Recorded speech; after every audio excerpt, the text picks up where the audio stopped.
The morning air was cool enough to sting my lungs when I breathed it in, the kind that carried the scent of pine and damp earth and something metallic beneath it. Iron. Stone. Pack territory. I wrapped my arms around myself as I crossed the clearing, boots crunching softly against the gravel path. The pack grounds were already awake. They always were. Wolves rose early. It was a habit bred into our bones long before houses and lanterns and neatly marked borders existed. I kept my head down as I walked. Not because I was ashamed. At least, not entirely. It was just easier that way. Easier to move through the world when you didn't invite attention you weren't sure how to handle. To my left, a group of warriors laughed as they finished their morning drills, sweat-darkened shirts clinging to their backs. Someone clapped another on the shoulder. Someone else threw an insult that sounded more affectionate than cruel. Their voices were loud, confident, unafraid to take up space. I passed them quietly. No one stopped me. No one called my name. That wasn't unusual. I was used to being unseen. The pack house loomed ahead, a broad structure of dark wood and stone, built to last. Built to command. It sat at the center of everything, like a heart that never stopped beating. Decisions were made there. Laws were spoken there. Power lived there. I hesitated at the bottom of the steps. From where I stood, I could already hear movement inside. Footsteps. Voices. The low murmur of authority. I exhaled slowly and climbed. Inside, the air was warmer, heavy with the scent of coffee, leather, and wolf. Long tables lined the main hall, already partially occupied. Elders sat closer to the front, their postures straight, their expressions unreadable. Warriors and ranked members filled the rest of the space in loose clusters. I slipped into a seat near the far end. Someone brushed past me, shoulder grazing mine. I murmured an apology without thinking, even though I wasn't sure I was the one at fault. The words came easily. Too easily. I rested my hands on the table, fingers curling and uncurling against the worn wood. There was a small nick near my thumb, something I'd noticed years ago and always found again without meaning to. I traced it absently. Today mattered. Everyone knew it did. Whispers carried through the hall, low and excited. The ranking ceremony is tonight. They say the council will be there. I heard the future alpha will preside. That last one made my fingers still. I didn't look up. I didn't need to. Kai was hard to miss, even without seeing him. His presence had a weight to it, like the air knew when he was near and shifted accordingly. People straightened when he passed. Voices lowered. Space opened without him asking for it. I had grown up knowing his name the same way I'd known the moon's phases or the borders of our land. He wasn't a mystery.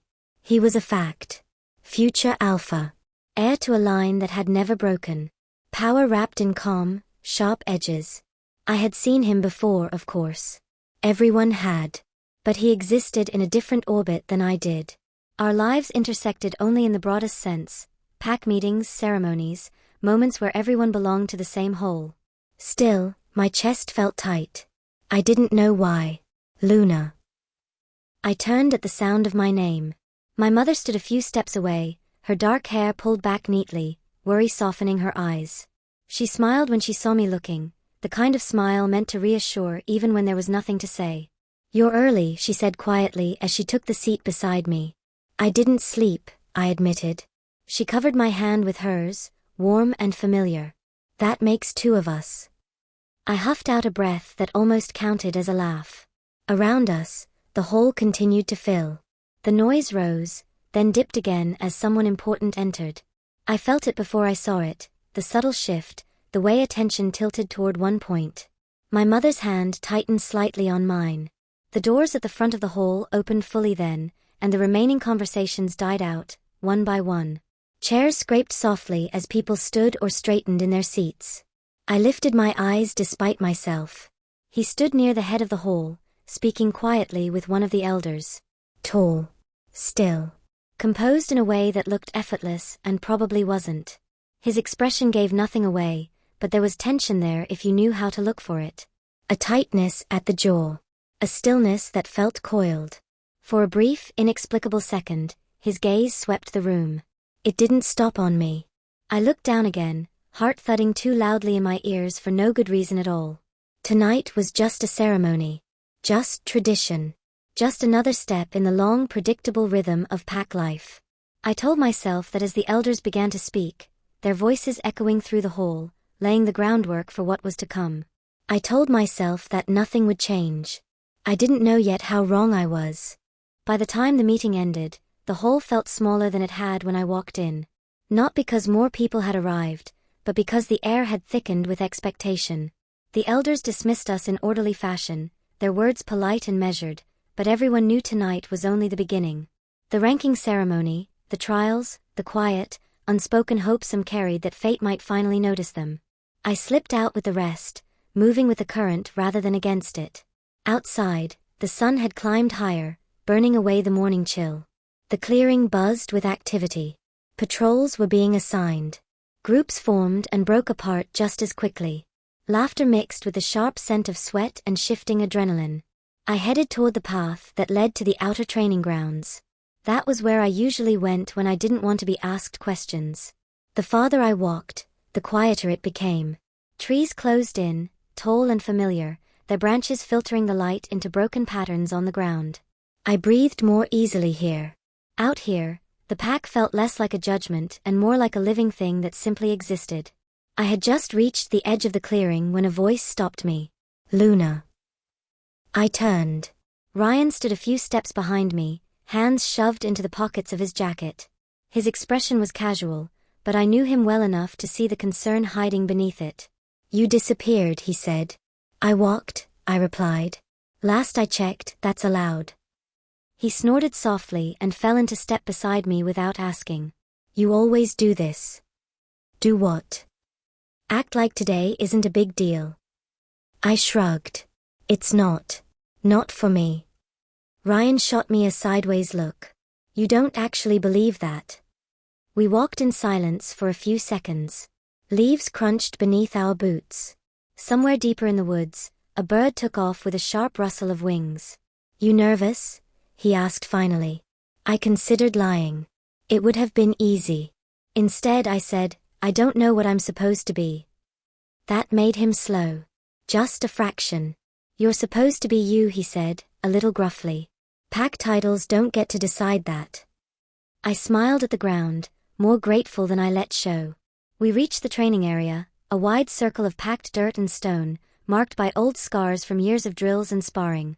A few younger wolves were already there, stretching, laughing, trying to burn off their nerves before evening came. I moved to the edge and sat on a low stone wall, resting my elbows on my knees. Ryan leaned against a nearby post. You know everyone's watching tonight. I know, I said quietly. They shouldn't be, he added. But they will.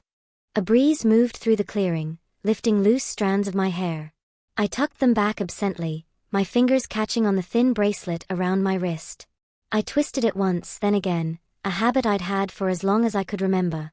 Ryan noticed. He always did. I nodded, though my chest felt tight again, that same strange pressure from earlier. Like something just out of reach was pulling at me, testing a line I couldn't see. Footsteps sounded behind us. I didn't turn right away. I didn't have to. The air shifted. Not dramatically. Not in some obvious, cinematic way. Just enough that my skin prickled, awareness sharpening without my permission. Ryan straightened. Alpha, he greeted respectfully. I stood as well, slower than I needed to be. Kai stopped a few feet away. Up close, the impression he made was different than from across a crowded hall. Quieter. More contained. His presence didn't demand attention so much as assume it. Dark eyes assessed the clearing briefly before settling, only briefly on me. It felt like a brush of heat. Then it was gone. I need you at the patrol briefing, Ryan, Kai said. Ryan glanced between us, hesitation flickering across his face. Now? Yes. Ryan exhaled through his nose. Lucky me. He gave me a look that said don't overthink this before pushing off the post and walking away. I was alone with him. The silence stretched. Luna, Kai said. Hearing my name from his mouth did something strange to my breathing. I kept my face neutral, my posture respectful. Alpha. He studied me, his gaze sharper now, as if he were looking for something he hadn't expected to find. Whatever it was, it didn't seem to satisfy him. "You'll attend tonight," he said. It wasn't a question. Yes. A pause. "Be on time." "I will." Another pause. Longer this time. For a moment, I thought he might say something else. Explain why he'd stopped me. Acknowledge the odd tension hanging between us like a held breath. He didn't. He nodded once, curt, and turned away. I watched him leave, my heart thudding hard enough that it surprised me. Nothing had happened. No harsh words. No sudden revelations. And yet, my hands were shaking when I sat back down. I stared at them, flexing my fingers, trying to understand why such a small exchange had left me feeling unsteady. Why the air still felt charged, like the moments before a storm breaks. Tonight was just a ceremony. I repeated the thought until it sounded hollow. Somewhere deep inside my chest, something stirred. The hours before the ceremony stretched longer than I expected. I spent them trying to keep busy, moving through familiar routines like they might anchor me to something solid. I helped my mother prepare dinner even though neither of us had much appetite. I washed my hands twice when once would have been enough. I changed my clothes, then changed them again, then stood in front of the mirror wondering why I suddenly cared. The reflection staring back at me looked the same as it always had. Dark hair pulled back too tightly, neutral expression, someone easy to overlook. And yet, my chest still carried that strange awareness, like a thread pulled too tight somewhere inside me. "Luna," my mother said gently from the doorway. "You don't have to hover." "I know," I replied, a little too quickly. I stepped away from the sink and dried my hands, pressing the towel harder than necessary against my palms. She studied me the way mothers do when they know something is wrong but also know better than to push. "You've been quiet today." "I'm always quiet." She smiled faintly. "Not like this." I didn't argue. I just shrugged and went to grab my jacket. Outside, dusk had settled over the packed grounds. Lanterns flickered to life along the paths, casting warm light against the deepening blue of the sky. The moon wasn't full yet, but it was close enough to feel heavy, watchful. People were already gathering near the central clearing. I slowed as I approached, suddenly aware of how many eyes seemed to follow me. Not openly. Not rudely. Just enough to make my shoulders tighten. Whispers moved through the crowd like insects. "Is that her? She's low-ranked, isn't she? Strange day for this to happen." I didn't know what this was supposed to mean, but the words crawled under my skin anyway. I took my place near the edge, where I usually stood during pack events. Safe. Peripheral. The elders arrived shortly after, their presence drawing silence like a tide pulling back from shore. Everyone straightened. Conversations died. Then he arrived. Kai moved into the clearing with the confidence of someone who had never doubted his place in the world. The lantern light caught the sharp lines of his face, the calm severity of his expression. He wore dark clothing, simple and unadorned, but it did nothing to lessen the authority he carried. I told myself not to look. I looked anyway. He didn't acknowledge the crowd at first. His attention went to the elders, then to Ryan, who stood a few steps behind him. They exchanged a quiet word I couldn't hear. And then Kai's gaze lifted. It passed over the assembled pack, steady and measured. When it reached me, it didn't slide away this time. It paused. Just for a heartbeat. Something unreadable flickered across his face before his jaw tightened slightly and he looked elsewhere. The contact was brief, but my pulse spiked like I'd been caught doing something wrong. I forced myself to breathe. The ceremony began. The elders spoke of tradition, of balance, of the responsibility that came with strength. Their voices blended into a low hum that filled the clearing. I listened, really listened, but part of my attention kept straying. Not to Kai himself. To the space around him. People stood closer than they had earlier that day. Warriors. Council members. Even a few unmated women lingered near his orbit, laughing softly, brushing imaginary dust from their sleeves, making sure they were noticed. I felt a flicker of something sharp and unwelcome in my chest. It made no sense. I didn't know him. Not really. I had no claim, no right, no reason to feel anything at all.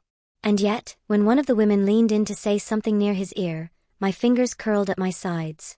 I noticed the way his shoulders stiffened. The way his response was polite but distant. The way he stepped half a pace back. I swallowed, unsettled. This wasn't about him. It couldn't be. Luna. Ryan's voice snapped me out of it. What? I whispered. You're shaking, he murmured. I glanced down and realized my hands were trembling again. I shoved them into my pockets. I'm fine. He didn't look convinced. The ceremony continued, names being called, acknowledgements made. A few wolves stepped forward to accept new positions, applause rising and falling around them. All the while, that quiet pull inside me grew stronger. Not painful, neither urgent. Just present. Like someone standing just behind me, close enough that I could feel the warmth but not the touch. When the elders finally dismissed us, relief swept through the crowd. People began to talk again, laughter breaking through the tension. I turned to leave, eager for space, for air. I made it 3 steps before my path was blocked. Not deliberately. Kai hadn't stepped in front of me. He'd simply stopped walking at the exact moment I did. We stood there, side by side, neither quite facing the other. For a few seconds, no one spoke. I started, then stopped, unsure what I'd meant to say. He glanced down at me, something dark and thoughtful in his eyes. Are you all right?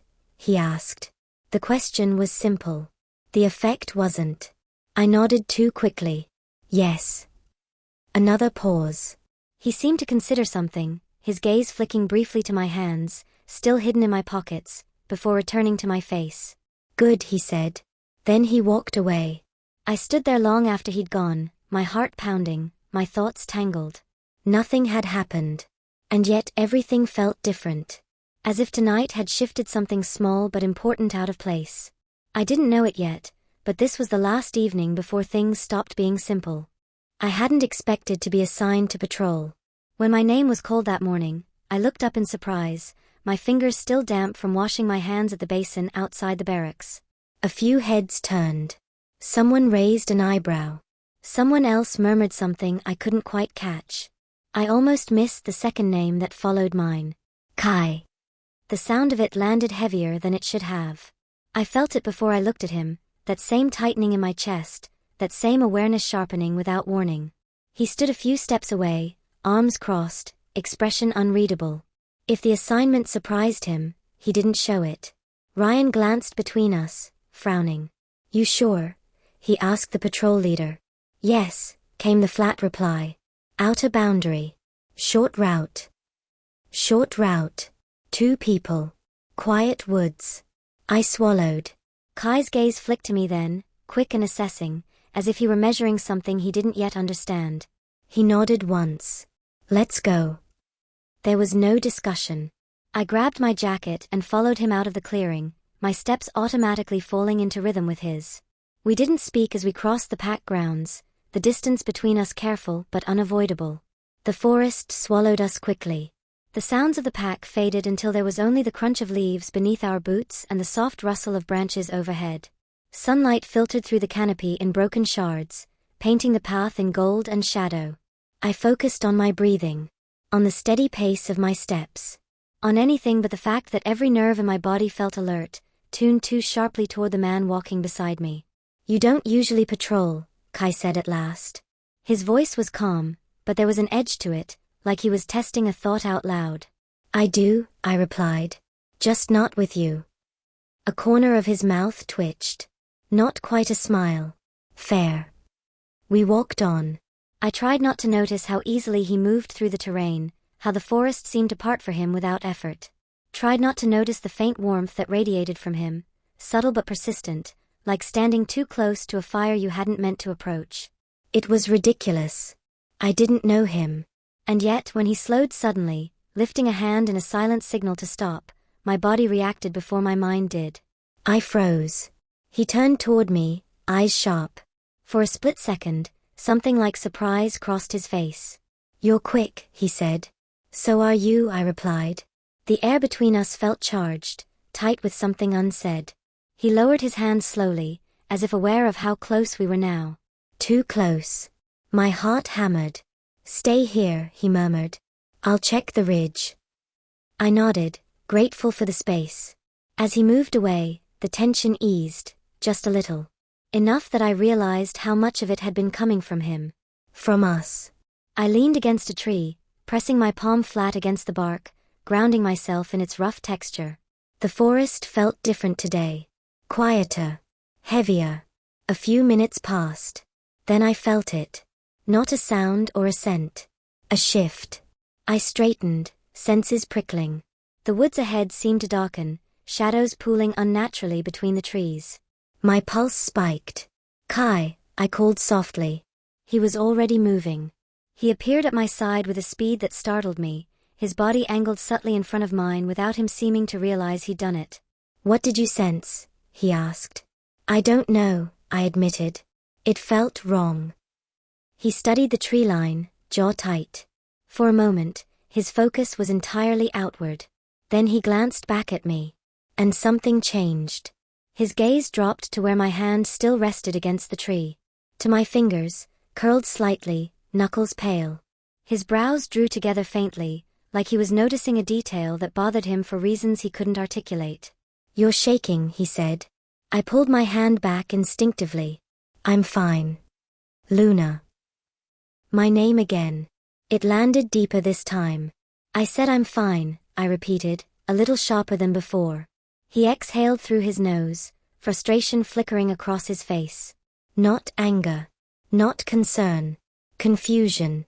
Let's finish the patrol, he said. We did. The rest of the route passed without incident, but the silence between us had changed.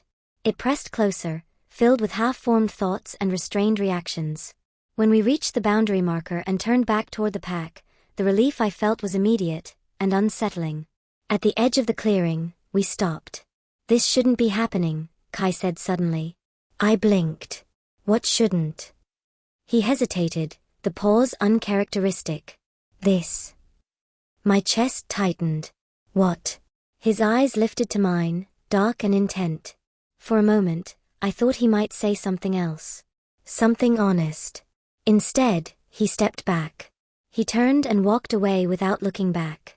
I stood there long after he was gone, my thoughts tangled, my heart racing. I didn't know what this was. But I was starting to understand one thing clearly. Whatever lay ahead of us, it wasn't going to be easy to ignore. The rest of the day passed in fragments. I tried to focus on simple tasks, folding linens at the infirmary, carrying supplies from one shelf to another, nodding when spoken to, but my mind kept drifting back to the forest. To the way Kai had stepped in front of me without thinking. To the look on his face when he'd said this shouldn't be happening, like he was arguing with something inside himself rather than with me. By evening, the pack grounds buzzed again. Preparations for the upcoming ceremony were underway, and everyone seemed sharper, louder, more restless. Nerves ran close to the surface. I avoided the center of it all. Instead, I took the long path behind the training grounds, the one that curved past the old watchtower and dipped toward the stream. I'd walked it 100 times. It was familiar. Predictable. Safe. Or so I thought. I heard the voices before I saw them. 2 warriors stood near the edge of the path, their conversation low but animated. I slowed instinctively, not wanting to interrupt. Doesn't make sense, one of them was saying. He's been off all week. Future Alpha has pressure, the other replied. That's all. No, the first insisted. This is different. He snapped at me yesterday for nothing. My stomach tightened. I stepped back, turning slightly to give them space, when one of them glanced up and noticed me. Their voices cut off abruptly. Luna, one said, offering an awkward nod. I returned it, forcing a polite smile. Sorry. I didn't mean to. It's fine, he said quickly. We were just leaving. They moved off, their attention shifting elsewhere, but the unease lingered. It clung to me as I continued down the path, as if I'd brushed up against something I wasn't meant to hear. The stream came into view, sunlight glinting off its surface as it wound through the trees. I crouched near the bank and dipped my fingers into the cool water, grounding myself in the sensation. You're avoiding the main grounds. I flinched. Kai stood a few paces away, his posture relaxed but alert, as if he'd been there longer than I'd realized. I like it quiet, I said, straightening. So do I, he replied. Usually. We stood there, the sound of running water filling the silence between us. He didn't step closer. He didn't step away. "You shouldn't be out here alone," he said finally. I frowned. "I've walked this path my whole life." "I know." The way he said it made me pause. Like it wasn't an argument, just a statement of fact that carried more awareness than it should have. "I can take care of myself," I added. "I didn't say you couldn't." His gaze lingered on me, thoughtful, searching. I resisted the urge to shift under it. "Then why say anything at all?" I asked. His jaw tightened. "Because it's my responsibility to notice." That answer unsettled me more than if he'd claimed authority outright. I crossed my arms, the motion defensive. "You don't need to notice me." Something flickered behind his eyes. Annoyance. Frustration. Maybe even something like regret. "That's not how it works," he said quietly. "For whom?" I pressed. He didn't answer. Instead, he turned his attention to the stream, scanning the tree line as if expecting trouble. The tension in his shoulders hadn't eased. If anything, it had deepened. "I'm assigning you lighter duties tomorrow," he said abruptly. My head snapped up. "What?" "Until the ceremony," he clarified. "You've been stretched thin." "That's not your call," I said, heat rising in my chest. He looked at me then, really looked, his expression sharpening. "It is when I say it is." The words landed harder than he seemed to expect. For a moment, neither of us spoke. Then something in his expression shifted. The edge softened. His voice, when he spoke again, was lower. "I didn't mean it like that." I laughed once, quietly. "You did." He exhaled, running a hand through his hair. "This is exactly what I'm talking about." "What?" I asked. "You giving orders where you don't need to?" "No," he said. "Me reacting when I shouldn't." My heart pounded. "Then stop," I said. He hesitated. "I can't," he admitted. The honesty in his voice caught me off guard. I stared at him, searching his face for sarcasm or manipulation and finding neither. "That doesn't make sense," I said. "I know." The silence that followed was thick, heavy with words neither of us seemed willing to say. A shout echoed faintly from the direction of the pack grounds, breaking the moment. Kai straightened immediately, the future alpha slipping back into place like armor. "I should go," he said. "So should I replied. We turned in opposite directions. I didn't look back. But I felt it, his gaze following me until the trees swallowed me whole. By the time I reached my quarters, my thoughts were tangled beyond sorting. Something was happening between us. Not affection. Not understanding. Something sharper. More dangerous.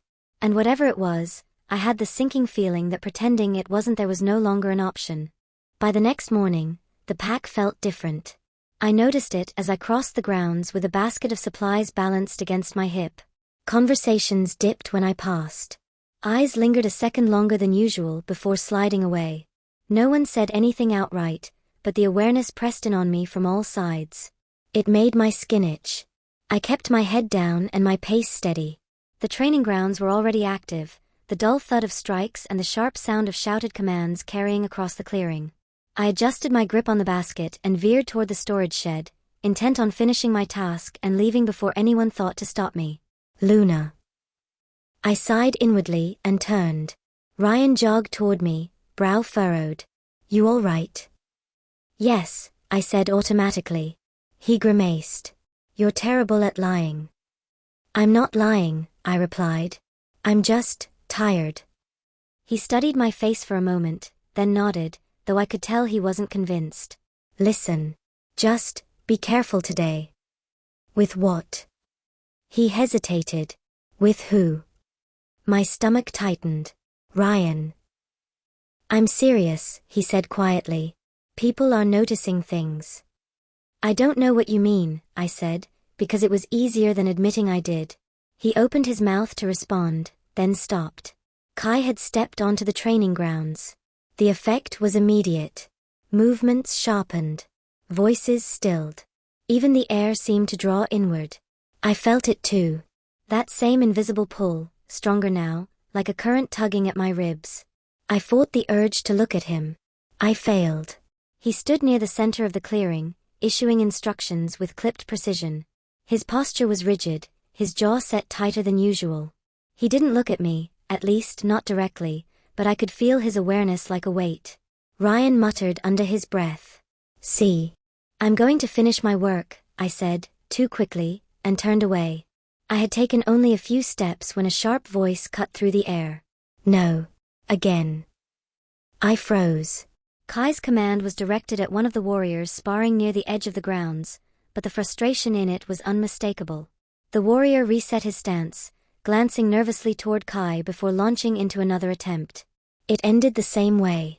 Kai swore under his breath, a low sound that carried farther than he probably intended. A few heads turned, including mine. His gaze snapped to me then. The moment our eyes met, something raw flashed across his face. Anger, yes, but not at me. At himself, at the situation, at whatever he was failing to contain. The warrior cleared his throat. "Sir." Kai looked away sharply. "Take a break." The dismissal was abrupt. The warrior didn't argue. I stood there, heart racing, painfully aware that the tension in the clearing had shifted. This wasn't just in my head anymore. I retreated to the storage shed, my hands trembling as I set the basket down. The small, enclosed space felt safer, quieter. I leaned against the wall and closed my eyes, breathing slowly. "Get a grip, Luna. You're imagining patterns that aren't there."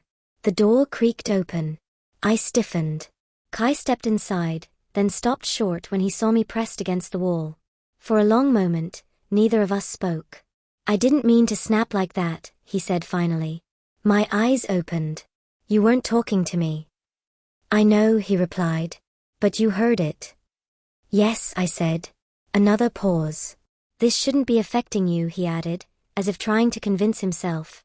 "And yet it is," I said quietly. He frowned, frustration flickering again. "You don't understand." "Then explain," I said. He took a step closer, then stopped himself, hands curling at his sides. "I can't." The air between us felt tight, charged.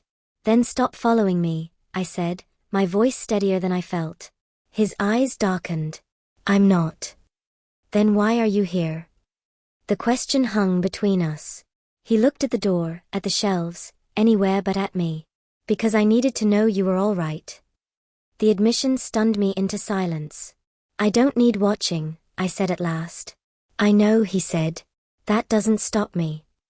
My heart pounded. This was wrong. Whatever this was, it was crossing lines neither of us had agreed to draw. Before I could respond, voices sounded outside, footsteps approaching. Kai straightened instantly, the mask sliding back into place. "I should go," he said, already turning. He paused at the door. "Stay away from the outer grounds tonight." I frowned. "Why?" He hesitated. "Because I said so." The door closed behind him. I stood there alone, my pulse loud in my ears. Nothing had been named. Nothing had been claimed.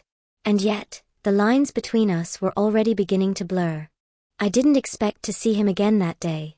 By the time afternoon settled over the pack grounds, I'd convinced myself that keeping my distance was the safest option.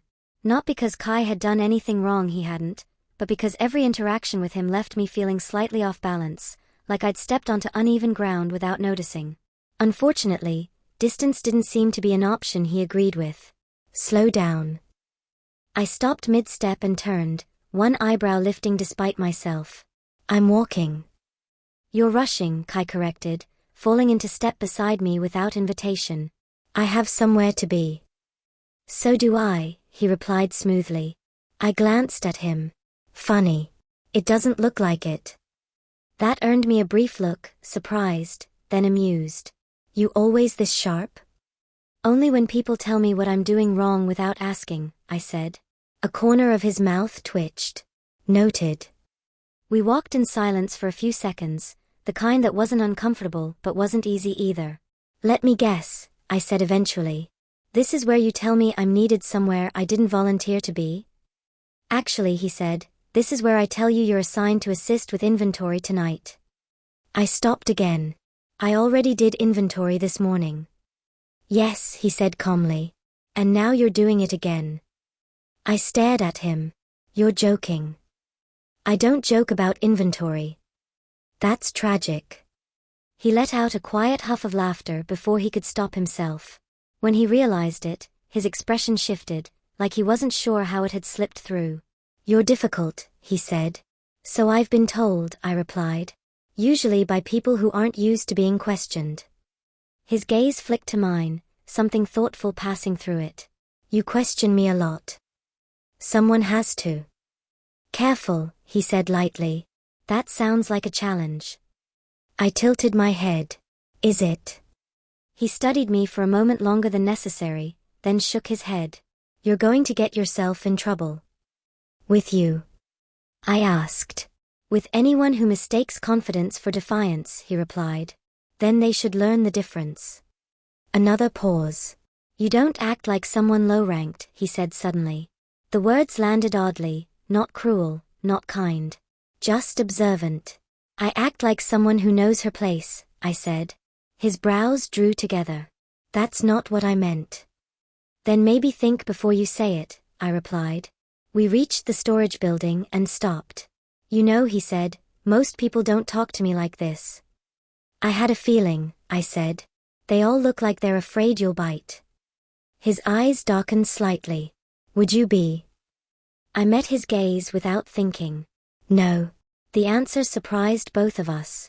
Something passed between us then, quick, sharp, undeniable, but before either of us could examine it, he stepped back.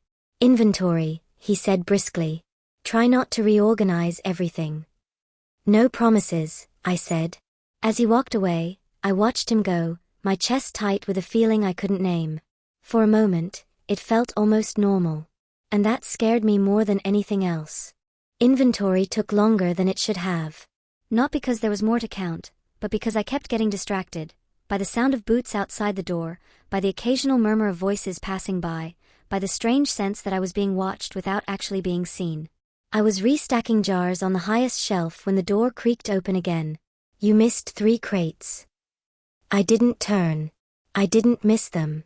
I postponed them. That's not how inventory works. I smiled despite myself. You'd be surprised.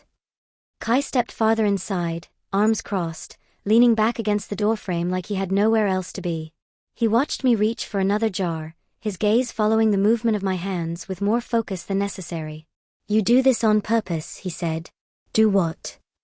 Make simple things complicated. I laughed quietly. No. I make boring things tolerable. That's not the same thing. It is if you're the one doing them. I set the jar down and finally turned to face him. Are you supervising now? I'm observing. Of course you are. He tilted his head slightly. You don't seem nervous. About inventory? I asked. Terrified. About me, he clarified. I considered him for a moment. The lantern light cast soft shadows across his face, smoothing the sharpness I was used to seeing. Up close, he looked less like the future alpha everyone whispered about and more like a man trying very hard to stay in control of something invisible. I don't see the point, I said honestly. His brow lifted. In being nervous? In pretending you're different when you're not, I replied. That earned me another look, the kind that lingered. You really don't know when to stop, he said. I do, I replied. I just don't always want to. A beat passed. The silence that followed wasn't awkward. It settled around us naturally, like it had always been there. I returned to my work, aware of him moving deeper into the room, lifting a crate, checking a label. We worked side by side without speaking for several minutes. It was easy. That realization crept up on me slowly, unsettling in its simplicity. I was used to keeping space between myself and others, to listening more than talking, to leaving rooms before anyone noticed I'd been there. But with him, the space didn't feel necessary. Your birthday's coming up, Kai said suddenly. I stiffened just a little. Is it? You know it is, he replied. I shrugged. It's just a day. For most, he said. Not for you. I glanced at him. And how would you know that?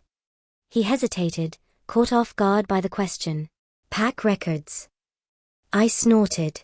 You check records for fun now? His mouth curved. Only the important ones. I shook my head, returning my attention to the shelf. I don't celebrate. Why not? Because expectations usually disappoint, I said simply. The words hung in the air longer than I intended. Kai was quiet for a moment. That's a bleak way to look at it. It's a realistic one. He set the crate down and straightened. You might be wrong. I met his gaze. About what? About what's coming. Something in his tone made my pulse stutter. I don't like surprises, I said. Neither do I, he replied. But that doesn't stop them. Another silence stretched between us, heavier now, threaded with something like anticipation. A voice called his name from outside, breaking the moment. Kai turned toward the door, then paused. You should take tomorrow off. I frowned. I don't need special treatment. That wasn't an order, he said. It was a suggestion. I studied him. Why? He didn't answer right away. Because, he said at last, you've been doing more than your share. I nodded slowly. Fine. But only because I want to. Of course, he said, amusement flickering across his face. He moved toward the door, then stopped. Luna. Yes.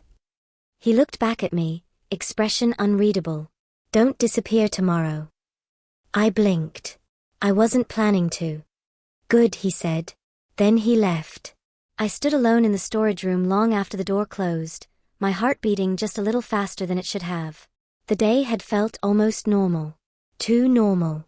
And for the first time, I wondered if that was exactly what made it dangerous. I noticed him before he said anything.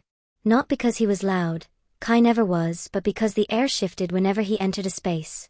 Like something steady had suddenly decided to pay attention. I ignored it. I was reorganizing the supply tables near the edge of the grounds, my focus deliberately fixed on the task in front of me. Cloth. Rope. Medical kits. Simple. Predictable. Unlike him. You're doing that wrong. I didn't look up. I wasn't aware there was a wrong way to stack bandages. There is when you block access to the rest of the table. I exhaled slowly and turned to face him. Then feel free to move them. His gaze flicked to my hands, then back to my face. I shouldn't have to. And yet, I said, here we are. His jaw tightened just slightly. You push boundaries. I arched a brow. You overstep them. Silence stretched, sharp and uncomfortable. Watch your tone, he said. Watch your assumptions, I shot back. A few nearby wolves glanced over, then quickly pretended they hadn't noticed anything. I felt the familiar prickle of attention and hated that he was the reason for it. You don't like being corrected, Kai said. I don't like being monitored, I replied. There's a difference. I monitor everyone. No, I said quietly. You watch me. That gave him pause. For half a second, something unreadable crossed his face, surprise, maybe. Or annoyance at being seen too clearly. That's not true, he said. Then stop doing it, I challenged. He stared at me, long enough that my pulse started doing something irritating. If you gave me a reason to trust you. I've given you no reason not to, I interrupted. You just decided I was a problem. You are a problem, he said without hesitation. The words stung more than I expected. Good, I said, folding my arms. At least we agree on something. He looked like he wanted to argue further, but someone called his name from across the grounds. He didn't answer right away. This attitude will cost you, he said finally. I met his gaze without flinching. Only if you make it. For a moment, it felt like the space between us was holding its breath. Then he turned away. As he walked off, I realized something unsettling. I wasn't relieved. I was angry.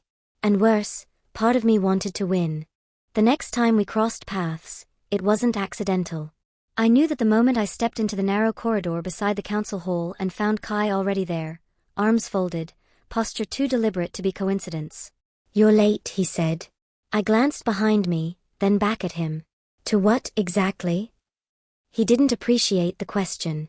You were assigned to assist with preparations this morning. I was assisting, I replied. Until I was reassigned. By who? By Elder Mark. That caught his attention. His brows drew together, not in anger, but calculation. He didn't mention it. He doesn't need your permission, I said. The words landed like a challenge. Kai stepped closer, not invading my space but testing it. You're very comfortable invoking authority when it suits you.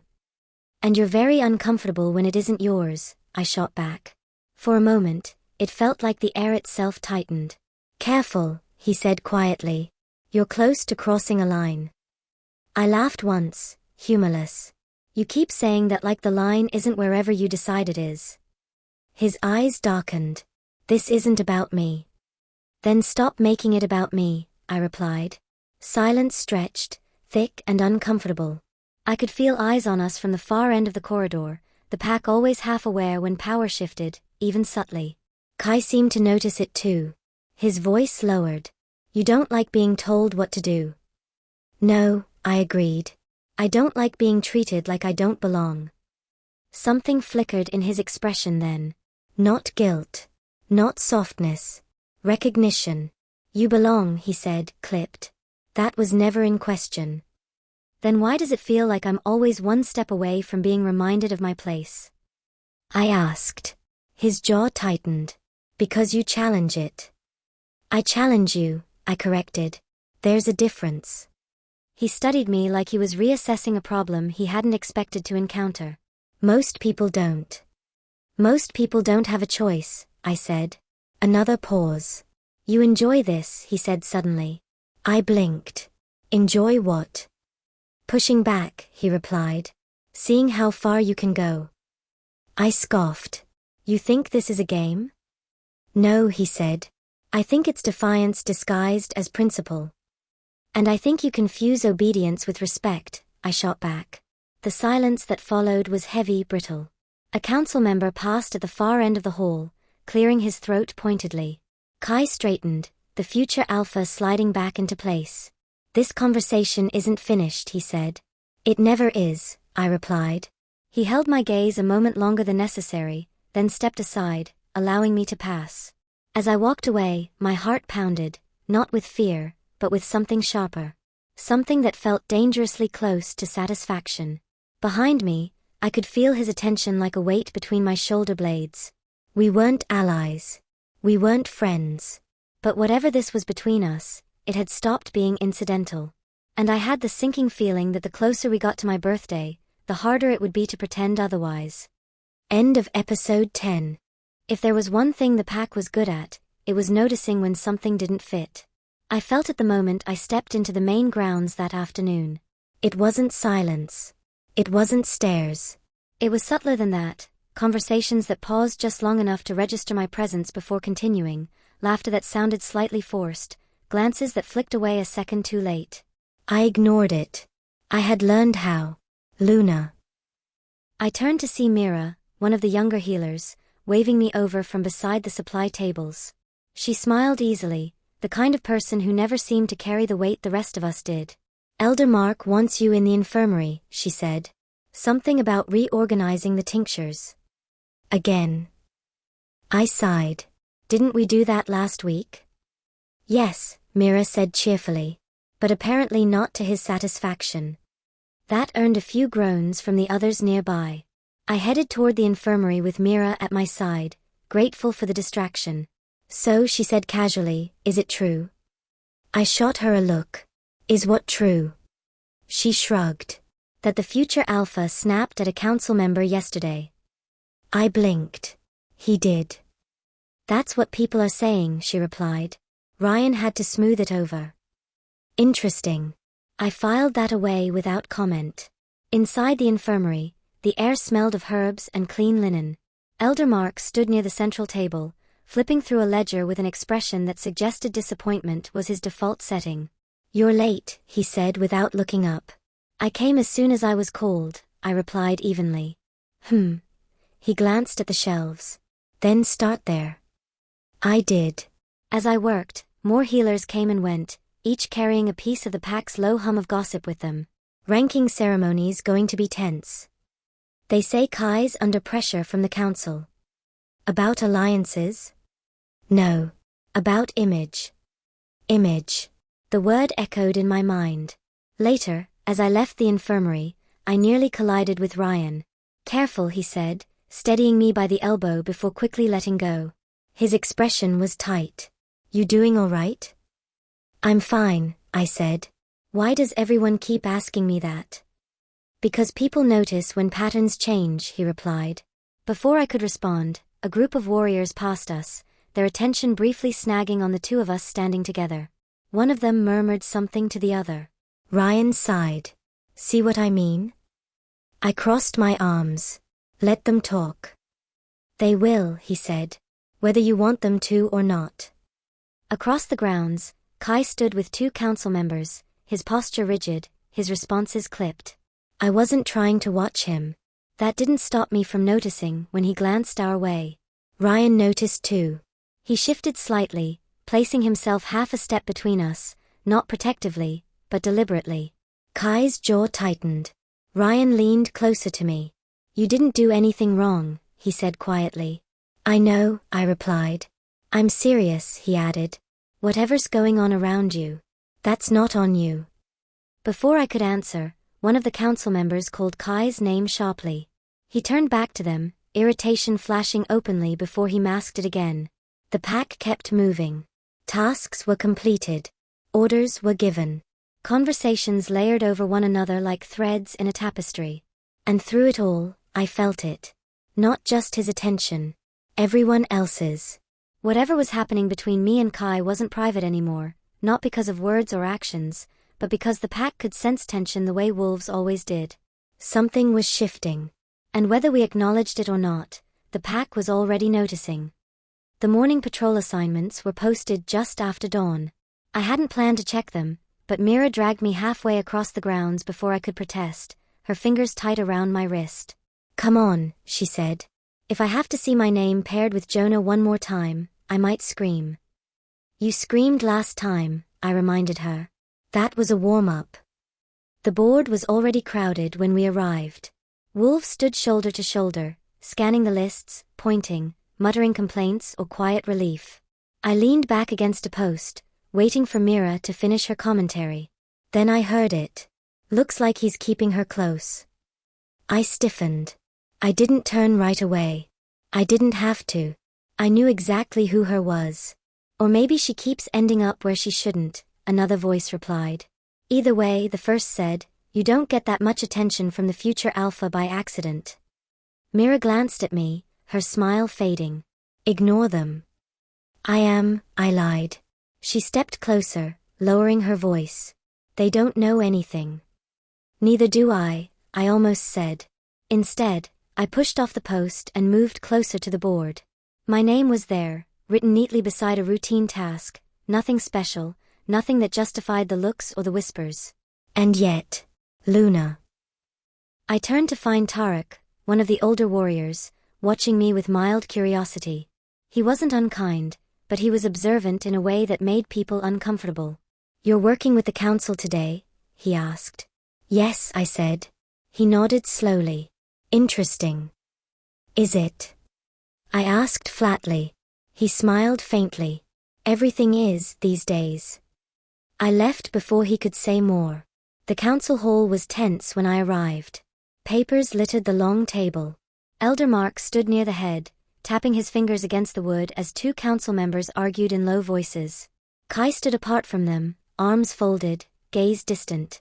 I took a seat near the wall, doing my best to blend in. You're late, Elder Mark snapped. I was assigned elsewhere first, I replied calmly. Humph. The meeting dragged on, heavy with talk of borders, resources, and alliances. I listened, took notes when instructed, and kept my eyes forward. Still, I felt it again. That awareness. I glanced up. Kai wasn't looking at me. He was listening to one of the council members, his expression controlled, his posture rigid.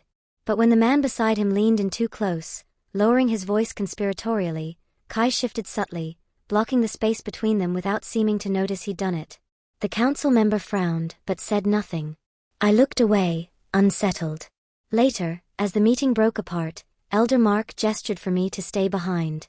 "You're close to your birthday," he said abruptly. "Yes," I replied. "Your responsibilities will change soon," he continued. "Prepare yourself." "For what?" I asked. He studied me for a long moment. "That depends." Before I could ask what he meant, he dismissed me. Outside, the grounds buzzed again. Wolves moved in clusters, conversations overlapping. As I crossed toward the storage sheds, I nearly collided with Jonah, Myra's usual patrol partner. "Sorry," he said quickly, then hesitated. "Hey, can I ask you something?" I braced myself. "That depends." He scratched the back of his neck. "Are you, on special assignment?" "No. Because people are saying," he stopped himself, grimacing. "Never mind." I met his gaze. "Saying what?" "That you're being favored." The word tasted bitter. "I'm being watched," I corrected. "There's a difference." Jonah nodded, looking relieved. "Yeah, that makes more sense." "Does it?" I wondered. As he walked away, I caught sight of Kai across the clearing, speaking with Ryan. Their conversation looked tense. Ryan gestured sharply, his expression frustrated. Kai's gaze lifted. This time, it did find me. Not lingering or soft but rather assessing. Like he was trying to figure out how something had gone wrong without his permission. I felt my spine straighten. Whatever the pack thought they were seeing, whatever assumptions they were making, one thing was becoming clear. This wasn't just between us anymore. And when the truth finally surfaced, whatever it turned out to be, it was going to ripple through the pack whether we wanted it to or not. The fire was already burning when I arrived. It wasn't a celebration, not really, just one of those informal gatherings the pack fell into as the evening cooled.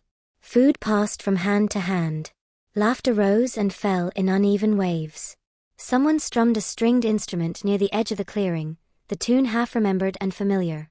I hesitated at the perimeter. Normally, I would have turned back. Tonight, I didn't. Mira spotted me first and waved me over enthusiastically. "You made it." "Barely," I said, allowing myself to be pulled into the circle. She shoved a cup into my hand. "Drink. You look like you're bracing for impact." "Maybe I am." She grinned. "That's the spirit." I took a cautious sip and let my shoulders relax just a little. Around us, small groups formed, friends, rivals and families. It felt almost ordinary. Almost safe. That illusion lasted exactly 3 minutes. "Luna." I turned to find Helena, one of the higher-ranked females, eyeing me with open curiosity. Her smile was pleasant enough, but her gaze was sharp. "Didn't expect to see you here," she said. "I live here," I replied evenly. She laughed lightly. "Of course. I just meant, you've been busy lately." "So I hear," I said. Her eyes flicked briefly over my shoulder, then back to my face. "Busy in interesting ways." Mira stiffened beside me. "Helena." "I'm only saying what everyone's noticed," Helena continued smoothly. "You've been visible." The word pressed uncomfortably against my ribs. "I didn't ask to be," I said. "No one ever does," she replied, still smiling. "It just happens." She drifted away before I could respond. Mira leaned in. "Ignore her." "I am," I said, though my grip tightened around my cup. I shifted my stance, scanning the clearing without meaning to. That was when I saw him. Kai stood near the far edge of the firelight, speaking with a few warriors. He wasn't laughing. He rarely did. But his posture was looser than usual, his attention divided between the conversation and the crowd. Between the crowd and me. I felt at the moment his gaze landed. I looked away immediately, irritation flaring. I hadn't come here to be monitored. I took a step back, putting space between myself and the fire. Someone bumped into me. "Sorry," a voice said. I turned to see Jonah, cheeks flushed, holding 2 cups. "Didn't see you there." "That seems to be a theme," I said. He laughed awkwardly. "Yeah, well, it's crowded." We stood there, the silence oddly conspicuous. "You okay?" he asked. "Yes." "You sure?" "Yes." He nodded, then hesitated. You want to sit? I'm fine standing. Right. Of course. He glanced toward the fire, then back at me. People are talking. I know. About you, Anne. I know, I repeated, sharper this time. He winced. Sorry. It's not your fault, I said, softer now. Just don't add to it. He raised his hands in surrender. Wouldn't dream of it. Across the clearing, laughter burst out suddenly. Someone told a joke. Someone else clapped. Kai turned at the sound. His gaze found me again, this time lingering just long enough to be noticed. I saw it happen before I could stop it. Saw Helena follow his line of sight. Saw her expression shift. Saw her lean in toward the woman beside her, whispering. The air changed. Not dramatically, but subtly, like a current turning. I felt it in the way conversations angled toward me. In the way people suddenly found reasons to glance my way. In the way Myra's smile grew tight, protective. I set my cup down and stepped away from the fire. I didn't want to be here anymore. As I moved toward the trees, a shadow fell across my path. You're leaving early. I stopped. Kai stood in front of me, his expression carefully neutral. That's allowed, I said. Yes, he replied. It is. We stood there, the noise of the gathering muffled behind us. You shouldn't let them get to you, he said. I let out a short, incredulous laugh. You don't get to say that. His jaw tightened. I wasn't. You don't get to watch, I continued quietly. You don't get to stand there and look at me like that and then pretend you're not part of this. His eyes darkened. I wasn't pretending. Then stop, I said. For once, he replied just as quietly, I don't know how. The honesty startled me. Before I could respond, someone called his name from behind him. He hesitated, then stepped aside. Good night, Luna, he said. I didn't answer. I walked into the shadows without looking back, my heart pounding with a mix of anger and something dangerously close to anticipation. The pack had seen us. Not clearly, but enough to start building stories that neither of us had consented to tell. And I knew deep in my bones that this was only the beginning. It started with the dreams. Not nightmares, nothing violent or graphic but vivid enough that I woke with my heart racing and my sheets tangled around my legs. I never remembered details, only impressions. Heat beneath my skin. The sensation of movement where there shouldn't be any. A low awareness humming in my chest like a second pulse. I told myself it was stress. Everyone had strange dreams before turning 18. That was normal. What wasn't normal was how awake I felt afterward. How my senses sharpened instead of dulled. How the sounds outside my window felt closer, clearer, like the world had leaned in. By morning, my patience was already thin. Careful, Mira said as I nearly knocked over a table while passing through the healer's quarters. You're jittery. I'm fine. She gave me a look. You said that yesterday too. I ignored her and kept moving. Outside, the air felt heavier than usual. Scents layered over one another, wood smoke, earth, sweat too distinct, too sharp. I wrinkled my nose, irritated. Since when had everything smelled like this? I hadn't gone far when my path crossed Kai's. Again. This time, there was no argument. No sharp words waiting to be exchanged.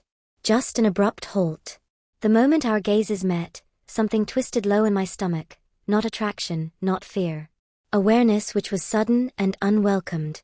Kai's expression shifted almost imperceptibly. You're distracted, he said. So are you, I shot back automatically.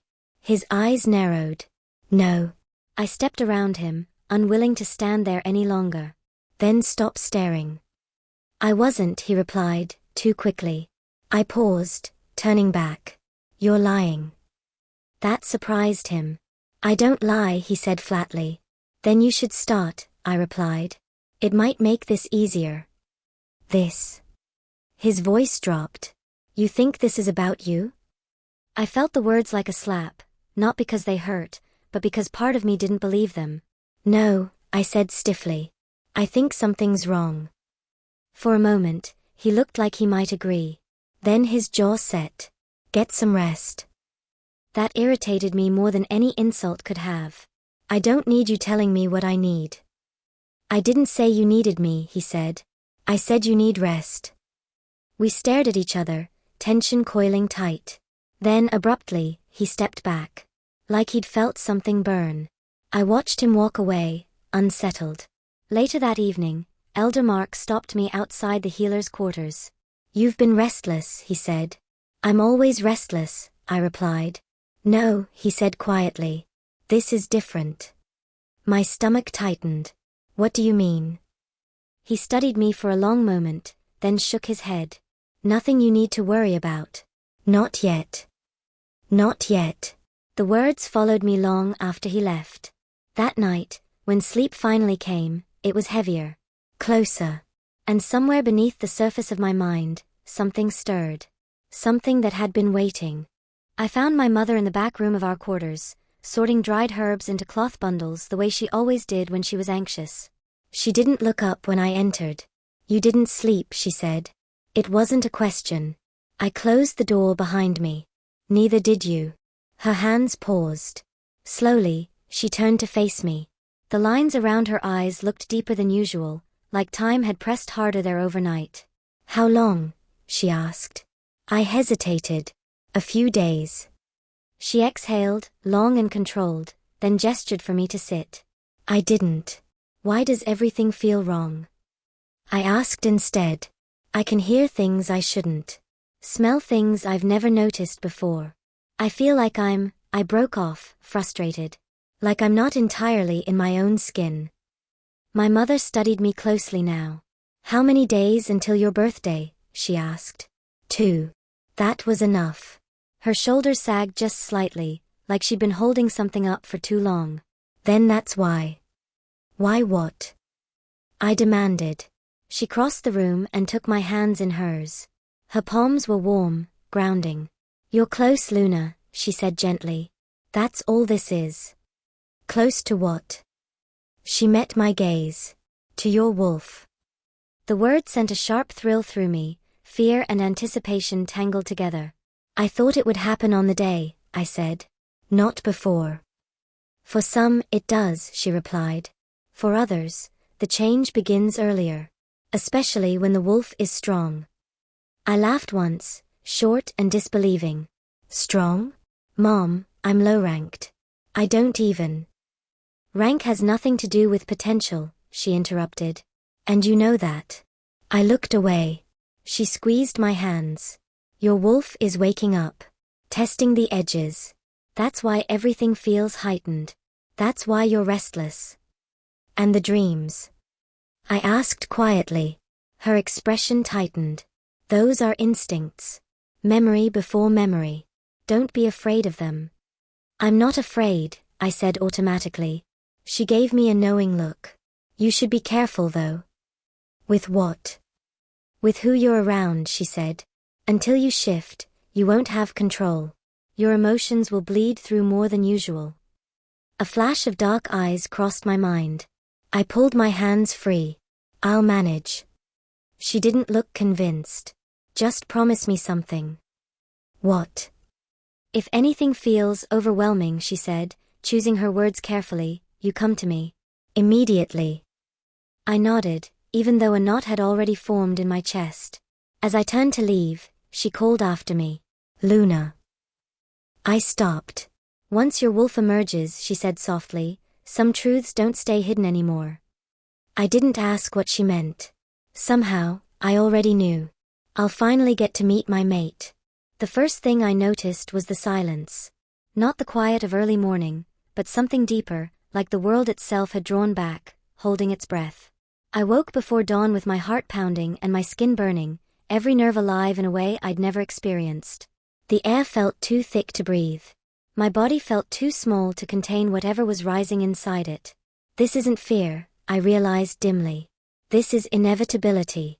I pushed myself upright, barely making it to the edge of the bed before the heat surged again, stronger this time, flooding my veins, curling tight around my spine.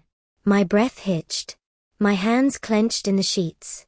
Mom, I tried to call out. The sound broke apart. The change didn't tear me open the way stories claimed it would. It didn't feel like pain so much as pressure, relentless and consuming, like my body was being rewritten from the inside out. Bones shifted slowly, deliberately. Muscle stretched and reformed. My senses exploded outward, sound, scent, awareness stacking on top of each other until the world became too vivid to process all at once. I cried out again, but this time the sound that left me wasn't human. When it ended, I collapsed onto the floor, gasping. Then I wasn't. I stood on 4 paws, steady and grounded, the room suddenly far too small for me. My wolf lifted her head. She wasn't panicked. She wasn't confused. She was alert. Focused. Awake in a way that felt ancient. There, she whispered, not in words, but instinct. The scent reached me then. It wasn't just familiar. It wasn't just strong. It was singular. Everything else faded into background noise, wood, stone, smoke, pack until there was only that one presence, burning bright and unmistakable. Kai. The realization hit me like cold water. No, I whispered, my voice strange in my ears. No, that's not. My wolf surged forward, unbothered by denial. Mate, she said with a loud roar. The word didn't echo. It settled. Heavy. Final. Before I could think, before I could decide, my feet were already moving. I slipped out into the early morning shadows, instinct guiding me through paths I hadn't consciously chosen. I found him near the eastern tree line, standing rigid and alone, staring into the dark like he'd been summoned there against his will. He turned the moment I stepped into view. The shock on his face was immediate. Then recognition. Then something far worse. Disappointment. It crossed his features before he could stop it, sharp and unmistakable, like he'd opened a door expecting one thing and found another entirely. My chest tightened. So, he said slowly, his voice low and controlled. It's you. I swallowed. You felt it too. He didn't deny it. His gaze dragged over me, not with hunger, not with wonder but assessment. Calculation. The weight of expectation pressing visibly against his shoulders. You shouldn't be here, he said. I didn't choose this, I replied, my voice shaking despite my effort to steady it. You think I wanted. I know what you wanted doesn't matter, he interrupted. That's the problem. My wolf bristled, a low growl vibrating in my chest. His eyes flicked to it, then back to my face. This can't happen, he said. The words landed softly. That made them worse. Why? I asked. Because I'm low-ranked? His jaw tightened, and with that I got my answers. You haven't even tried, I said. His gaze snapped back to mine. You don't understand. Accepting you as my mate will weaken the pack and my authority. I need a high-ranking female to rule beside me and not you. So what now? You are going to reject me because I don't fit into your picture-perfect mate. I said fiercely. Don't, he said sharply. Don't make this harder than it already is. My heart pounded painfully. Harder for who? He looked away. That was answer enough. I won't do this, he said finally. I won't tie myself to something that weakens my position. The words cut deeper than I expected. I'm not weak, I whispered. I know, he said, and that almost broke me. But it still doesn't change how it looks. Silence stretched between us, heavy and suffocating. Then he straightened, every inch of him hardening into the future alpha the pack expected, and looked straight into my eyes. I, Kai Kendrick, reject you, Luna Olicent, as my mate, he said quietly. Immediately the words left his mouth. The bond screamed. It wasn't a sound, it was a sensation. Something inside me fractured, sharp and sudden, leaving behind a hollow ache so deep it stole my breath. My knees buckled. I barely caught myself. Kai flinched. For a moment, just one, he looked like he might take it back. Then his face closed off completely. This stays between us, he said. The pack doesn't need to know. I laughed weakly. You don't have to worry about that. I turned away before he could see me break. By the time I reached the shadows again, tears blurred my vision and my wolf whimpered in confusion and pain, curling inward around the wound left behind. I was 18. I had found my mate. And he had looked at me like a mistake. I didn't leave my room for 2 days. At first, no one questioned it. Turning was exhausting, everyone knew that. New wolves needed rest, space, and even time to adjust. What they didn't know was that I wasn't resting. I was holding myself together. The bond hadn't vanished the way I'd expected it to after the rejection. It was damaged, frayed and uneven, but still there, a dull ache deep in my chest that flared whenever I let my guard slip. I learned quickly not to let it slip. My mother brought food. I barely touched it. "You don't have to talk," she said gently, setting the tray down. "But you do have to eat." "I'm not hungry." She studied me for a long moment. "You're hurt." That was understatement bordering on cruelty. "I'll manage," I said. She sighed, knowing better than to argue. "The bond won't heal if you starve yourself." "I don't want it to heal," I replied. That earned her full attention. She didn't push further. She just reached out, brushing my hair back from my face the way she used to when I was younger. "He made a choice," she said quietly. "That choice doesn't define you." I said nothing. After she left, I sat on the edge of the bed and stared at my hands. They felt different now. Stronger. Steadier. Like my body had stepped into something it had always been meant to be, even if my heart hadn't caught up. My wolf stirred uneasily. "Why did he turn away?" she asked, not in words, but emotion. I had no answer for her. When I finally forced myself outside on the third morning, the pack was already moving. Conversations flowed. Laughter rose and fell. Life, apparently, went on uninterrupted. No one looked at me differently. That was almost worse. Mira spotted me near the well and rushed over. "You're finally up. How do you feel? Did it hurt? Was it?" She stopped abruptly when she saw my face. "Oh," she said softly. "Luna."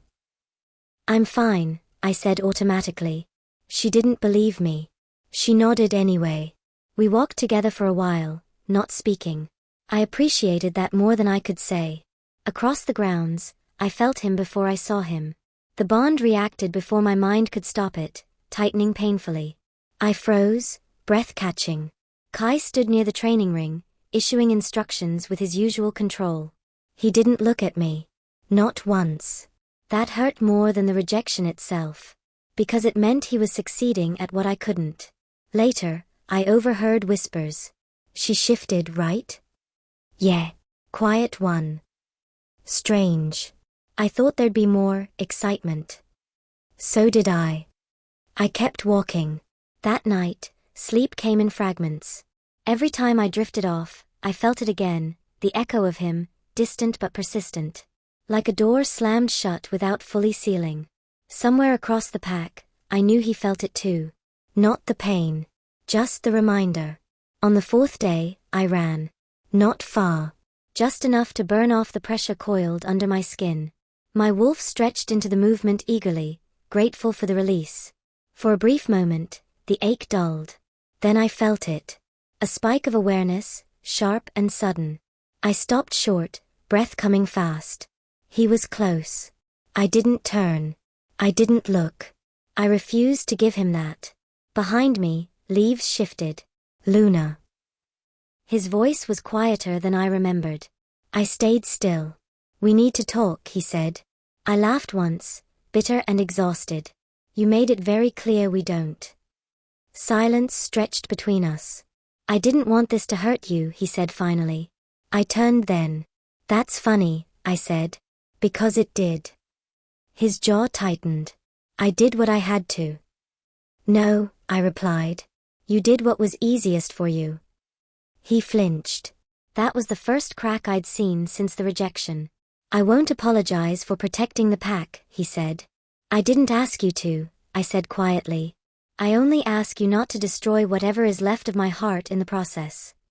For a moment, he looked like he might say something else. Then the mask slid back into place. "This conversation stays between us," he repeated. I nodded slowly. "Don't worry. I won't make it public." I stepped past him, brushing his shoulder as I went. The contact was brief. Electric. I heard his breath hitch. I didn't look back. Because if I did, I wasn't sure I'd keep walking. The change didn't announce itself. It never did.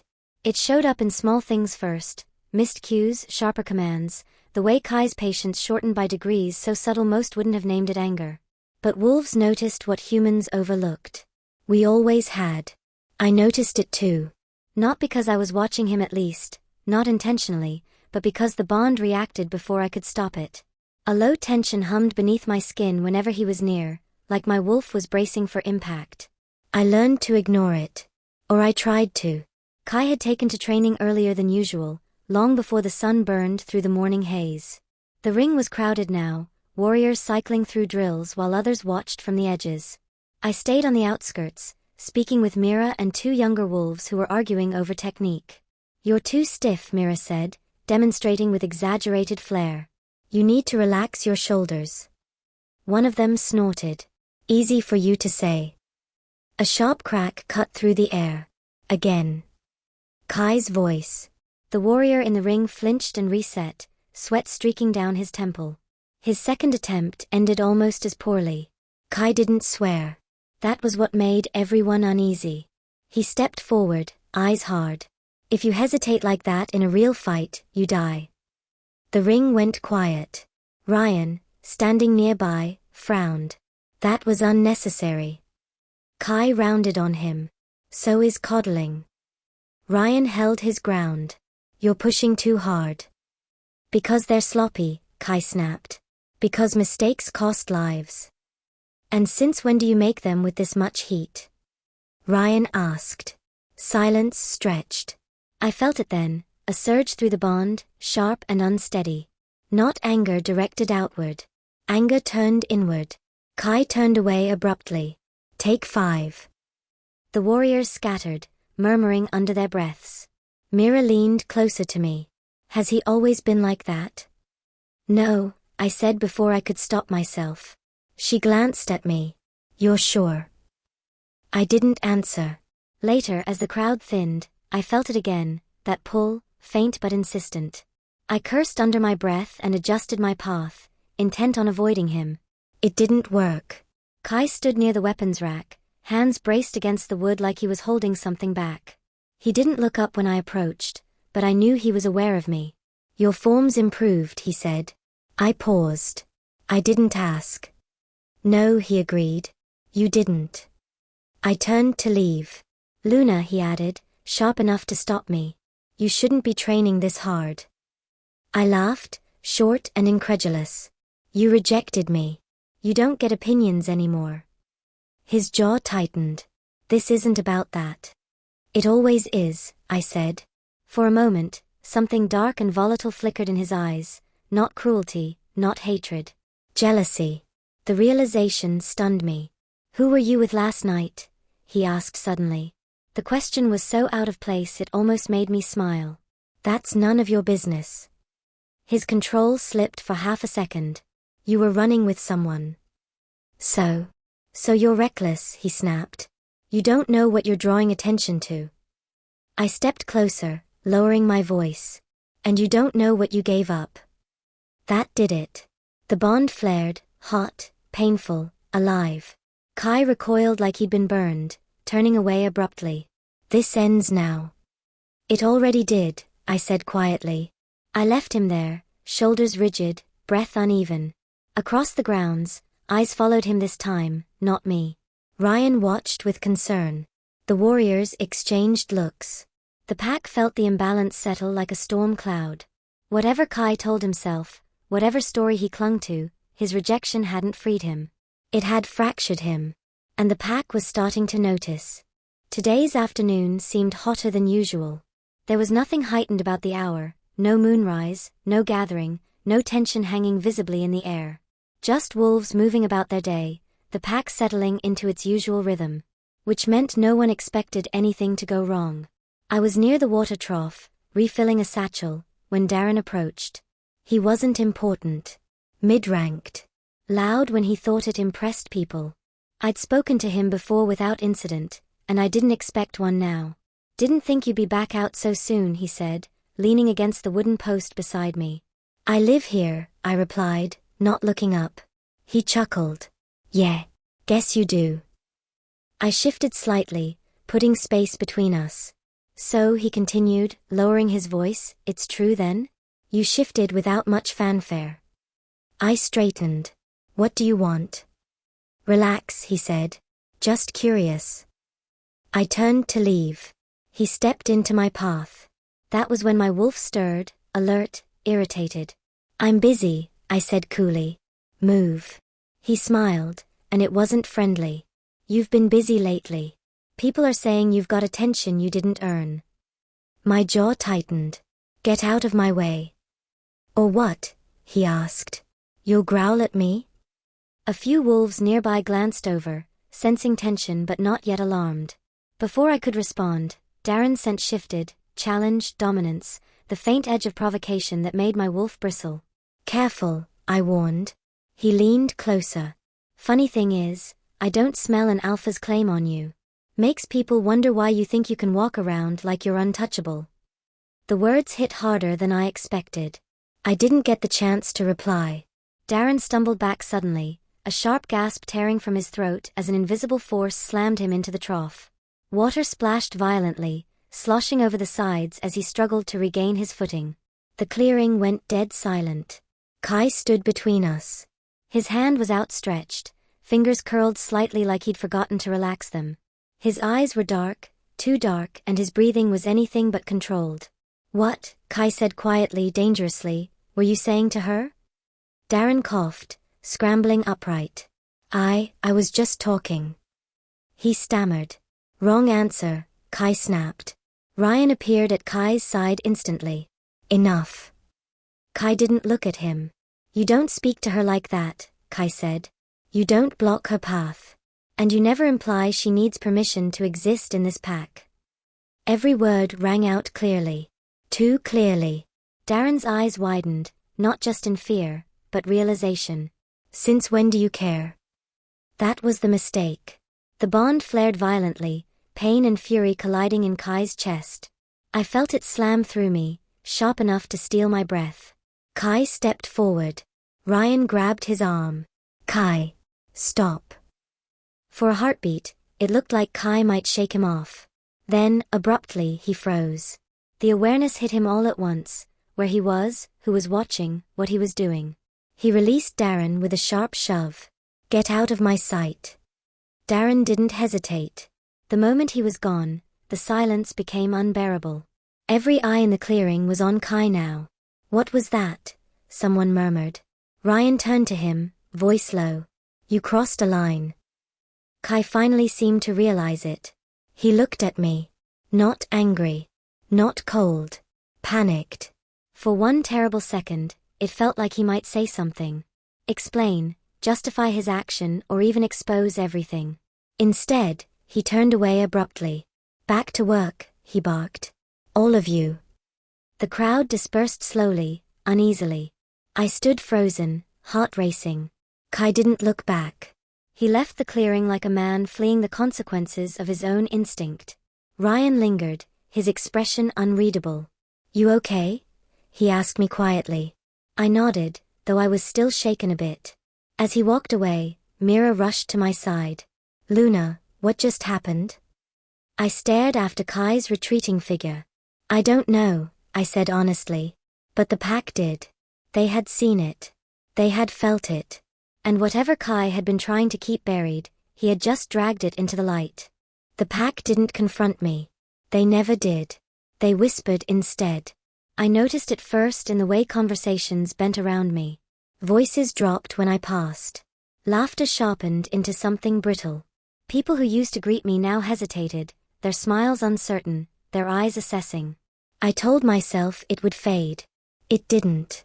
I was walking past the storage sheds when I heard my name. I'm telling you, that wasn't nothing. I slowed, instinct warning me before my mind caught up. She doesn't have the rank, another voice said.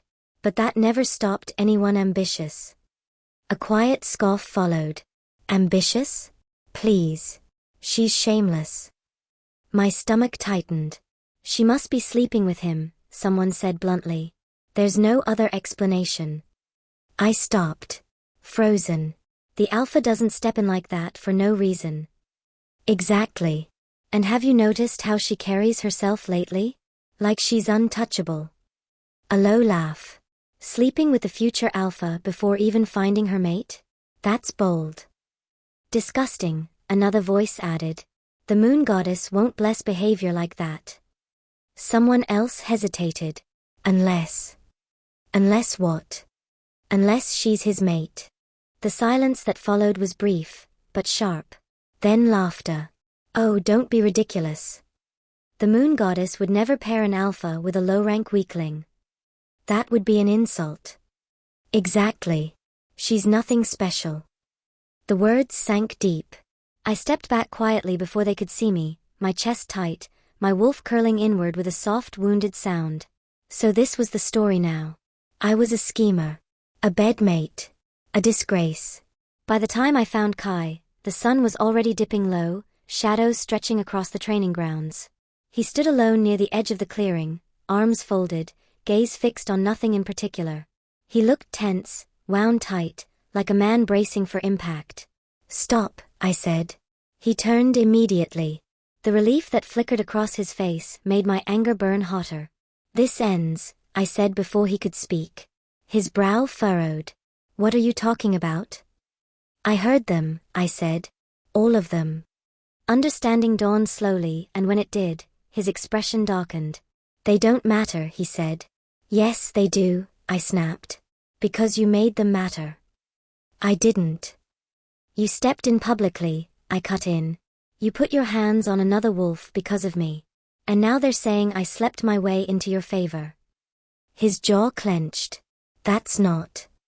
I know, I cut him off bitterly. But they don't. He took a step toward me. I can shut this down. No, I said sharply. You can't. He stopped. This is what happens when you interfere, I continued. You won't accept me. You won't claim me.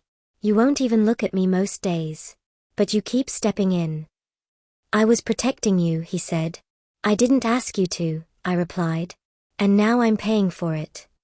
Silence stretched between us, thick and charged. If you're not going to accept me, I said quietly, then stop inserting yourself into my life. His eyes flickered. You don't get both, I went on. You don't get to reject me in private and then act like I belong to you in public. I never said you belonged to me, he said. No, I agreed. You just let everyone else assume it. That hit. He looked away. They're calling me shameless, I said. They're saying I'm weak. That I should be grateful you even looked my way. His fists clenched. I'll handle it. How? I demanded. By pushing someone else into a wall? He didn't answer. I'm warning you, I said, voice steady despite the ache in my chest. If you don't stop, this will get worse. For both of us. His gaze returned to mine, something raw and conflicted beneath the surface. I didn't think. He didn't get to finish his statement before I cut him off. That's the problem, I said. You never do when it comes to me. I stepped back, putting distance between us deliberately. Stay away, I said. Unless you're ready to stand beside me openly. I turned before he could respond. Behind me, I felt the bond twist, angry, frustrated, desperate. But I didn't slow. Because being wanted without being chosen was worse than being alone. And I was done carrying the cost of his silence. The summons came before sunrise. Kai was already awake. He hadn't slept properly in days, not since the bond had been fractured and refused to fade. It sat in his chest like a dull bruise, flaring whenever Luna was near, twisting whenever she was distant. He told himself it was weakness. He told himself it would pass. It hadn't. The council chamber was colder than usual when he entered. Elder Mark stood near the center table, flanked by 2 senior council members. None of them smiled. You know why you're here, one of them said. Kai didn't bother pretending otherwise. Because I stopped the confrontation. You escalated it, another corrected. Kai's jaw tightened. He was out of line. And you were emotional, the elder replied evenly. That word again. Emotional. Kai folded his hands behind his back. I acted to maintain order. You acted, Elder Mark said slowly, to protect a specific wolf. Silence followed. Careful silence. Kai didn't answer. It wasn't a question. Yes, Kai said. Why? The elder questioned. The bond throbbed sharply at the mention of her. Kai ignored it. She's part of this pack, he said flatly. That's all. That's not how it appears, the elder replied. The pack is speaking. Kai's gaze flicked up. About what? Favoritism. Compromise. Distraction. The words were delivered calmly, but each one landed like a strike. You are the alpha of this pack, Elder Mark said. You do not get to move without consequence. I know that. Then start acting like it. The meeting ended without resolution. That was worse than punishment. By mid-morning the tension had spread. Kai stepped onto the training grounds, but the usual rhythm felt off. Conversations cut short when he approached. Ryan was speaking to two warriors and stopped mid-sentence when Kai drew near. What? Kai asked. Ryan didn't flinch. They're talking. About? You. Kai exhaled slowly. Let them. Ryan studied him for a moment. You could fix this. Kai's eyes hardened. There's nothing to fix. Ryan stepped closer, lowering his voice. Then stop reacting every time someone breathes near her. The bond flared again. Kai looked away first. She warned you, Ryan added quietly. I know. That was the problem. Across the grounds, Luna moved with deliberate calm. It should have been easier now. Cleaner. He had severed the bond. Made his choice. And yet every time she laughed, even faintly, his wolf stirred violently, restless and agitated. She was speaking to Mira now. Then Jonah. Kai's posture stiffened before he could stop it. The familiarity was subtle. Intentional. Kai's jaw tightened. Ryan followed his gaze. You're doing it again. I'm not. You are. Kai forced himself to look away. The council's words echoed in his mind. Compromise. Distraction. Weakness. He had rejected her to prevent this exact scenario, to preserve his position, his image, his authority. And now he looked like a jealous alpha who had lost control of something he never claimed. Evan glanced up then. Their eyes met. Later that evening, Kai stood alone near the eastern boundary, hands braced against the cold bark of a tree. He could still feel her. Not as strongly as before. But enough. Enough to know when she was upset. Enough to know when she was close. Enough to know when someone else made her smile. He closed his eyes. I did what was right, he muttered. His wolf disagreed. The rejection hadn't removed her. It had simply removed his right to stand beside her. And now the pack was watching. If he stepped wrong again, they wouldn't question Luna. They would question him. We heard about him before we saw him. A visiting alpha arrives before sunset. The words moved through the pack like a ripple under still water. Nothing chaotic or dramatic. Just alert. Another alpha stepping onto our land meant something. Negotiation, territory, resources, alliances, power. By the time I was asked to deliver water to the council tent, the clearing felt different. Straighter backs. Sharper eyes. Wolves pretending they weren't curious. I told myself I didn't care. I was almost convincing. I saw Kai first. Of course I did. He stood at the front of the clearing, shoulders squared, posture controlled. He looked like what the pack expected him to be, steady, commanding, untouchable. Then the visiting alpha stepped into view. And everything shifted. He didn't stride. He didn't puff his chest. He simply walked forward like the ground already respected him. Tall, composed, dark hair, darker eyes, and most importantly a very good build and an handsome face. There was something unsettling about how calm he looked. Kai stepped forward first. Alpha Evan. So that was his name.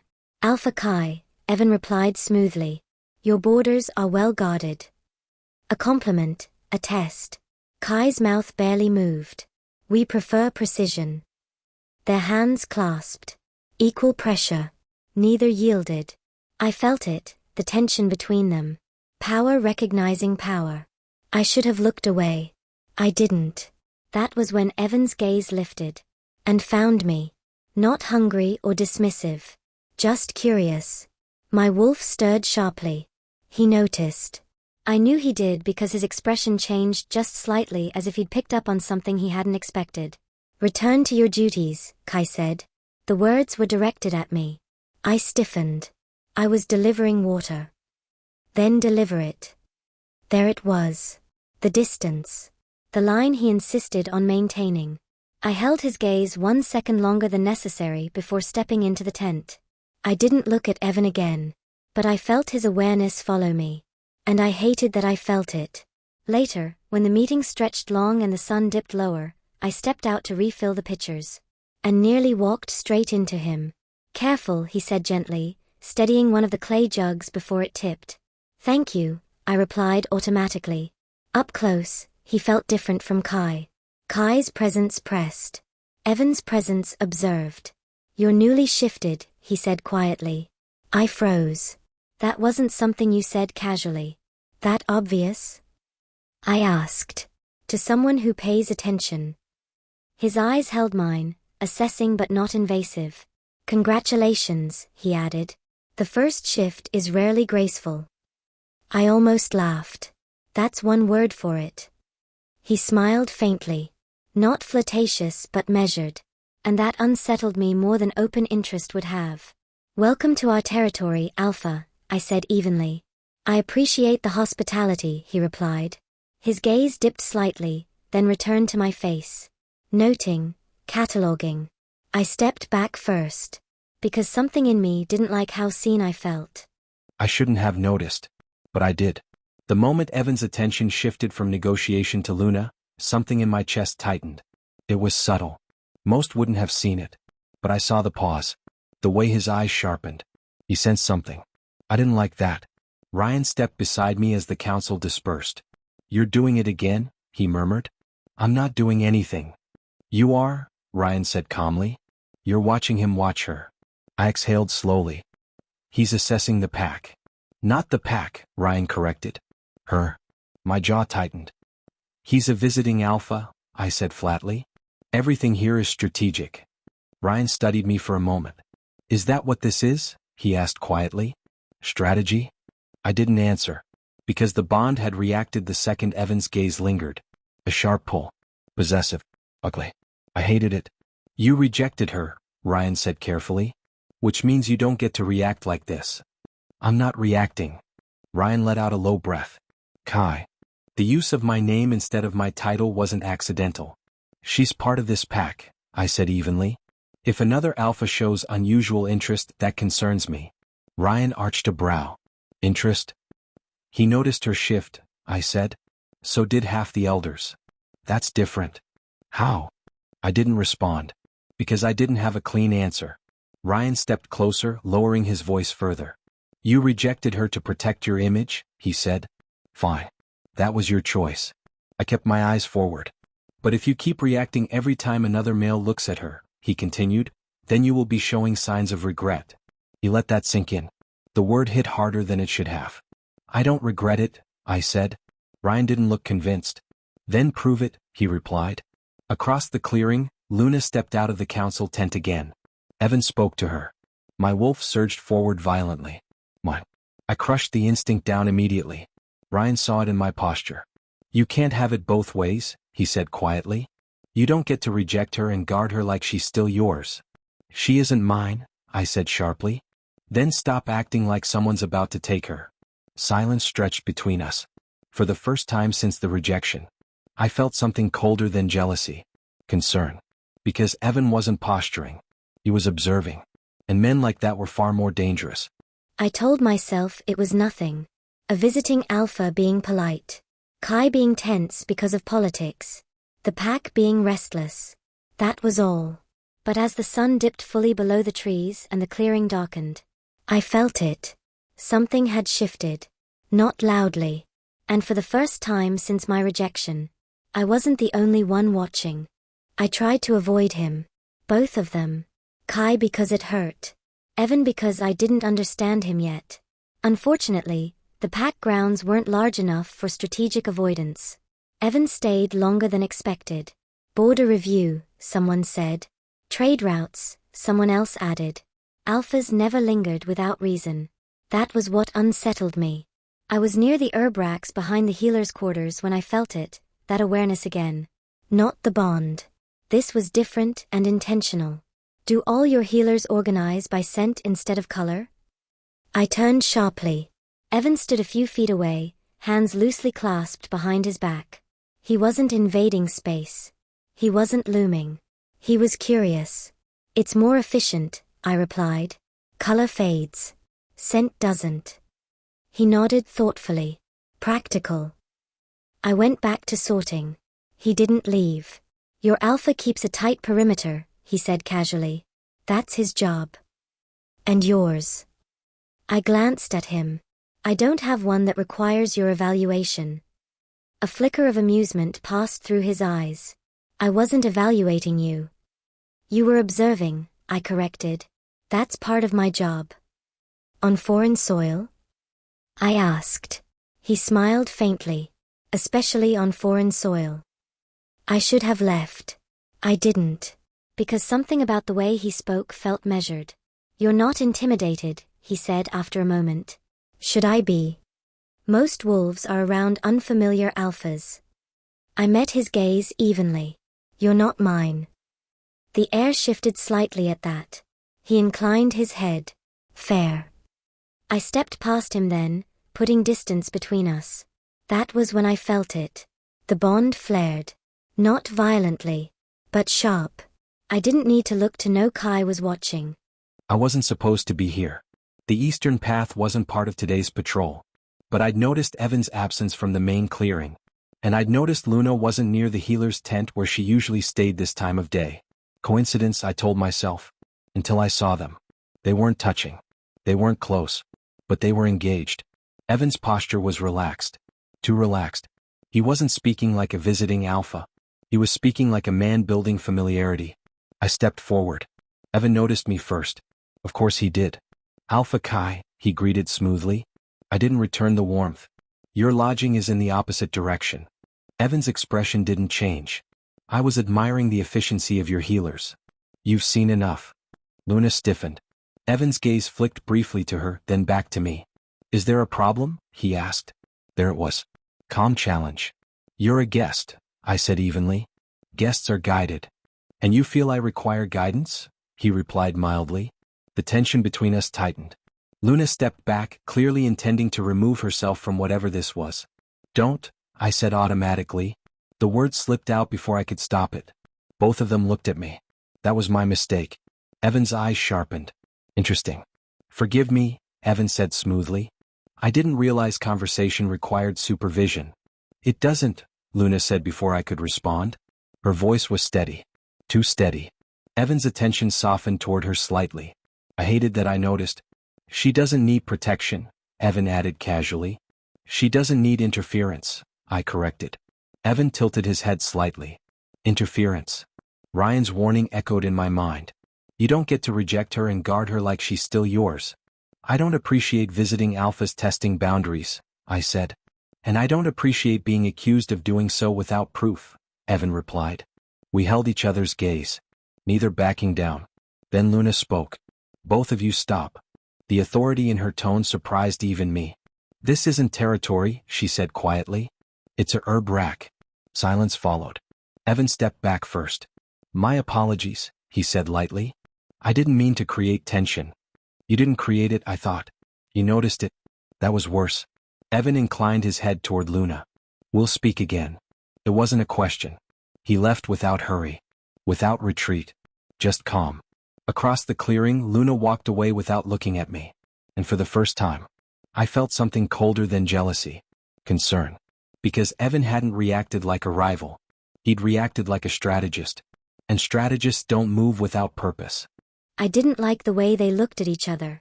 Not because of dominance. Because of calculation. Kai's tension felt sharp, almost reckless. Evan's felt patient. Measured. And patience, I was beginning to realize, was far more dangerous. I shouldn't have come to the midday gathering. It wasn't a ceremony. Just one of those open circle meals when visiting delegates shared space with the pack to build rapport. Which really meant, observe each other without teeth. I kept to the edge of the circle, plate in hand, hoping to remain background noise. It didn't work. Some wolves rise above their station. The comment wasn't loud. But it wasn't quiet either. Helena. Of course. She sat 2 places over, smiling like she hadn't just laid something sharp at my feet. Ambition can be admirable, she continued, if it's earned. A few wolves chuckled. I didn't look at Kai. I didn't look at anyone. I kept eating. Some rise by effort, she added. Others by proximity. There it was. Proximity. Sleeping with the alpha. Climbing above rank. Shameless. The whispers had matured into boldness. Before I could respond, Evan did. I find it interesting, he said lightly, not raising his voice, how often ambition is criticized only when it belongs to a woman. The circle stilled. Helena blinked. I wasn't referring to. I know exactly what you were referring to, Evan said smoothly. And from where I stand, I haven't seen anything in this pack that suggests weakness. His gaze slid to me briefly. Not possessive. Not claiming. Just measured. On the contrary, he added, I've seen resilience. The silence stretched. Someone shifted uncomfortably. Helena's smile faltered. Well, she said lightly, as an outsider, perhaps you don't see internal dynamics. Evan's expression didn't change. Respect doesn't require internal clearance. That landed. Hard. The circle's attention shifted not to me but to him. He hadn't raised his voice. He hadn't insulted anyone. He had simply reframed the narrative. And suddenly, Helena looked small. I hated that my pulse reacted. Not attraction. Relief. Which felt worse. He did it deliberately. He didn't defend her like a lover. He defended her with principle. And that made it impossible to challenge. If I stepped in now, I'd look territorial. If I stayed silent, he'd look honorable. Ryan leaned closer. Don't. I wasn't going to, I muttered. You were. He wasn't wrong. Across the circle, Luna's posture had changed. Not softened. Not grateful. Just alert. She didn't like being defended. But she liked being respected. Evan understood that. And I hated that he understood that. Helena attempted to recover. I didn't realize visiting alphas involved themselves in internal matters. Evan's reply was calm. I don't involve myself. I observe patterns. His eyes flicked to me. There. A subtle challenge. You lost your temper. I kept mine. I forced my expression into neutrality. The bond stirred violently in my chest, not because of what he said. Because of how she looked at him. Not adoring or infatuated. But considering. And that was enough. Ryan spoke again, low and quiet. He's not your enemy. Not yet, I replied. Ryan exhaled. You're losing ground. I don't want ground, I said. He looked at me sharply. Then why does it look like you're fighting for it? I didn't answer. Because I didn't like the truth forming in my mind. The meal ended without an explosion. Helena withdrew. The whispers softened. But something had shifted. Evan didn't approach me afterward. He didn't linger. He didn't capitalize. He simply left the circle when the food was cleared. That unsettled me more than if he had stayed. Because it meant he wasn't performing. He was calculating. And across the clearing, Kai watched him go. Not with anger. Not with dominance. But with something that looked dangerously close to realization. And for the first time since the rejection, I felt the ground under us change. He didn't come to me immediately. That was the first thing I noticed. After the midday meal, wolves dispersed in clusters, conversations picking up where they had left off. I expected Evan to use that moment to press the advantage he had just gained publicly. He didn't. He disappeared toward the eastern boundary with his beta, which meant he wasn't performing. He was pacing himself. That should have made me wary. Instead, it made me curious. It was nearly dusk when I found myself near the river path. I told myself I needed air. Distance. Space that didn't feel crowded with unspoken things. The sound of boots against gravel made me pause. I was hoping I'd run into you again, Evan said. I didn't turn immediately. That implies intent. It was, he admitted. I faced him then. No pack audience. No council. No Kai. Just us. He stopped a respectful distance away. Far enough not to corner. Close enough to speak without raising his voice. You didn't need to defend me, I said before he could. His head tilted slightly. I didn't. You did. No, he corrected gently. I defended a principle. You happened to be the example. That answer unsettled me. You're careful, I observed. I have to be, he replied. So do you. I crossed my arms. Why? Because when an alpha rejects someone and still reacts to them, he said calmly, the pack fills in the blanks. The directness startled me. You're assuming things, I said. I don't assume, he replied. I observe. Silence stretched between us. You don't owe anyone an explanation, he continued. But you should know how it looks. And how does it look? I asked. He didn't hesitate. Like he hasn't let you go. The bond flared sharply at that. I kept my face neutral. He did.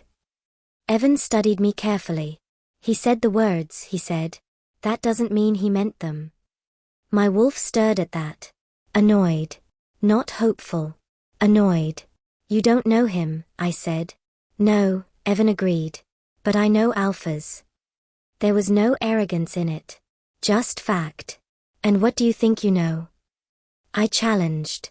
That control matters more to him than desire, he said. And that makes him dangerous. My jaw tightened. Dangerous to who? To anyone who triggers something he refuses to acknowledge. That was too close. You speak as if you're concerned, I said. I am, he replied evenly. For me. For instability, he corrected. There it was. Strategic. He wasn't offering comfort. He was offering analysis. And somehow that felt more honest. I don't need saving, I said. I didn't imply you did, he replied calmly. I think you're stronger than most here realize. That landed differently. Not like praise. Like assessment. You noticed something, he added quietly. My pulse quickened. Not about rank, he continued. About you. I held his gaze. What did you notice? I asked carefully. He smiled faintly. That you're not as small as they believe. The way he said it made something tighten in my chest. Because it wasn't about reputation. It was about power. And for the first time, I wondered what exactly he was looking for. I should go, I said. He didn't stop me. Of course, he replied. We'll speak again. It wasn't a demand. It was a certainty. And as I walked back toward the pack grounds, I felt it. Not attraction. Not trust. But something shifting. He wasn't pushing. He was waiting. And waiting, I was beginning to realize, was far more effective. I didn't approach him immediately. That would have looked reactive. And I refused to give him that satisfaction. Instead, I waited until the evening inspection round, when his beta was occupied and the pack had thinned near the eastern boundary. Evan stood near the tree line, studying the land like it was a puzzle he intended to solve. You're far from your lodging, I said evenly. He didn't turn right away. I was admiring the terrain, he replied calmly. It's well maintained. You've mentioned that, I said. He faced me then. No challenge in his posture. No forced dominance. Just awareness. You have something to say, he observed. I do. He waited. I respected that. You've taken an interest in one of my wolves, I said. Evan's expression didn't change. I've taken interest in several. Don't, I said. He arched a brow slightly. Don't? Be deliberate, I clarified. A faint smile touched his mouth. You think I'm not? I stepped closer, not aggressively. Not enough to spark a scene, just enough to close distance. I rejected her, I said quietly. That doesn't mean she's a political opportunity. There it was. The admission. Evan didn't blink.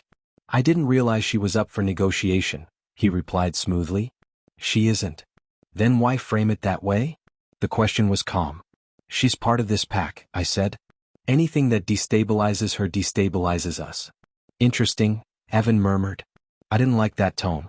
You're assuming instability, he continued. I've seen composure. You've seen what she allows you to see. And you've seen what she doesn't, he countered. Silence stretched between us. You're overstepping, I said. Am I? He asked quietly. Or are you misreading my interest? I studied him carefully. You defended her publicly, I said. I defended logic, he corrected. You reacted emotionally. I didn't. That landed. He wasn't mocking. He was stating fact. You're calculating, I said. I'm an alpha, he replied simply. We held each other's gaze. I won't interfere with your internal dynamics, Evan added evenly. But I also won't ignore strength when I see it. The words were neutral. The implication wasn't. You won't recruit from my pack, I said flatly. Recruit? His head tilted slightly. That's what you think this is? Isn't it? Evan smiled faintly. If I wanted to recruit, he said quietly, I wouldn't start with conversation. The calmness in his voice was more unsettling than aggression would have been. I felt the bond stir again, restless, alert. You're staying longer than necessary, I said. Negotiations aren't finished. They could be. He studied me carefully. You're concerned, he said. I'm cautious. Of me, he asked. Of your motives. Evan stepped back slightly, easing the tension instead of tightening it. My motives are simple, he said. I don't like wasted potential. That was the first time something sharp entered his tone. And you believe she's wasted here? I asked. I believe she's underestimated. The words hit harder than they should have. Because I had rejected her. Because the pack whispered.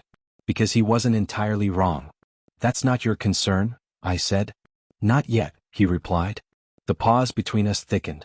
Then he added almost casually, You rejected her publicly? No. Privately? Yes. And you still react. That was the final needle. I didn't answer. He nodded slowly. That's not my instability, he said. That's yours. I felt it before I saw them. The bond pulsed sharply, not pain, but tension. When I stepped toward the eastern boundary, they were standing apart now. Conversation finished. But something heavy lingered in the air. Kai's shoulders were rigid. Evan looked calm. Too calm. They both turned when they sensed me. The silence that followed told me everything.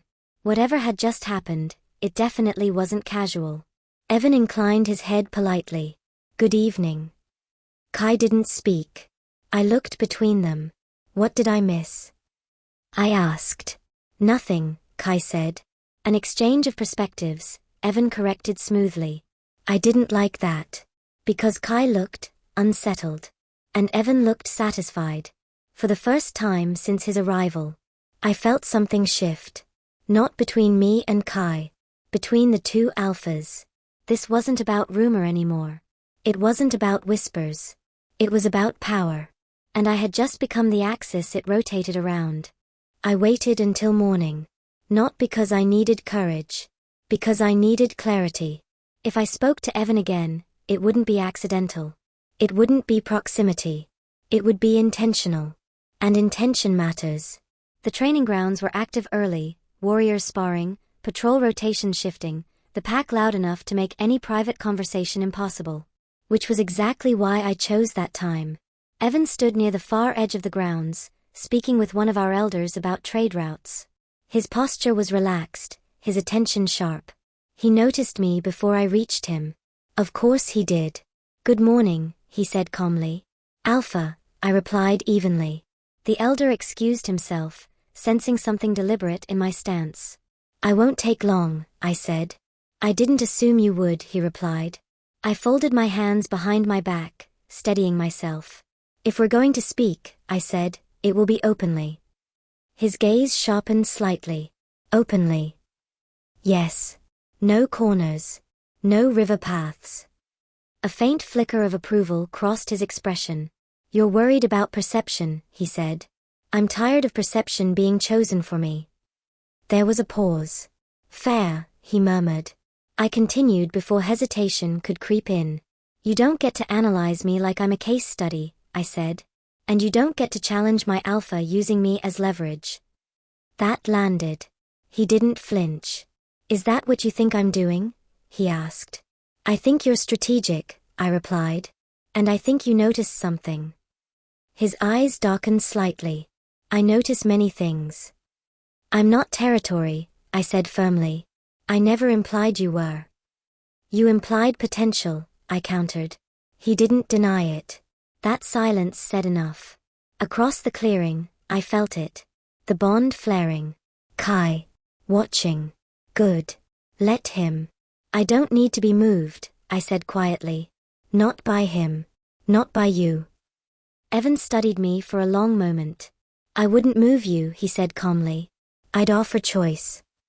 I held his gaze. And what makes you think I don't already have one? His expression shifted slightly, intrigued. Because, he said softly, you're standing here to prove something. The truth of that irritated me. I'm standing here, I corrected, because I won't be spoken for. A faint smile curved his mouth. Then we understand each other. I nodded once and turned to leave. She did it deliberately. That was what burned. It wasn't coincidence. It wasn't accidental proximity. She walked toward him in full view of the pack. And he met her halfway. They stood facing each other in daylight. No secrecy. That made it worse. Ryan stepped beside me. Don't. I'm not moving, I said flatly. You look like you want to. Across the clearing, Luna's posture was steady, controlled. Evan's expression was unreadable. They weren't smiling. They weren't laughing. They were speaking like equals. That unsettled me more than flirting would have. She's proving independence, Ryan said quietly. From me, I replied. Yes. The word landed heavier than it should have. She doesn't owe you anything, Ryan added. I know. Do you? My jaw tightened. I rejected her. That was my choice. But watching her choose someone else's attention, even strategically twisted something ugly in my chest.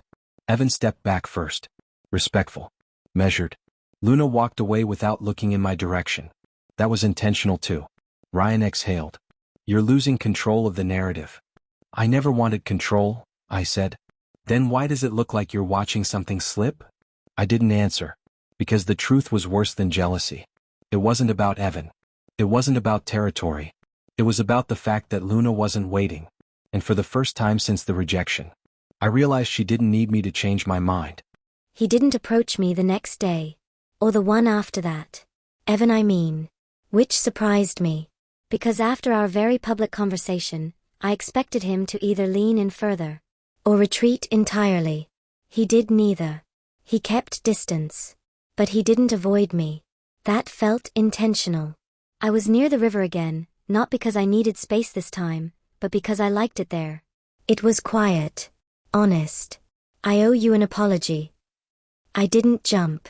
I had sensed him before he spoke. He stopped several feet away. Farther than usual. You don't owe me anything, I said. I do, he replied calmly. If my presence has made your position more complicated. That was unexpected. I can handle complicated, I said evenly. I don't doubt that, he replied. That's not what I'm concerned about. I studied him. Then what are you concerned about? That I may have unintentionally sharpened attention you didn't ask for. There was no sarcasm in his voice. No hidden edge. Just direct acknowledgement. You didn't create the whispers, I said. No, he agreed. But I amplified them. That honesty unsettled me more than manipulation would have. Why? I asked. He considered the question instead of deflecting it. Because I don't like unfair dynamics, he said. And I reacted. The word caught me. I thought you didn't react, I said. A faint smile curved his mouth. I prefer not to. There was a pause. You were right, he added. You don't need to be defended. I felt something in my chest ease. Not because he defended me. Because he respected the correction.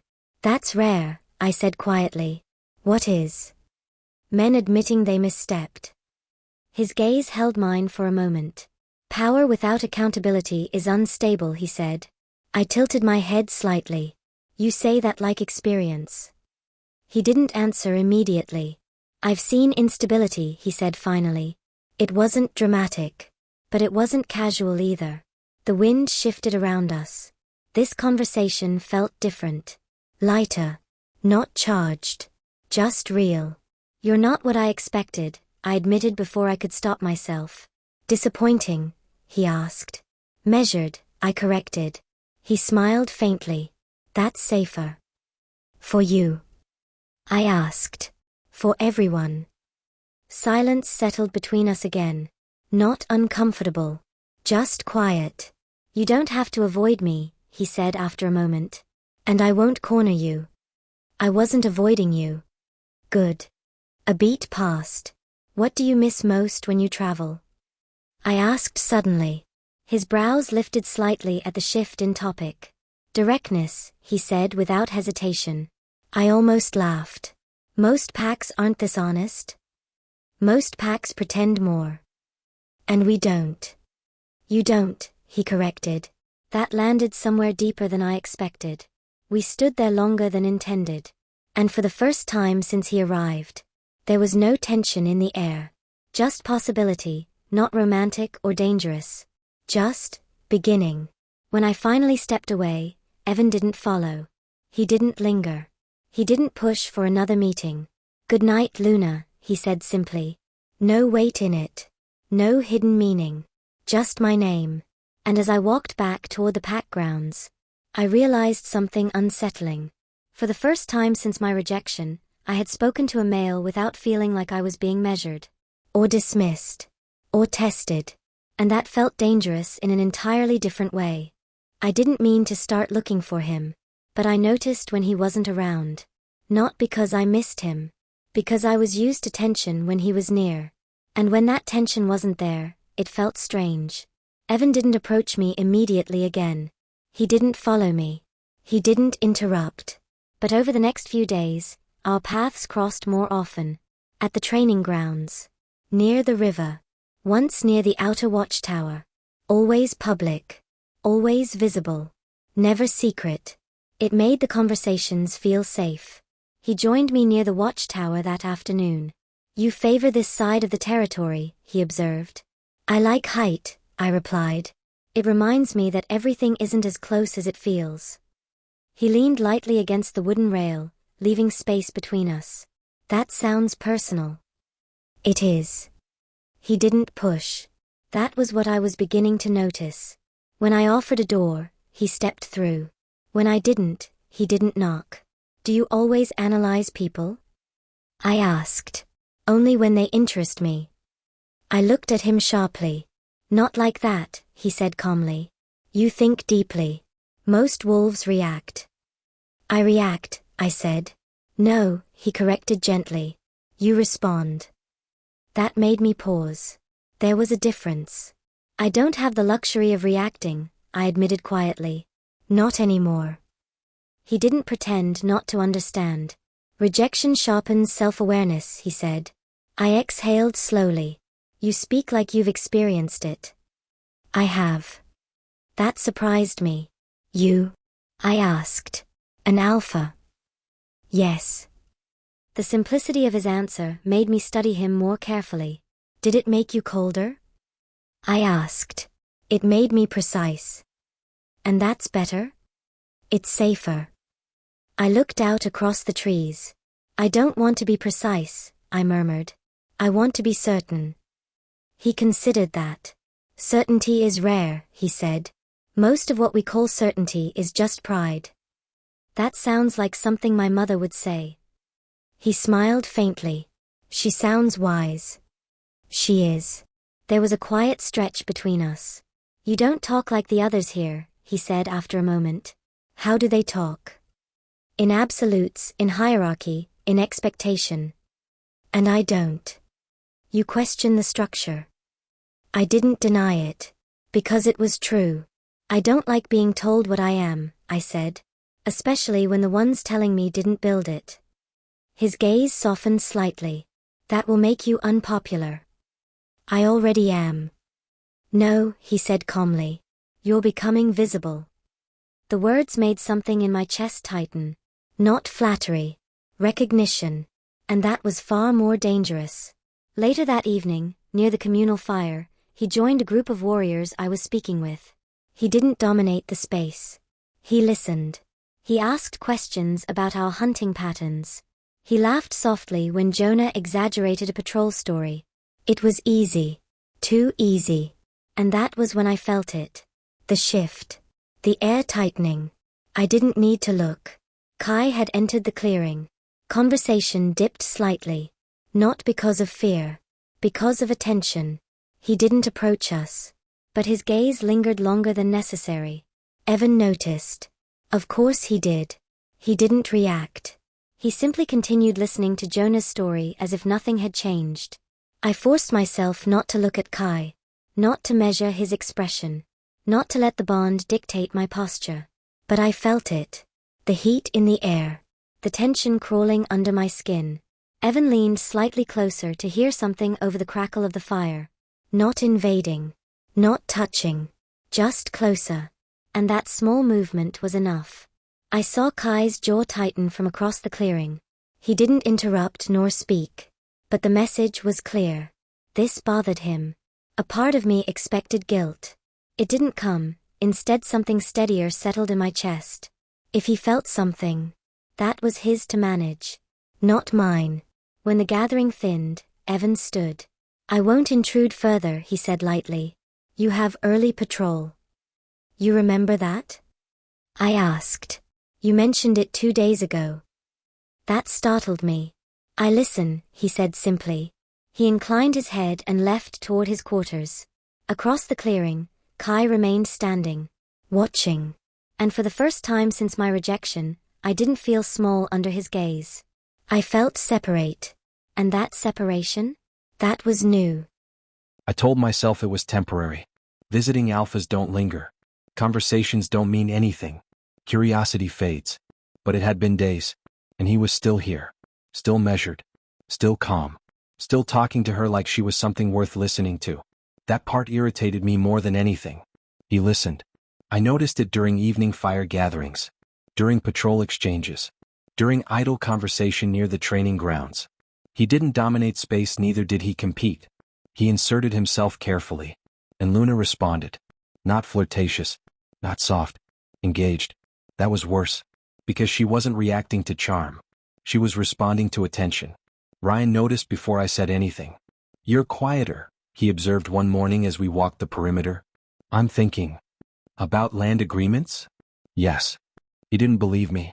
We both knew it. Across the clearing below, Luna stood with Jonah and 2 others. Evan joined them a moment later. He didn't stand close. Didn't touch. He simply joined. And the circle shifted naturally to include him. That bothered me. You rejected her, Ryan said evenly. I know. You keep saying that like it's armor. It is. He stopped walking. I didn't. Armor only works if you're not bleeding underneath it, he said quietly. I exhaled slowly. This isn't about her. Ryan didn't argue. He just looked at me. Which was worse. Because it meant he saw through it. I watched them from a distance longer than necessary. Not because I wanted to. Because I needed to understand the pattern. Evan never pushed. Never isolated her. Never cornered. He built space around her instead. Made room. That was deliberate. I could see it now. He wasn't trying to claim her. He was trying to become safe. And safety creates trust. Trust creates choice. And choice creates departure. The thought hit harder than expected. Departure. She wouldn't leave the pack. She wouldn't. But the possibility existed. And I had created that possibility myself. Later that afternoon, I stepped onto the training grounds. Luna was sparring with Mira. She had always been sharper than most gave her credit for. I knew that. I just hadn't said it. Evan stood nearby, speaking with one of my elders. But his attention drifted occasionally toward the sparring ring. He wasn't evaluating. He wasn't judging. He was observing. That word again. I stepped forward without thinking. Rotate, partners, I called out. The command cut through the ring. Luna's head snapped up. Our eyes met briefly. Unreadable. Alpha? Mira asked. Rotate, I repeated. Luna stepped back automatically. I stepped into the ring. We circled each other. You're tense, she said quietly. You're distracted, I replied. Her brow arched slightly. I'm not. You are. The exchange was subtle. Low enough not to draw attention. You don't get to correct me anymore, she said calmly. That landed. I lunged. Not hard. Not aggressive. But faster than necessary. She blocked. Good. She adjusted. Better. Her strength had improved. I noticed that too. Focus, I said.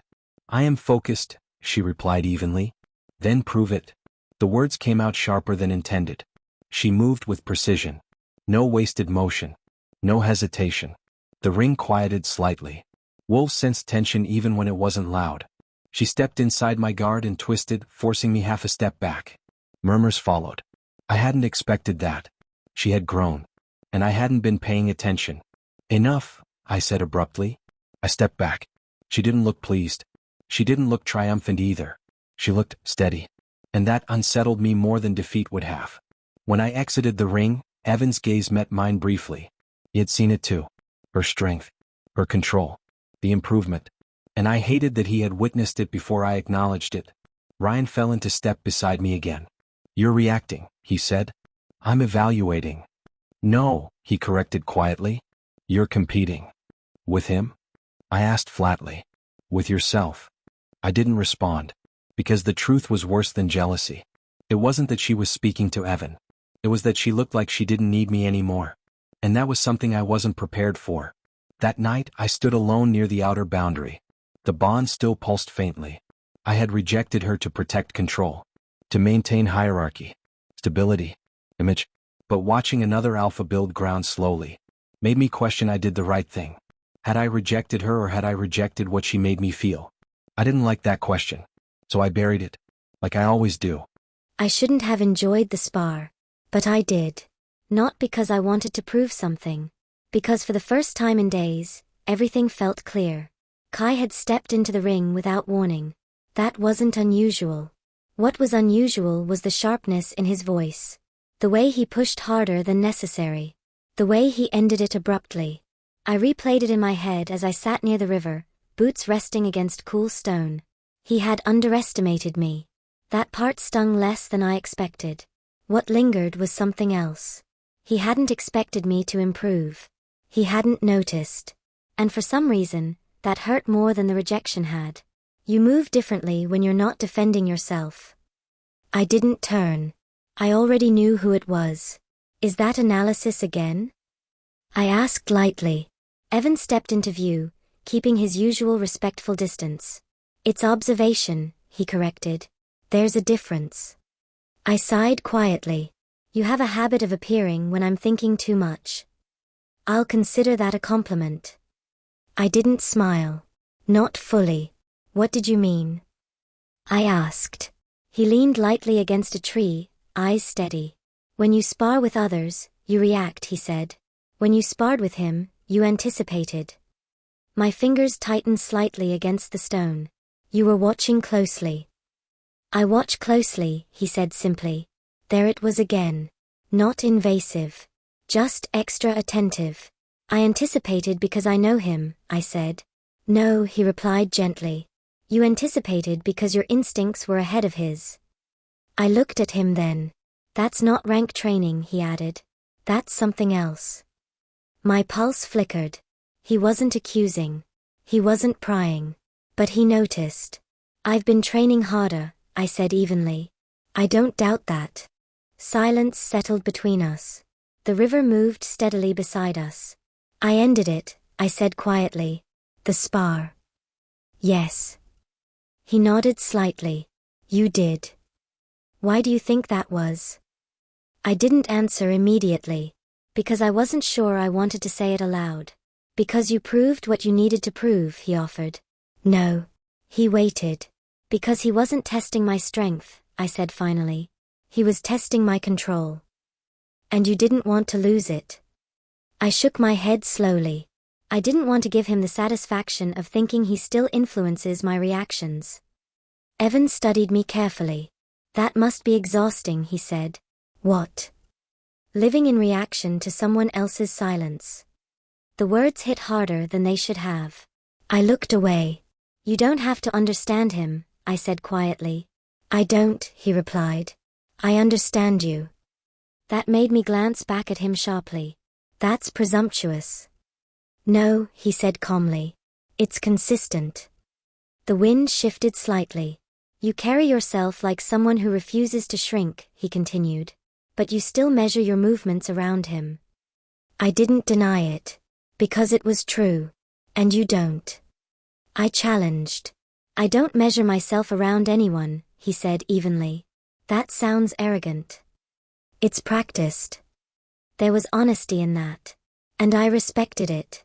We sat in silence for a while after that. He didn't ask about my wolf. He didn't push about the bond. He didn't bring up Kai again. Instead, he asked about the forest paths beyond the western ridge. About how long I'd been training seriously. About whether I preferred patrol or watchtower shifts. Small things. Normal things. And slowly, I found myself answering without calculating. That ridge is my favorite place, I said at one point. The wind is different there. How? He asked. It feels cleaner. He nodded thoughtfully. Less interference. Yes. He glanced at me then. You're like that, he said. Like what? You function better without interference. I let out a quiet breath. That's not something most people notice. Most people aren't looking for it. There it was again. That steady way he saw without pressing. And that felt unfamiliar. When I finally stood, brushing dirt from my palms, he stepped back automatically to give space. You're improving quickly, he said. I've always improved quickly. He tilted his head slightly. Yes, he said softly. You have. Something in his tone made my wolf stir faintly. He didn't know what he was noticing yet. But he noticed something. And for the first time, I wondered if that was something I should be careful about. Good night, Evan, I said. Good night, Luna. I told myself I wouldn't confront her, that I was above it, that I had already made my choice, but I had watched enough. The river, the fire gatherings, the quiet conversations, the way she stood differently when he was near. Not softer, stronger. And that was what bothered me. Not that she liked him, that she seemed steadier around him, as if he gave her something I had taken away. I found her near the western ridge just before dusk, alone, for once. Are you avoiding the center of the pack now? I asked evenly. She didn't startle. She rarely did. I prefer the wind here, she replied calmly. I stepped closer. Too close. You've been spending a lot of time with him. Her shoulders stiffened slightly. I speak to many wolves. Don't, I said. Don't what? Pretend this is casual. She turned fully, then eyes sharp. It is casual. It doesn't look that way. Her gaze hardened. And how does it look? The bond pulsed sharply in my chest. It looks deliberate, I said. Maybe it is, she replied. That answer hit like a blow. You're proving something, I continued. Yes. The honesty only fueled the irritation rising under my skin. To him? I asked. To myself. I exhaled sharply. You're getting close to him. I'm speaking to him. You're letting him build familiarity. And if I am? The defiance in her voice sparked something ugly in me. You think he's harmless? I asked. I think he listens. That stung. He's positioning himself, I said sharply. Maybe, she replied. And maybe I'm choosing to let him. The words were calm, controlled. That control made my temper snap. Is he a rebound? I asked. Her eyes widened slightly. You rejected me, she said quietly. That doesn't mean you cheapen yourself by following the next alpha who shows interest. The words left my mouth before I could stop them. Silence followed. Heavy. Thick. Her face changed. Hurt and then fury. The sound of the slap echoed sharp against the open air. My head snapped to the side. I didn't react. She was shaking. What gives you the right, she said, voice trembling but strong, to speak down to me like that? I stared at her. The mark on my cheek burned less than the realization in my chest. I don't follow anyone, she continued. I speak to who I choose. A tear slipped down her cheek before she could stop it. She wiped it away immediately. Fast. Fierce. I will not shrink because you regret your decision, she said. Regret. The word lodged like a blade.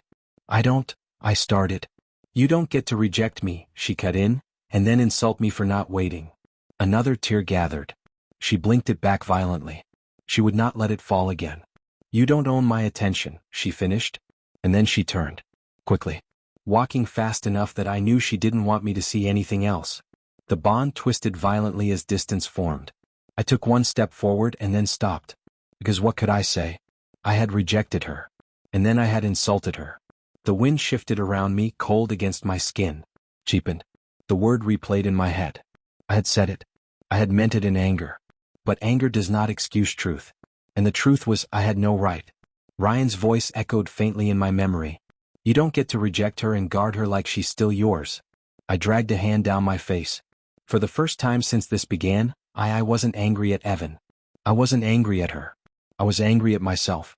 Because the look on her face when I said it, that wasn't defiance, it was disappointment, and I had put it there. The cheek she struck still burned. But the real damage sat deeper. She had shed a tear. And walked away before I could see her break. Not because she was weak. Because she refused to give me the satisfaction. And that hurt more than the slap ever could. I didn't realize how fast I was walking until my lungs started to burn. I hadn't meant to cry. I hadn't meant to let him see even one tear. But the word, cheap. It echoed inside my chest like something rotten. I stopped near the tree line, pressing my palm against the rough bark of an old oak. Breathe. Just breathe. The tears came anyway. Quiet. Furious. Not because I loved him. Not because he rejected me. But because he still believed he could define me. Footsteps approached. I wiped my face quickly, furious at myself. I didn't expect to see you here. Evan's voice. Soft. Unprepared. He stopped when he saw my face. His expression shifted instantly. Concern written all over his face. I'm fine, I said automatically. He didn't contradict me. Didn't ask what happened. Didn't say Kai's name. He simply stepped closer. Careful. You don't have to explain, he said quietly. That almost broke me more than the insult had. Because he wasn't demanding anything. He just saw. And then gently, he pulled me into an embrace. My forehead pressed briefly against his chest as my breathing steadied. For one moment, I let myself exist without defending anything. And that moment lasted exactly 3 seconds too long. Because suddenly a violent force tore us apart. Kai. He didn't speak. He didn't warn. He shoved Evan backward with enough force to send him stumbling. What the hell are you doing? I shouted. But neither of them were listening. Evan recovered instantly, jaw tight now, not calm. Kai's eyes were blazing. Don't touch her, Kai growled. Evan's expression hardened. You lost the right to dictate that. That was all it took. The first punch landed hard. Evan staggered back before retaliating. The crack of bone against bone split the quiet forest air. Stop. I screamed. They didn't. They shifted. It happened fast. Clothes tearing, bodies contorting, muscle and fur replacing skin. 2 massive wolves collided with brutal force. Kai's wolf was darker, larger, violent. Evan's was leaner, controlled, but equally powerful. They crashed into trees, snapping branches, snarling viciously. This wasn't dominance display. This was rage. Stop it. I ran toward them, but the force of their bodies slamming into each other knocked me backward. I couldn't get close. Claws tore through earth. Teeth snapped inches from exposed throats. Kai lunged recklessly. Evan countered strategically. The forest trembled with the violence. Enough. I shouted again, voice breaking. They didn't hear me. Or didn't care. It was Ryan who burst through the trees moments later. What are you doing? He roared. He shifted mid-run, slamming his wolf body between them. The force knocked both alphas apart. Snarls still ripped through the air, but Ryan held firm. Shift back, he said, not knowing how to give command to 2 powerful alphas that looked like they were few inches away from tearing each other apart. There was hesitation. Then fur receded. Skin returned. Both of them breathing hard. Blood streaked across Kai's jaw. A split lip on Evan. A gash across his shoulder.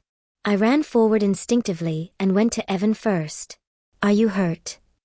I asked, hands hovering near the wound on his shoulder. He winced slightly but shook his head. It's nothing. Nothing. It was not nothing. I glanced back. Kai was watching me, not the wound or the blood. Me. Something shifted in his expression when he saw where I stood. Ryan stepped beside Kai, gripping his arm hard. What were you thinking? Ryan demanded. Kai didn't answer. He was still looking at me.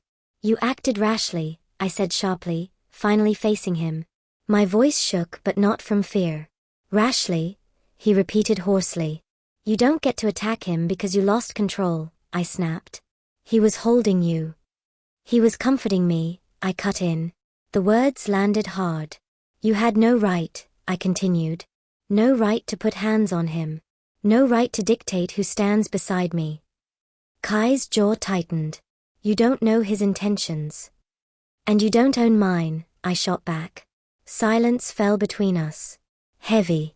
Final. Evan straightened beside me despite the wound. I'll return to my quarters, he said calmly. I looked at him. You should have that treated. It's minor. He didn't look at Kai. Not once. And that calmness only made the scene feel worse. I turned back to Kai one last time. This ends here, I said quietly. Then I turned on my heels and walked. Evan followed a few steps behind. Ryan remained with Kai. I didn't look back. But I felt it. The fracture widening. Not between Kai and Evan. Between Kai and me. And this time, it wasn't about rejection. It was about respect. The walk back was silent. Not awkward. Just heavy. Evan didn't speak first. Didn't comment on the fight. Didn't ask about Kai. He simply walked beside me, steady despite the blood darkening his shoulder. You're bleeding more than you think, I said finally. It looks worse than it is. That's not reassuring. He gave a faint smile at that. When we reached the healer's quarters, I didn't call for assistance. Not yet. I guided him inside. Sit, I said. He obeyed without argument. That alone felt strange. Most alphas would have resisted the command. I retrieved clean cloth, water, salve. When I returned, he had removed his torn shirt. The wound across his shoulder was deep enough to leave a scar. My hands were steady as I cleaned it. You didn't have to fight him, I said quietly. Yes, I did. I looked up sharply. Not because of pride, he added. Because he escalated. He escalated because of me. He escalated because of himself, Evan corrected calmly. I pressed the cloth a little harder than necessary. He didn't flinch. You don't owe me defense, I said. And you don't owe him softness, he replied. The room went quiet. I finished cleaning the wound, applying salve carefully. You should have let me handle it, I murmured. You tried. And failed. No, he said gently. You weren't heard. That made my chest tighten. I tied the bandage securely. Ryan will be furious, I muttered. He should be. I finally met his gaze fully. You're not angry, I observed. At him? Evan asked. Yes. He considered it. I'm disappointed, he said instead. That unsettled me more than anger would have. Why? Because strong leaders don't lose control publicly. There was no insult in his tone. Just assessment. You think he's weak? I asked quietly. I think he's conflicted, he replied. That answer lingered. I stepped back once the bandage was secured. It will scar, I said. Scars are reminders. Of what? Where control slipped. The words hung between us. He wasn't talking about the wound anymore. You could leave, I said suddenly. The thought surprised even me. After this? He asked calmly. Yes. And would that solve anything? No, I admitted. Silence again. You don't have to choose sides, he said softly. I didn't. You checked on me first. I stiffened slightly. That was instinct. I know. There was no triumph in his voice. No satisfaction. Just acknowledgement. That hurt him, he added. I'm not responsible for his pride. No, he agreed. But you are responsible for your boundaries. The distinction mattered. I moved toward the doorway, needing air. The sky had darkened fully now. The packed grounds were quieter. Just whispers carried by wind. He'll apologize, Evan said behind me. You don't know that. I know regret when I see it. I didn't turn. Regret doesn't erase words, I said quietly. No, he replied. But it reveals truth. I didn't respond.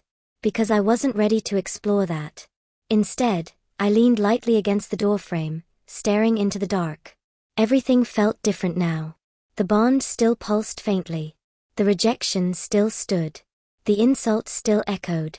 But something else had changed. Not because Evan fought for me. Not because Kai lost control. Because for the first time, I had drawn a line. And neither alpha had been able to move it. Behind me, Evan stood. And presence. Steady, unpressured presence, felt far more powerful than I expected. I should go, he said after a while. Yes. He paused. You deserve to be spoken to with respect. The simplicity of that statement did more damage than any insult. He stepped past me without touching. And as he disappeared into the dark, I realized something unsettling. Tonight hadn't made me feel wanted. It had made me feel seen. Morning came quickly together with an unusual feeling. I didn't know what to expect. The way my body is reacting, the dizziness, the heavy air, the metallic taste in my mouth, it didn't feel normal. I wasn't panicking at first. But when I reached for the glass on the counter, everything froze. My hand hovered near the edge of the glass, fingers brushing against the smooth, cool surface. My body felt off balance, and I tried to steady myself with my other hand on the counter. And then, the glass shifted. Not in the way I expected, and definitely not in the way I'd seen before. I couldn't explain it. My fingers passed through the glass. Not touched or moved, but it passed through. Asterisk. As if I wasn't solid. As if the glass wasn't real. I gasped, pulling my hand back instantly, heart hammering in my chest. It wasn't a trick of the light, neither dizziness. I wasn't imagining it. My hand had gone right through the glass, like I was translucent. The room spun. My breath quickened. I grabbed the counter again, trying to steady myself, but the world around me bent. Everything shifted and felt wrong. I could barely hear the sound of my pulse thundering in my ears. My vision blurred, the edges growing darker, the metallic taste rising in my throat. My chest felt tight, constricted. Every breath felt forced. No, no, no, my mind screamed, but I couldn't focus enough to push past it. The glass, the one I'd just touched, shifted again. It wobbled slightly, almost like it was responding to something. But the sensation wasn't just physical anymore. It was inside me. I wasn't just losing my breath. I was suffocating, as if the air around me had turned thick and impossible to inhale. My throat burned with a metallic taste, like I was drowning in something far worse than panic. Calm down, I told myself. But it only made it worse. I looked down at my hands, trembling, trying to steady them, and that's when I felt it. A shift. The glass was still in front of me, untouched, but I couldn't feel my own body properly anymore. My vision wavered, like my physical form wasn't syncing with what I was seeing. That's when I felt it. A footstep. I didn't need to turn around to know who it was. Evan. My voice cracked, struggling to speak. And then everything went quiet except for my heartbeat. He stepped into view, his eyes immediately landing on me. I couldn't breathe. I couldn't think. I couldn't move. Luna, Evan said, his voice low. What's happening?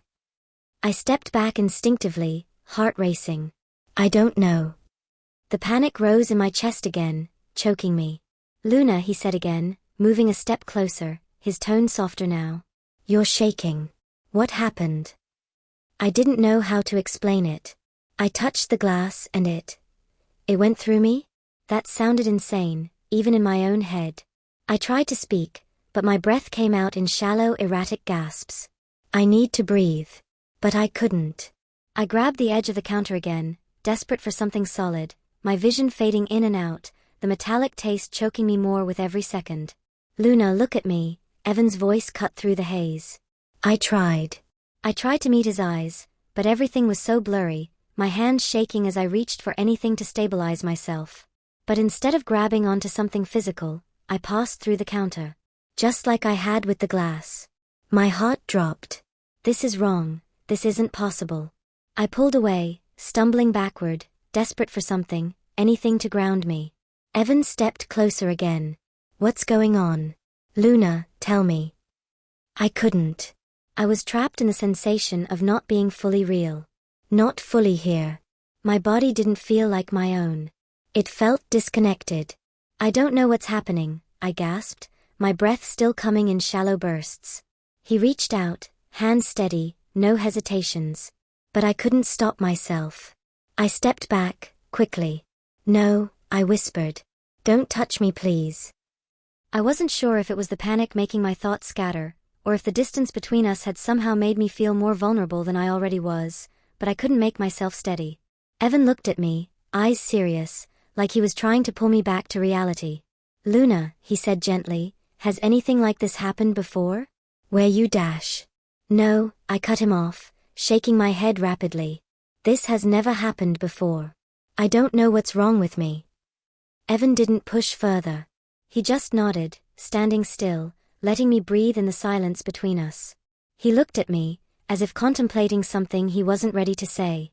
"I've heard something like this," he said after a moment, his voice steady, but there was something distant in his gaze. "When I was a child, the elders of my pack told stories. They talked about wolves whose powers were so strong that their bodies couldn't keep up.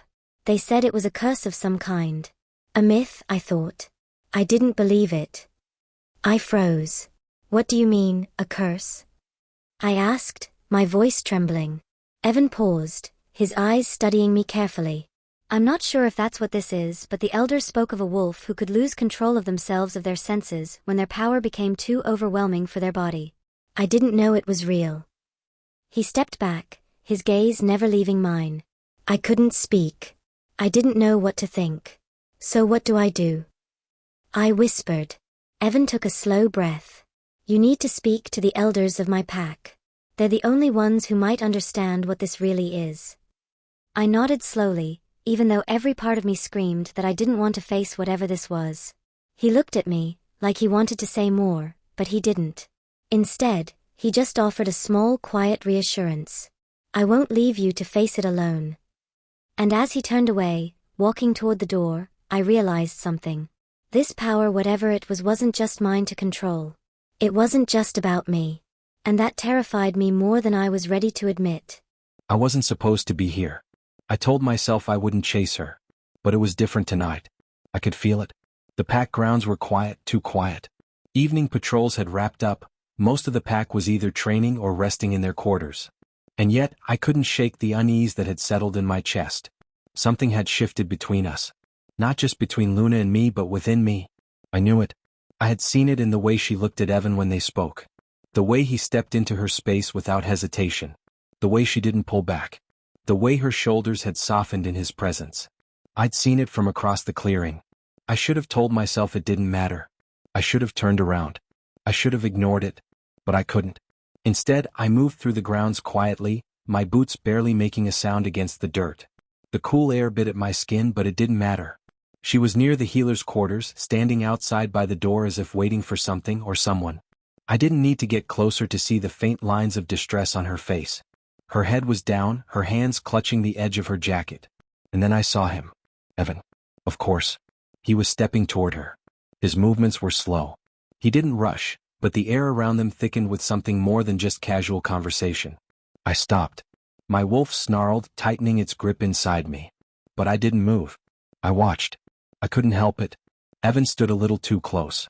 His hand brushed against her arm. Not aggressively. Not in any way that could be interpreted as inappropriate. But there was something in the way his fingers lingered for just a moment too long. Luna didn't pull away. That's when the rage started, quiet, steady. Like a pressure building slowly in my chest. I had rejected her. I had done it to protect my position. To avoid the bond. To stop it from breaking me. But this felt like a betrayal. It felt like something I couldn't stop, something that was happening right in front of me and I was helpless to prevent it. I couldn't just stand there. I moved forward. "Luna," I called her name. My voice was harsh. She turned to face me. Evan stepped back immediately, his eyes flashing with understanding. He didn't challenge me. He didn't look upset. He stepped back. But it didn't matter. The tension between us thickened instantly. "I need to speak with you," I said to Luna, though my eyes never left Evan. My control was slipping fast. "Alone." Luna's expression didn't soften. She didn't immediately respond, but she didn't pull away either. "I don't need to speak to you right now," she said quietly. The words hit like a slap. But they weren't just a rejection. They were a reminder. A reminder that I had already chosen for her.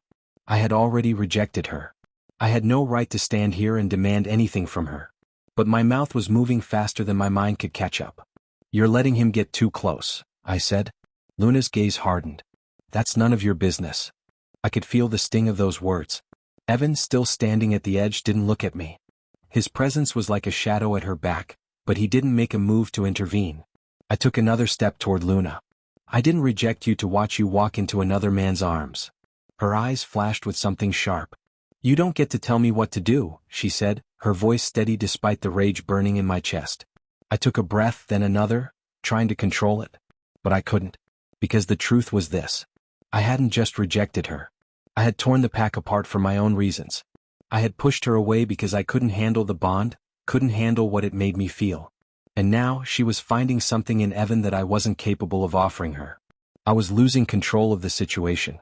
I was losing control of her. Don't pretend like you've forgotten what this is, I spat. You can't just replace me. Her lips parted, her eyes flashing with anger. I don't need to replace you, Kai. You've already rejected me. You don't get to decide what I do. And in that moment it all clicked. The anger, the frustration, the desperation to hold on to something I had already lost. I had pushed her away, and now I was fighting to pull her back. But the worst part? I realized too late that she had already started walking away from me. Evan's voice cut through the thick silence. Kai, enough. It wasn't a command. It wasn't even a challenge. It was a warning, and I could feel myself cracking. But I couldn't stop. Not now. Luna took a step back, her eyes never leaving mine. She opened her mouth to say something else, but then she looked over at Evan. The look between them was casual, comfortable. Something inside me snapped. Luna, I called again, but this time my voice cracked slightly. She didn't turn back. She didn't say anything else. She just walked away. And I stood there, frozen as the distance between us grew. Evan didn't follow. He didn't press. He didn't need to, because I had just lost her. And no matter what I said now, it didn't matter anymore. It started in the kitchen. I had been sorting through the fresh herbs my mother had gathered for the week, pulling out what we needed for the evening's brew. It wasn't anything special, just the usual routine I'd become accustomed to. But as I sorted, I felt it again. That pressure. That odd weight in the air. It was faint at first. So subtle I almost dismissed it. But it was familiar, like the stirring of something that had been lying dormant inside me. Then it hit. I reached to set the mortar down, but my hand didn't stop at the counter's edge. I wasn't thinking. I wasn't even aware of it until it happened. My mother, who had been at the stove, turned just as I pushed forward. My body shifted instinctively to catch my balance. And that's when it happened. The force. I felt it. A pulse that started deep in my chest and shot out through my fingertips. It wasn't a gentle push. It wasn't a slight nudge. It was a shove. And it wasn't me.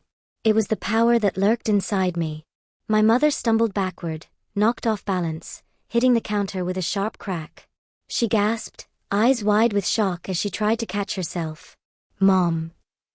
I shouted, stepping toward her, panic creeping into my voice. But she was already steadying herself, holding her side where she had hit the counter. I'm fine, Luna, she said, breathless, a little shaken. Just startled me. I looked at her, confusion thick in my chest, but I didn't feel confused. I felt terrified. I stepped closer. I didn't mean to. And that's when I looked down at my hands. They were shaking. But not from fear alone.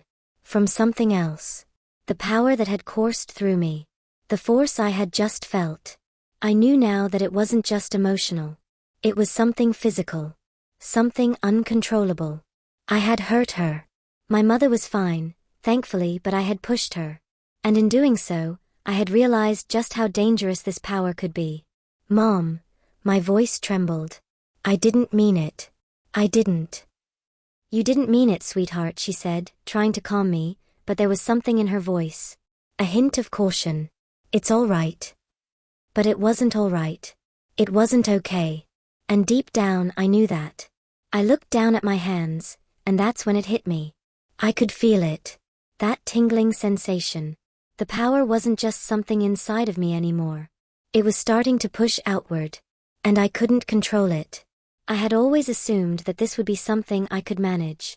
That it would remain dormant. But it was growing. And I was terrified. Without thinking, I turned on my heel and rushed out of the kitchen, past the pack grounds, past the trees that stood sentinel at the border of the territory. I didn't even look back. I didn't know where I was going until my feet found the path to the east side of the pack grounds. The cool wind didn't slow my steps. Nothing did.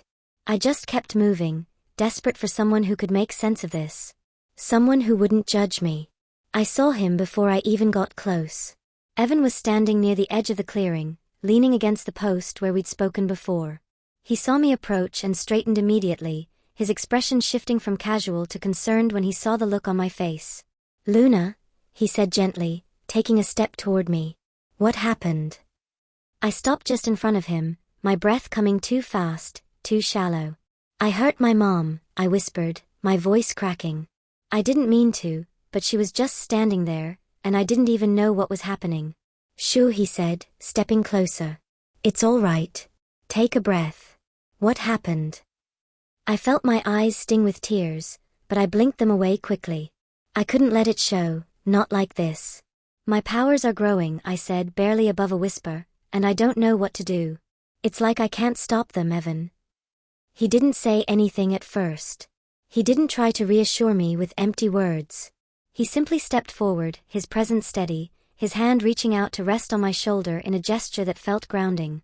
"I need to go," I said suddenly, my voice stronger now. "I need to go to your pack. Maybe the elders can tell me what's wrong with me. Maybe they can teach me how to control it." Evan didn't hesitate. "All right," he said, his voice calm and assuring. "We'll go." His words didn't feel like a promise to protect. They felt like an understanding. Like he was offering me a solution, not just comfort. And for the first time since everything had started, I didn't feel so alone. "I can't keep hurting people," I whispered, the weight of my own power pressing down on me. "You won't," he said softly, his voice steady. "We'll figure this out." I should have known it would come down to this. The thought had been sitting heavy in my chest for hours, and no matter how much I tried to convince myself that I could just leave, sneak away without anyone knowing, I knew I couldn't. Not without permission. Not without dealing with the consequences. In our pack, every wolf was bound by the alpha's command. You couldn't leave without consent. You couldn't leave without being seen as a lone wolf, and being a lone wolf meant death in most cases. Kai was the alpha. If I wanted to leave, I had to ask him. And I hated that. I didn't want to go to him, neither did I want to stand before him and beg for his permission to leave. But I had no choice. The clearing felt strangely silent as I approached his quarters. The usual bustle of pack life had quieted, and I could already feel the weight of my decision pressing against me. I wasn't sure what I was expecting, but when I finally saw Kai standing near the boundary of his quarters, watching the pack work, I realized that the conversation I had been dreading was about to happen. He saw me approaching, but he didn't move. When I stood before him, I could feel the weight of the bond between us shifting. There was nothing but tension between us now. "What do you need?" he asked, his voice colder than usual. I swallowed, steeling myself for what I had to say. "I need your permission to leave," I said, the words feeling like they weighed 100 pounds. He turned slightly, narrowing his eyes. "Leave? What do you mean by that?" "I'm going with Evan," I said quickly, before I could second-guess myself. "I need to go to his pack for a while." His gaze sharpened immediately. "I don't think you understand what you're asking for," he said, voice clipped. "You don't just leave the pack like that. I'm responsible for everyone here. If you leave without my consent, you'll be considered a lone wolf." "I know the rules," I said, fighting the urge to flinch. "I know what being a lone wolf means. That's why I came to seek your permission. I need to leave." "No, what you need to do is to stay here," he snapped, his tone sharp. "You don't just leave without a reason. What's this really about, Luna? Why are you so desperate to go?" His words hit me like a slap. I hadn't been prepared for the bite in his voice. I hadn't been prepared for the anger in his eyes. But the thing that stung the most was his accusation. "So I was right all along," he continued, his voice thick with frustration. "It's about Evan. You're running off to his pack because of him." My heart sank. "No," I said quickly. "It's not about him. You're choosing to leave, Luna. You're choosing to go to him. You're choosing him over your own pack," he spat. "Over me." I flinched at the words. "Don't make this about you," I said, my voice trembling with the weight of my anger and frustration. "This is about me." Kai's jaw tightened, and his eyes flashed with something darker. "You're desperate to run away from your problems." "I'm not running away," I said, feeling the sting of his words deep inside. "I'm trying to fix something. I don't have answers here. I don't have them with you." His expression turned from anger to something else, something I couldn't place. It almost looked like hurt. But he didn't say anything. "Why are you so desperate to leave, Luna?" he asked again, his voice quieter, almost pleading. I shook my head, unable to answer him, not the way he wanted. It doesn't concern you, I said, turning away before I could let him see the emotion in my eyes. I'm leaving. Kai stepped forward, blocking my path. You're not going anywhere without my permission, he growled. You don't get to leave, not like this. I'll go with or without your permission, I said, standing firm. And if you want to rule me as a lone wolf, then fine.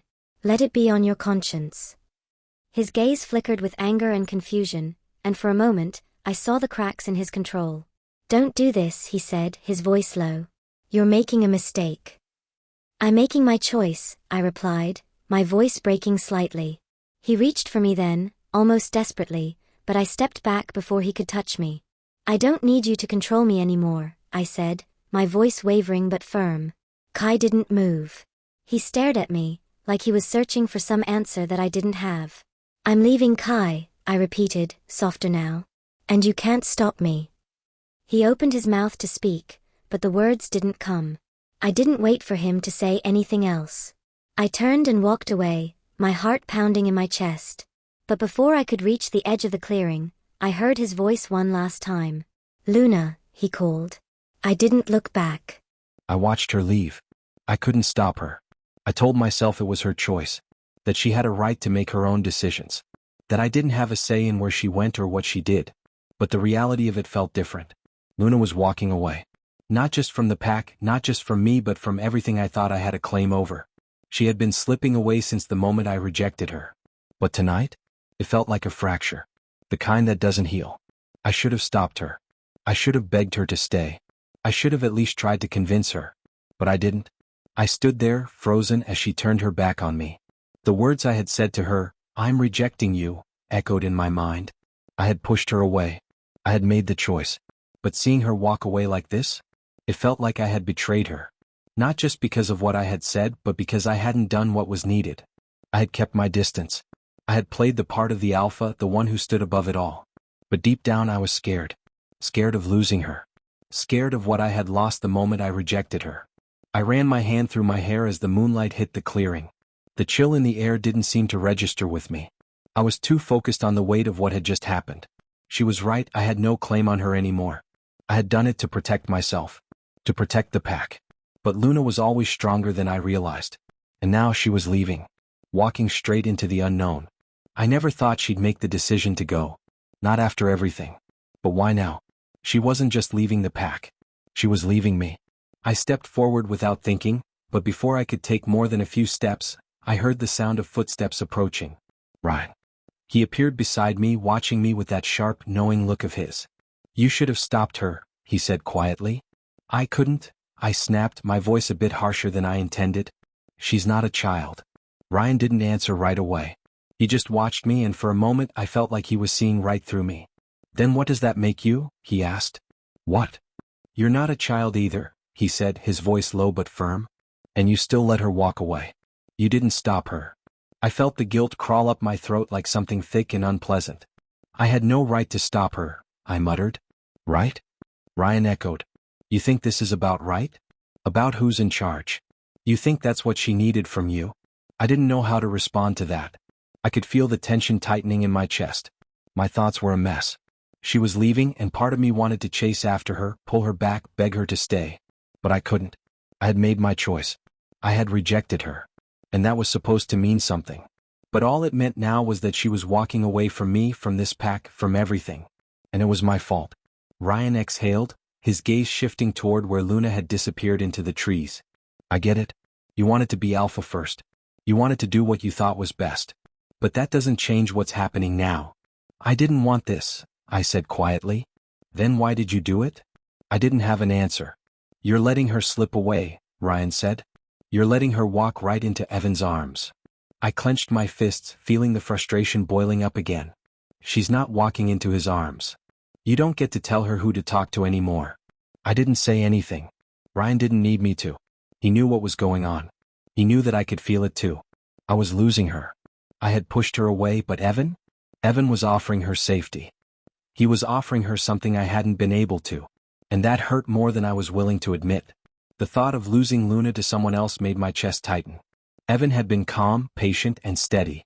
Everything I hadn't been. He was everything I wasn't. And now Luna trusted him. I had pushed her away for the sake of control, and now Evan was the one who got to offer her what she needed most.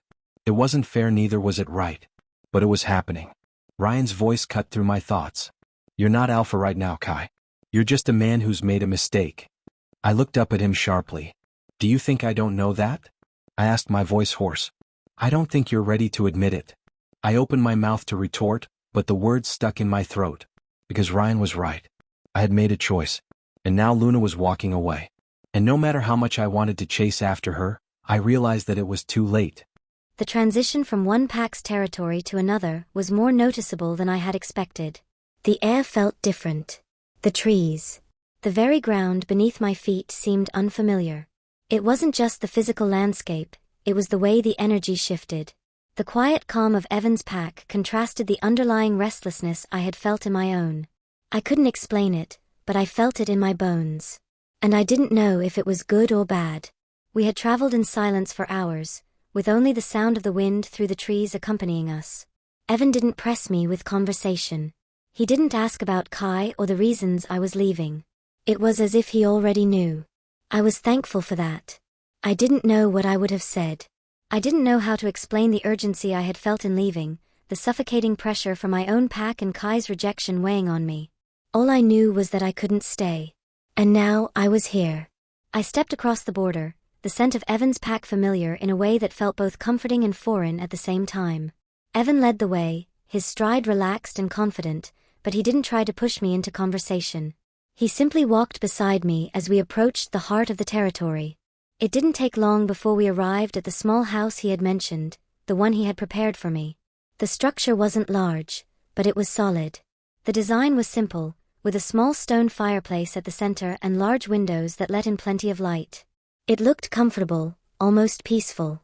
He opened the door for me, gesturing for me to enter first. I stepped inside hesitantly, feeling an odd mix of discomfort and relief. There was no denying that I was here, but it still didn't feel real. The air smelled different here, cleaner, fresher. The trees outside were more dense, and the land here had a quiet, peaceful vibe to it. You'll have privacy here, Evan said as he closed the door behind us. His voice was gentle, like he was giving me the space I needed to adjust. If you need anything, just let me know. The pack eats together in the main hall, but you're welcome to join whenever you feel ready. I nodded, not quite able to find the right words to express my gratitude. Instead, I just walked deeper into the house, running my fingers along the simple wooden furniture. It was peaceful here. Quiet. But I felt lost. I wasn't sure what I was supposed to feel. I wasn't sure if I was meant to feel anything at all. Evan watched me from the doorway for a moment before speaking again. I know this isn't easy, he said, his voice steady, but you're safe here. Take your time. Settle in. I glanced at him. His face was calm, his expression gentle. He wasn't pushing me. He wasn't asking for anything. And for some reason, that felt good. I took a deep breath and walked over to the small table in the corner. The house wasn't grand, but it had a homely feel to it. The kind of space where you could breathe, think, and find some peace. Thank you, I said quietly. I don't know if I'm ready for this, but I don't know where else to go. You don't need to be ready, Evan said simply. You're here now. That's enough. His words were so simple, but they settled something inside me. I wasn't alone. I wasn't out of place here. And though I wasn't sure how long I'd be staying for now, I was welcome. That was more than I could have asked for. I'll leave you to settle in, Evan said, turning to go. But then he paused, glancing back at me. And Luna, if you ever need to talk about anything, I'm here. You don't have to explain yourself. I just want you to feel comfortable. His words were kind, understanding, and even though I didn't know if I was ready to speak about anything yet, I felt like maybe, for the first time in days, I wasn't completely alone in my uncertainty. Thank you, I said again, this time with more meaning. Evan nodded once, then left the room, closing the door behind him. I stood there for a while, letting the silence wash over me. It felt wrong to be here. It felt strange to walk away from everything I knew, to leave my pack behind. To walk away from Kai, no matter how much I told myself I didn't care. But it also felt like I was breathing for the first time in a long while. I walked over to the small window, looking out at the trees. The pack had their own way of living here. Their own space. They weren't like the pack I had known. They didn't feel as suffocating. I wasn't sure what the future held. But for the first time in days, I didn't feel like I was drowning. 2 weeks. That's how long it had been since Luna left. 2 weeks since I'd watched her walk away, not looking back. I should have been relieved. I should have been satisfied. After all, she had chosen to leave. She had chosen Evan's pack over her own. And yet, I couldn't stop thinking about her. It was frustrating. Every day I told myself to move on. To focus on pack matters. To forget about her decision, to forget about her presence in this pack. I couldn't. Her absence gnawed at me, deeper than I was willing to admit. I tried to keep my mind on the work at hand, on the pack's needs, but every time I walked the clearing, I found myself glancing toward the boundary where she had crossed. She was gone. But somehow it didn't feel like it. The weight of her absence felt like a shadow hanging over me. The pack had noticed too. They had questions. They had assumptions. They thought I had rejected her and that was the end of it. And for the most part, that's what I had told them. But not the pack elders. I had lied to them. I told them I had given Luna my permission to leave. That I had let her go.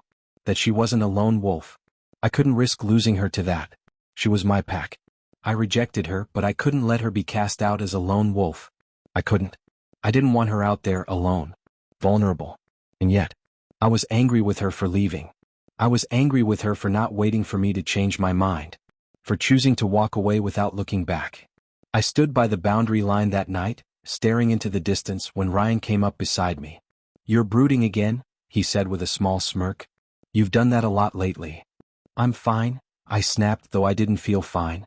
I didn't even feel close to fine. "You keep saying that, but you don't look fine." "I told you I'm fine," I repeated more forcefully. Ryan didn't respond right away. He simply stood next to me, his eyes scanning the pack grounds. "I lied to the elders," I said suddenly. Ryan glanced at me, his expression unreadable. "About what?" "About Luna," I said, my jaw tightening. "I told them I gave her permission to leave." Ryan didn't say anything for a long moment. "You didn't?"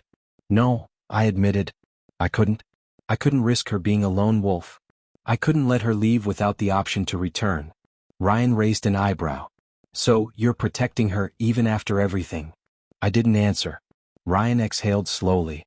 "You're fooling yourself, Kai." "I'm doing what I have to do," I snapped back, finally turning to face him. "No," Ryan said, his voice quieter now. "You're holding on to something you can't control anymore." The words landed harder than I expected. I turned back toward the woods. "You don't understand." "I understand more than you think." I rubbed the back of my neck, frustration building again. "She's gone. She left. And now I'm just supposed to move on like nothing happened?" "You pushed her away," Ryan said calmly, his voice low but sharp. "You can't blame her for leaving. And you sure as hell can't hold it against her that she's found somewhere else to go." I gritted my teeth. "I didn't want this," I said through clenched jaw. "I didn't want her to leave." "But you did," Ryan replied. "You rejected her." I didn't say anything. "You pushed her away," Ryan continued. "And now you're trying to save face with your pride. You're still trying to protect her in your way, but it's a little too late for that." I turned my back on him, walking toward the pack's training grounds without another word. But Ryan wasn't finished. "You're doing this to yourself, Kai," he called after me. "You're letting your pride swallow you whole." I didn't look back. I didn't answer. Because the truth was too painful. Later that night, as I sat in my quarters, I couldn't stop thinking about her. The way she had looked at me before she left. The way she had stood in front of me, standing firm in her choice to leave, while I had stood still. I had rejected her. But I had lied about it too. I told the pack I gave her permission to leave because that was the only way I could live with myself. But that wasn't the truth. The truth was, I didn't want to lose her. I didn't want her to be cast out. I didn't want her out there without a pack to come home to whenever she was ready. I never wanted her to be weak. I never wanted her to be like those wolves who couldn't survive on their own. But I had pushed her away. And now she was gone. I couldn't control it. I couldn't undo it. And I couldn't stand it. I ran my hand through my hair, frustration bubbling again. She was gone. And I couldn't stop thinking about her.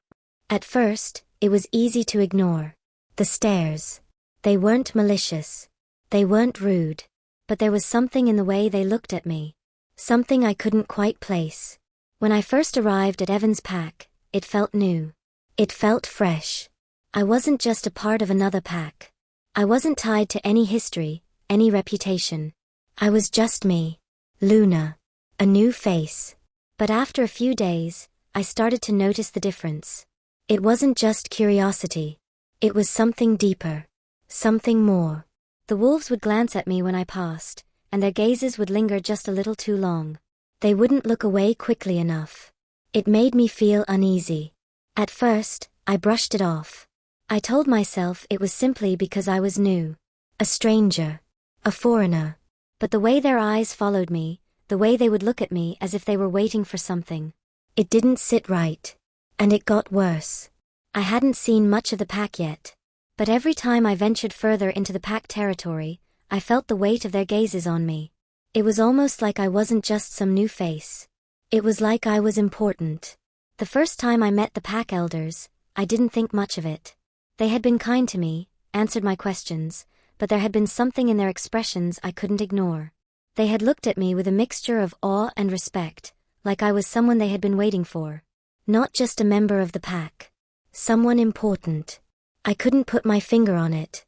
It made me uncomfortable. For the first few days, I convinced myself it was just my paranoia. After all, I had left my old pack. I was starting over. I was in a strange place, and naturally, I would be nervous. But the longer I stayed here, the more I realized. I wasn't the same Luna I had been back home. I missed my mother. I missed my friends. I missed the familiarity of my pack, even if the memories were full of him. Kai. I hated admitting it, but the absence of him was harder than I'd expected. Even though I'd walked away from him. Even though I'd chosen to leave his pack, his authority, his rejection behind. There was something about him that still lingered in my chest. I couldn't push the thought of him away. No matter how angry I was. When I saw him, when I was near him, I felt something strange in my chest, a tightness. A pressure. A sensation that I couldn't shake, like a weight pressing down on me. It wasn't love. It wasn't affection. It was pretty sure it was the mate bond. It was the same thing I had felt when I first met him. But now it was different. It wasn't excitement or curiosity. It was longing. And pain. I missed him. Not just because of the bond. I just couldn't wrap my fingers around it. Was it feelings? Well, there is an old saying that goes distance makes the heart grow fonder. I found myself standing in front of the house Evan had given me, staring out toward the pack's training grounds. The sounds of wolves sparring in the distance. The peaceful serenity of it. But something inside me tugged. Something pulled me back toward the pack I had left. I had only been gone for a couple of weeks, but I couldn't shake the feeling that I didn't belong here. Not yet, not until I had answers. And even then, I didn't know if I would ever truly feel like I belonged here. I sighed and turned away from the window. I needed to go back. I didn't want to, but I couldn't ignore the ache that settled in my chest. I couldn't stay here just because it was safe. I had to know what was going on with me. I had to understand what this power was, and I couldn't do that if I wasn't home. I grabbed my jacket, quickly pulled it on, and walked out the door, heading for the clearing where Evan was speaking with a few pack members. Evan, I called out, my voice firm. He turned when he heard me. Luna, he said softly, his eyes studying me closely. What's wrong? I need to go back, I said, my voice steady but filled with uncertainty. I need to go home. I've been away long enough. I can't stay here forever. Evan looked at me for a long moment, his expression thoughtful. He didn't respond immediately, but I could see the concern in his eyes. I understand why you want to go back, he said finally, his voice gentle. But Luna, you came here for answers. You came to understand what's happening to you. You haven't even learned your powers fully, talk more of controlling it. I know, I replied. But I miss home. I miss my pack. I need to be with them. I need to see my mother, my friends, and Kai. The last word slipped out before I could stop myself, and it made my throat tighten. Evan didn't say anything right away, but I could see the conflict in his eyes. You've barely been here for 2 weeks, he said. You haven't even started your journey toward understanding your powers. The elders here could help you. I know, I said, my voice quiet now. But I need to go home. I need to face them. And I need to face him. Evan didn't push. He didn't argue. You want me to take you back? He asked, his voice soft. I nodded. Please. He paused for a moment before stepping toward me, his expression softening. All right. We'll go. We left soon after, the cool evening air surrounding us as we made our way toward the boundary. But as we traveled, something felt off. The usual peace of the territory seemed to dissipate, and the hairs on the back of my neck stood on end. Suddenly, the ground beneath us shifted. The trees rustled unnaturally. I stopped. Something's wrong, I whispered. Evan didn't hesitate. His eyes scanned the area. Stay behind me, he said, his voice low. Before I could respond, the first wolf appeared from the shadows. And then another. And another. Wolves. A pack of them, circling us. I shifted into defensive stance, my wolf pressing forward. We're surrounded, Evan growled. I didn't wait for his command. I lunged forward, using the energy that had been bubbling inside me, trusting the power that had been awakening. Evan fought beside me. His wolf was fast, precise, calculated. I felt the power surge through me, and I pushed harder. But then one wolf, larger than the others, struck me from behind. Its teeth sank into my side, and I screamed as the pain exploded through my body. I twisted to fight back, but the wolf knocked me down, hard, and the world spun. My vision blurred. The last thing I saw before everything went dark was Evan, snarling, his claws raised as he fought off the wolves. Came to me out of nowhere. A sudden coldness that gripped my chest like a vice.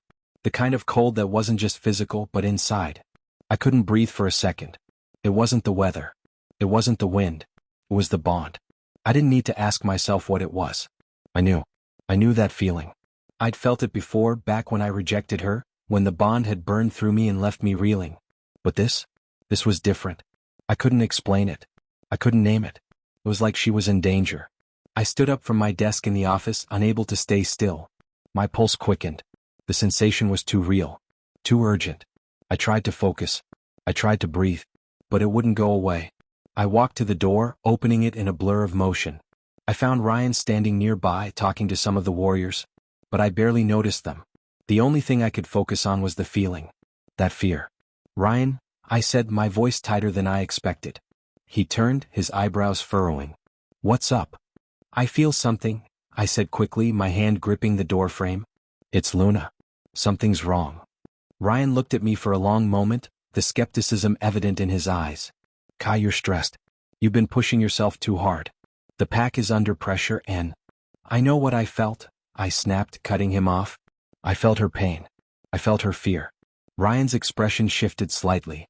You're imagining things. I'm not. I moved toward him, agitation rising. She's in danger, Ryan. I know it. Ryan took a deep breath, shaking his head. You're not thinking straight. You rejected her, Kai. You need to let her go. I can't just let her go if she's in danger. I retorted. The words came out harsher than I intended, but I couldn't control it. Ryan looked at me like I was losing my mind. You can't just run off and make things worse. You need to calm down. I'm not calming down, I said, the panic in my chest pushing me to move, to do something. I'm going to find out what happened to her. I turned on my heel and started walking toward the pack's main house. Ryan followed, trying to keep up with me, his footsteps heavy behind me. You're going to her house? He asked. You think her mother will know what's going on? I didn't answer right away. All I could think about was getting there, getting to Luna's mom, and finding out why she had left the pack so suddenly. Luna's mom answered the door quietly, her eyes instantly narrowing as she saw me standing in front of her.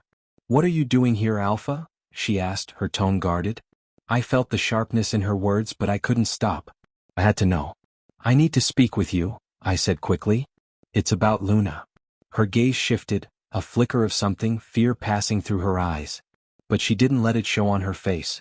She's fine, she said stiffly. She's fine, Kai. I stepped forward slightly, my voice low. No, she's not fine. She left. And now I can feel something's wrong. I need to know why she left. I need to know why she's really gone. Her face softened for just a second, but it quickly hardened again. I promised her, she said, her voice shaking. I promised her I wouldn't tell anyone about what she's dealing with. I can't break that promise. Please, I said urgently. I can't help her if I don't know what's happening. You have to tell me. She hesitated, her eyes darting to the side and then back to me.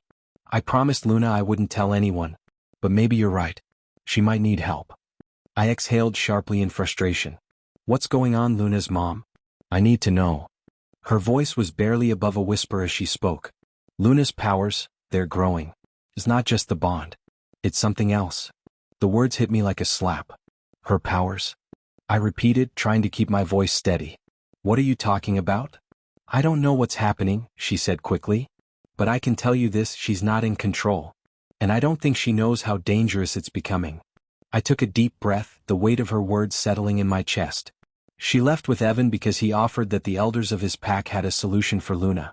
A rush of emotion flooded my chest. Evan. I should have known. I had already rejected her. I had already driven her to this point. Why didn't she come to me? I asked, my voice quieter now. Why didn't she tell me? Because she couldn't trust you, Kai, Luna's mom replied, her eyes meeting mine with a sadness I hadn't expected. You rejected her. And now she's trying to figure out a way to control this, alone. The words cut through me harder than any blow I'd ever received. I turned away from Luna's house, my thoughts racing. I couldn't sit here anymore. I couldn't just wait. If Luna was in danger, I needed to find her. I needed to fix this. Where are you going? Ryan asked, his voice tense behind me. I'm going to her, I said, not looking back. I have to find her. Ryan grabbed my arm before I could take another step. You can't go alone, Kai. Even if she's in danger, you're not walking into someone else's territory without backup. I yanked my arm free, frustration mounting. I can't mobilize the warriors for this. Not for Luna. She's low rank. She's a rejected mate. No one will agree to go with me. You're the alpha, Ryan said sharply. You can't make it about personal feelings right now. I don't care about personal feelings. I snapped. I need to get her back. I need to know she's safe. Ryan looked at me with a deep sigh. He didn't argue again. He knew I wouldn't listen. I'll handle the pack, he said quietly. You focus on getting Luna. I grabbed the keys to my car. 4 days. It would take me 4 days to drive to Evan's pack. And I didn't care how long it took. I didn't care about anything except getting to her. I started the car and began driving. The road ahead was long, but I couldn't wait. I had to make sure she was okay. And I had to do it now. Hang in there, Luna, I muttered, gripping the steering wheel. I'm coming for you. My eyes fluttered open, but the world around me was too dark. I couldn't see anything. It felt like I was floating, like my body wasn't quite where it was supposed to be. I blinked a few times, trying to focus, trying to ground myself, but the dizziness didn't fade. My head spun, and I felt weak, like I couldn't catch my breath. The air around me smelled stale, musty, and cold. The feeling of something pressing against my skin made me instinctively recoil, but when I tried to move, my body wouldn't respond like it should.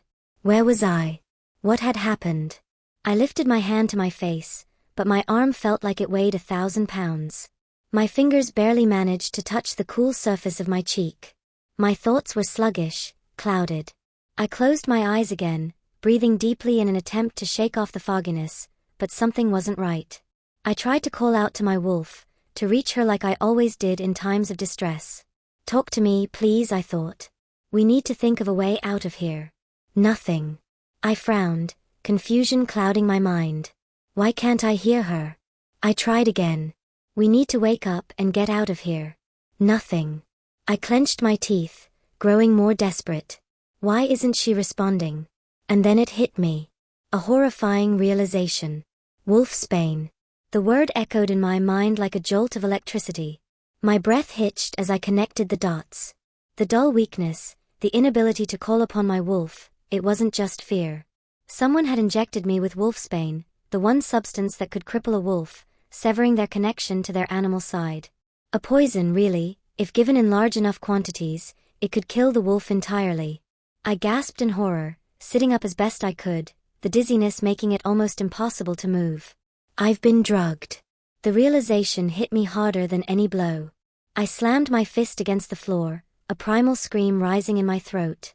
I tried again, louder this time, thrashing around in the darkness. Let me out.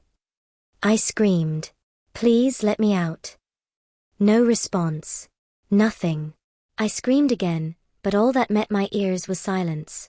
My throat ached with the effort, and my heart raced in panic, but still nothing. The darkness seemed to close in on me as I slumped back, weak and exhausted. My head was spinning again. I couldn't think. I couldn't feel. I had no way of knowing how long I'd been here. It felt like hours, days, months all in one. I was trapped in this dark, empty place with no idea where I was or how to get out. I didn't know who had done this to me. But the question that haunted me the most was this. Was Evan okay? Had he escaped? Had he been able to outrun whoever had attacked us? Or had he been killed? I couldn't bear the thought of him being hurt because of me. I couldn't bear the guilt of knowing that Evan had risked everything to help me, only to fall into danger for his efforts. He didn't deserve that. But what if he hadn't escaped? What if he was still out there, somewhere, hurt or worse? The weight of that guilt pressed down on me like a boulder, suffocating me. I closed my eyes tightly, not wanting to think about it, but I couldn't help myself. Evan had been reluctant to help me at first, unsure of his place in all of this. But then he had stepped in. He had chosen to help me, to take me to safety, even though it put him in danger. And now I was here, imprisoned in this dark room, with no idea what had happened to him. A sound from the doorway broke my thoughts. I stopped breathing for a moment, waiting. Was someone finally coming? The door creaked open, and two figures entered, their heavy footsteps echoing in the dark. They were carrying a small metal tray with a plate of food. My stomach twisted at the sight of it, food. My gaze shot up, my eyes locking onto them. They didn't speak at first. They just stood there, watching me. I forced myself to sit up a little straighter, trying to hold onto whatever dignity I had left. "Who are you?" I demanded, my voice hoarse from screaming. "What do you want from me?" They didn't respond immediately. One of them, a tall man with rough, scarred features, set the tray on the ground in front of me. "Eat," he said, his voice rough and indifferent. "Stop asking questions. Our boss will see you later." "What do you want from me?" I repeated, my frustration and fear rising. "Eat," the man said again. "And stop asking questions. It'll be easier that way." And with that, they turned and walked back toward the door, leaving me alone again in the dark. I stared at the tray for a long moment, my heart racing. I couldn't eat.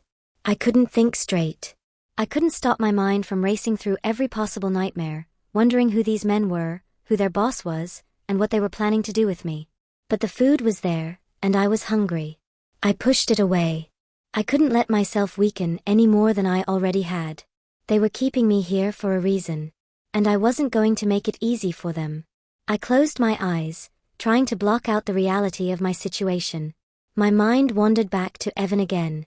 Had he been able to escape? Had he been hurt? Had he even made it out of the ambush alive? I didn't know. I didn't know anything. But as I lay there, cold and terrified, one thought kept repeating in my mind. I have to get out of here. The road stretched endlessly before me. I was almost halfway through the journey to Evan's pack, the long stretch of highway swallowing the distance between us. The car hummed quietly beneath me, but the silence was suffocating. The tension in my chest made it hard to breathe. I couldn't focus on the road. I kept thinking about her, Luna.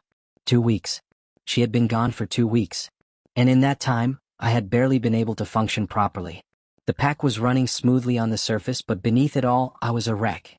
I should have gone after her sooner. I should have realized what was happening. But my pride had kept me rooted in place, unwilling to admit that I had lost control. Now I was on this 4-day journey alone, trying to piece together everything I had screwed up. The bond between Luna and me had always been complicated. I rejected her because I couldn't bear the thought of being controlled by it. But the truth was, I was the one who had lost control. She had left. And I hadn't stopped her. I hadn't tried to stop her. And now she was somewhere far from me. Somewhere I couldn't reach. The anger I had felt when she walked away still simmered under the surface, but it was nothing compared to the fear gnawing at me. What if something happened to her? What if she was out there, alone, vulnerable? What if she was already gone? The thought hit me like a punch to the gut. I slammed my fist against the steering wheel, frustration bubbling up inside me. I shouldn't be on this road. I shouldn't be driving toward Evan. I should have just let her stay in the pack where she belonged. But I had rejected her. I had hurt her. And now I had to find a way to fix it. The darkness pressed in around me again. The stale air, the silence, the never-ending feeling of being trapped. Nothing had changed. My muscles ached from the hours of frantic pacing, my body still weak from the wolfsbane coursing through me. Every breath was shallow. My head felt foggy. I didn't know how long I had been here. Was it a day? 2 days? All sense of time had blurred. I had tried everything. I had screamed. I had banged on the walls. I had pushed against the door. But nothing worked. There was no way out. I was powerless. I could feel the presence of the 2 men who had brought the food watching me through the cracks in the shadows, but I couldn't bring myself to ask them anything anymore. I had already tried to talk to them. They'd said nothing, just leaving me to rot in this cold, damp room. And then, the door creaked open. I froze, staring at the opening, not sure what to expect. It wasn't what I had imagined. A figure appeared in the doorway, tall, broad-shouldered. The same familiar face that had been in my thoughts for days now. Evan. For a moment, I thought I had to be imagining it. The fog in my head was still clouding my thoughts, but no. It was him. I blinked several times, trying to clear my mind. He was standing there, in front of me. But this time, he wasn't the Evan I had known. This wasn't the man who had offered me comfort, or the one who had been kind and patient. No, this was someone different. His eyes scanned me, but there was no kindness. No warmth. Only something darker, something sinister. He looked at me like I was a specimen, not a person. I couldn't speak at first. The words wouldn't come. Why? I finally managed, my voice weak and breathless.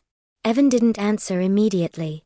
He just stood there, his gaze calculating, as if measuring every part of me. Then with a low mocking laugh, he finally spoke. You're asking why? His voice was quiet, but his tone made my skin crawl. Why, Luna, are you so weak? Despite having so much power inside you. My heart skipped a beat. The weight of his words crashed into me, but I couldn't understand them. I stared at him, the confusion growing. What are you talking about? He stepped forward slightly, his eyes narrowing with a predatory intensity. You never once stopped to ask yourself why I was so interested in you, he continued, his voice dripping with mockery. You never asked why I took so much time to get close to you. Why I went out of my way to make you trust me. I took a step back instinctively, my hands trembling as I tried to push against the wall for support. I trusted you. His lips twisted into a cruel smile. That's your biggest flaw, Luna. You trust too easily. My pulse quickened.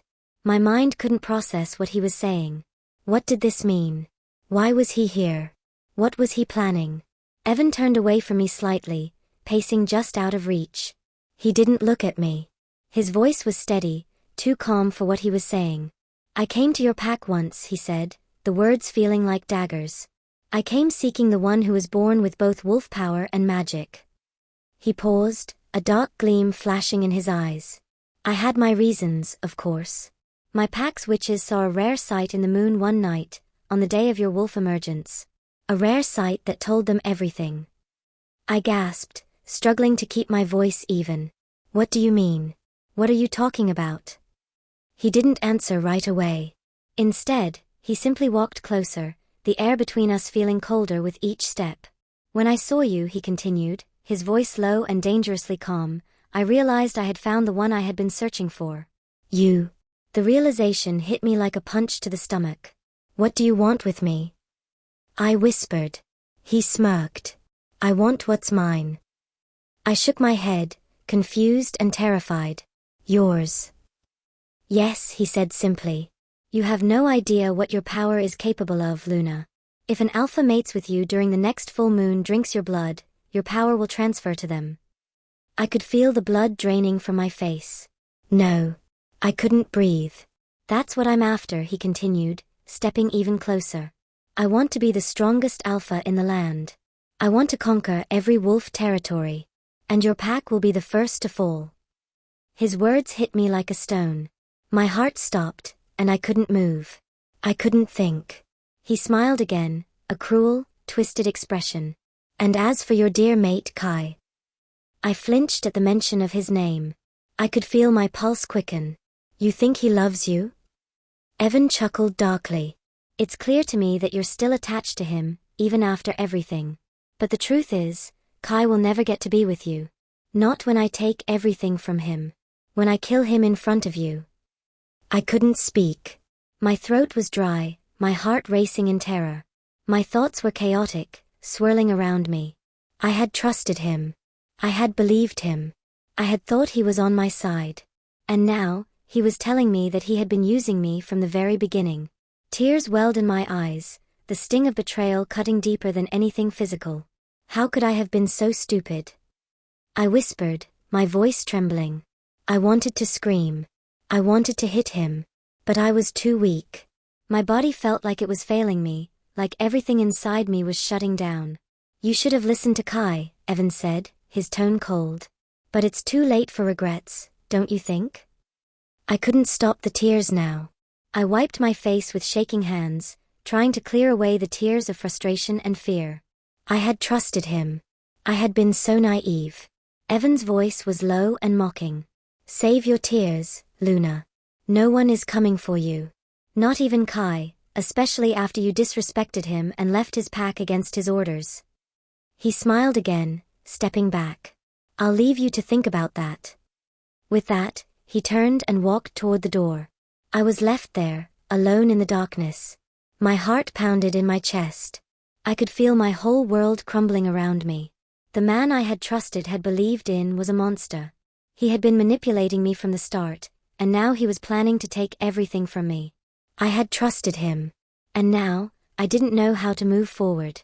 My mind spiraled, my thoughts wild with confusion, guilt, and fear.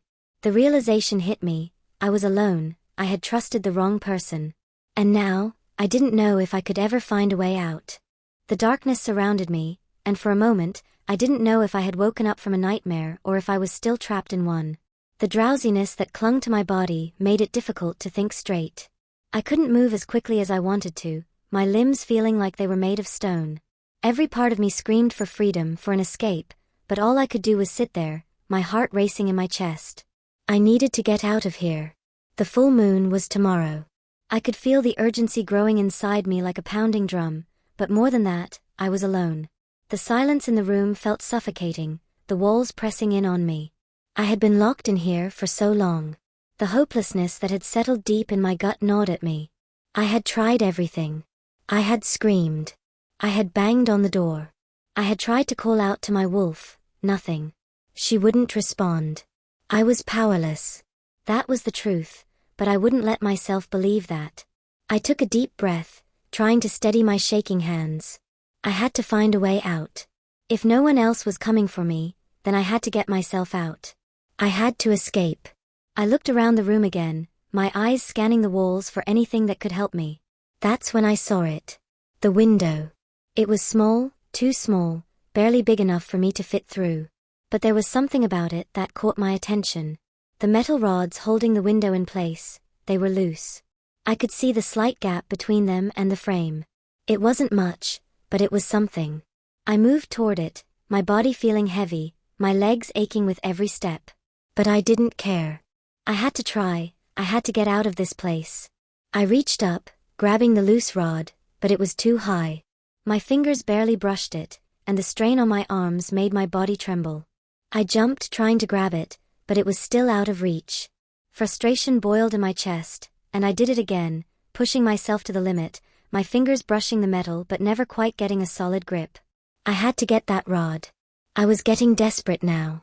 I jumped again, but this time, as my feet left the ground, something strange happened. My body shifted. I wasn't just jumping. I was floating.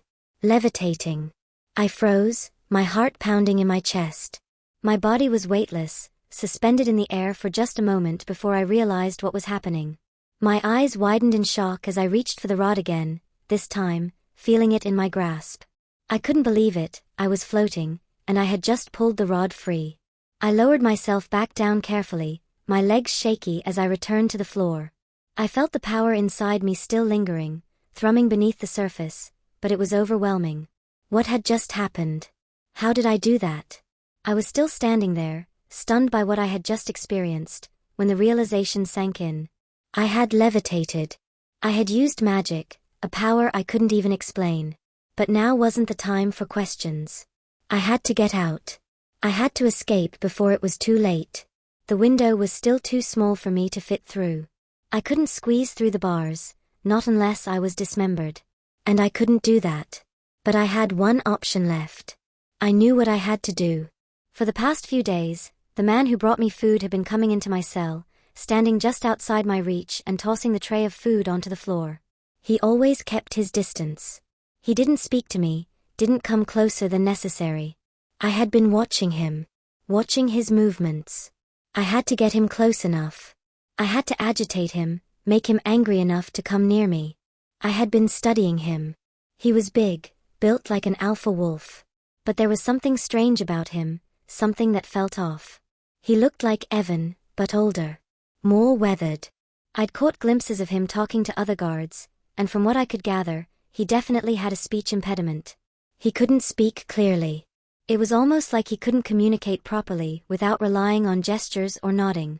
It was a flaw, a weakness. And that was my opening. I remembered what I had overheard. The big question is, why wasn't he the alpha? The answer was clear. His speech impediment had most likely disqualified him from taking the alpha position. The alpha's role required clear communication, especially with other packs. And now I understood, this man couldn't lead. Evan had taken the title instead. It was a blow to his pride. I could see it in the way he interacted with others. It was the key. I took a breath, calming myself. When he came back, I'd use that weakness against him. I'd provoke him. I needed him to lose control. I looked back at the rod in my hand. It wasn't much, but it was a weapon. It would slow him down, give me the chance to escape. I took another look at the window. I couldn't fit through, but the rod might just give me enough time to get out. I glanced toward the door, hearing footsteps coming. My heart skipped. It was time. I quickly moved to my spot, ready to put my plan into action. The man entered the room, just like before, holding the tray of food. He glanced at me briefly, but I didn't speak. I didn't make any movement at first. But then, as he came closer, I taunted him. "You know, you remind me of Evan," I said casually, my voice steady despite the anxiety building inside me. "Too bad you don't have the same leadership skills." His eyes narrowed, his hand tightening on the tray. I could see the flicker of anger in his gaze. I pressed on. "Must be hard," I continued, my tone mocking. "Living in your younger brother's shadow. Not being good enough to take the alpha title." The moment I saw his jaw clench, I knew I had him. The anger in his eyes told me everything I needed to know. He stepped closer. I didn't hesitate. I lunged for the rod.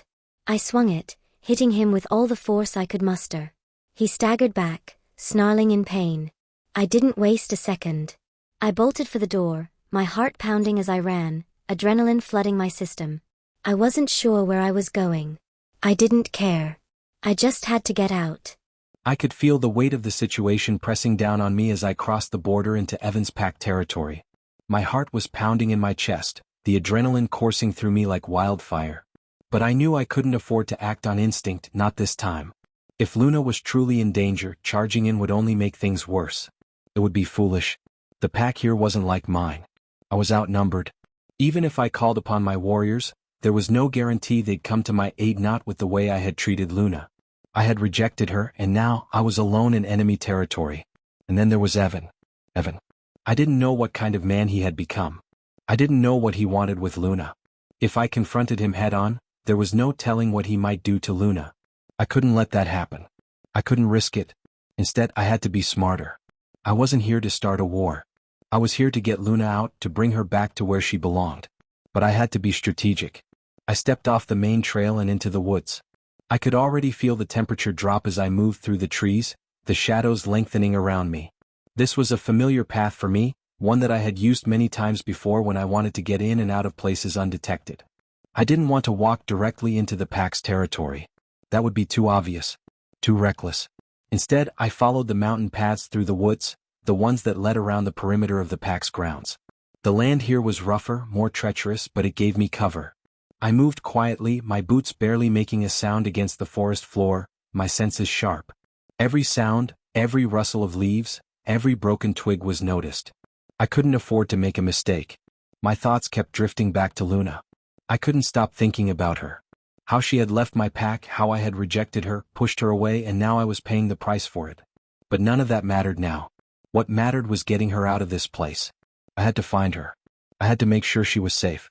The trees began to thin as I approached a clearing, the moonlight breaking through the canopy above. I paused, taking in the scene before me. There was the pack's territory just beyond the clearing. I could see the outlines of the houses in the distance, faint shadows moving around. It was clear the pack was active, likely preparing for the night's duties. But I wasn't here to confront them, not yet. I needed information. I needed to know where Luna was being kept, how she was being treated. I moved deeper into the woods, closer to the pack's border, trying to stay out of sight. I had no illusions about my ability to sneak in unnoticed. My presence here was dangerous and I couldn't afford to make a mistake.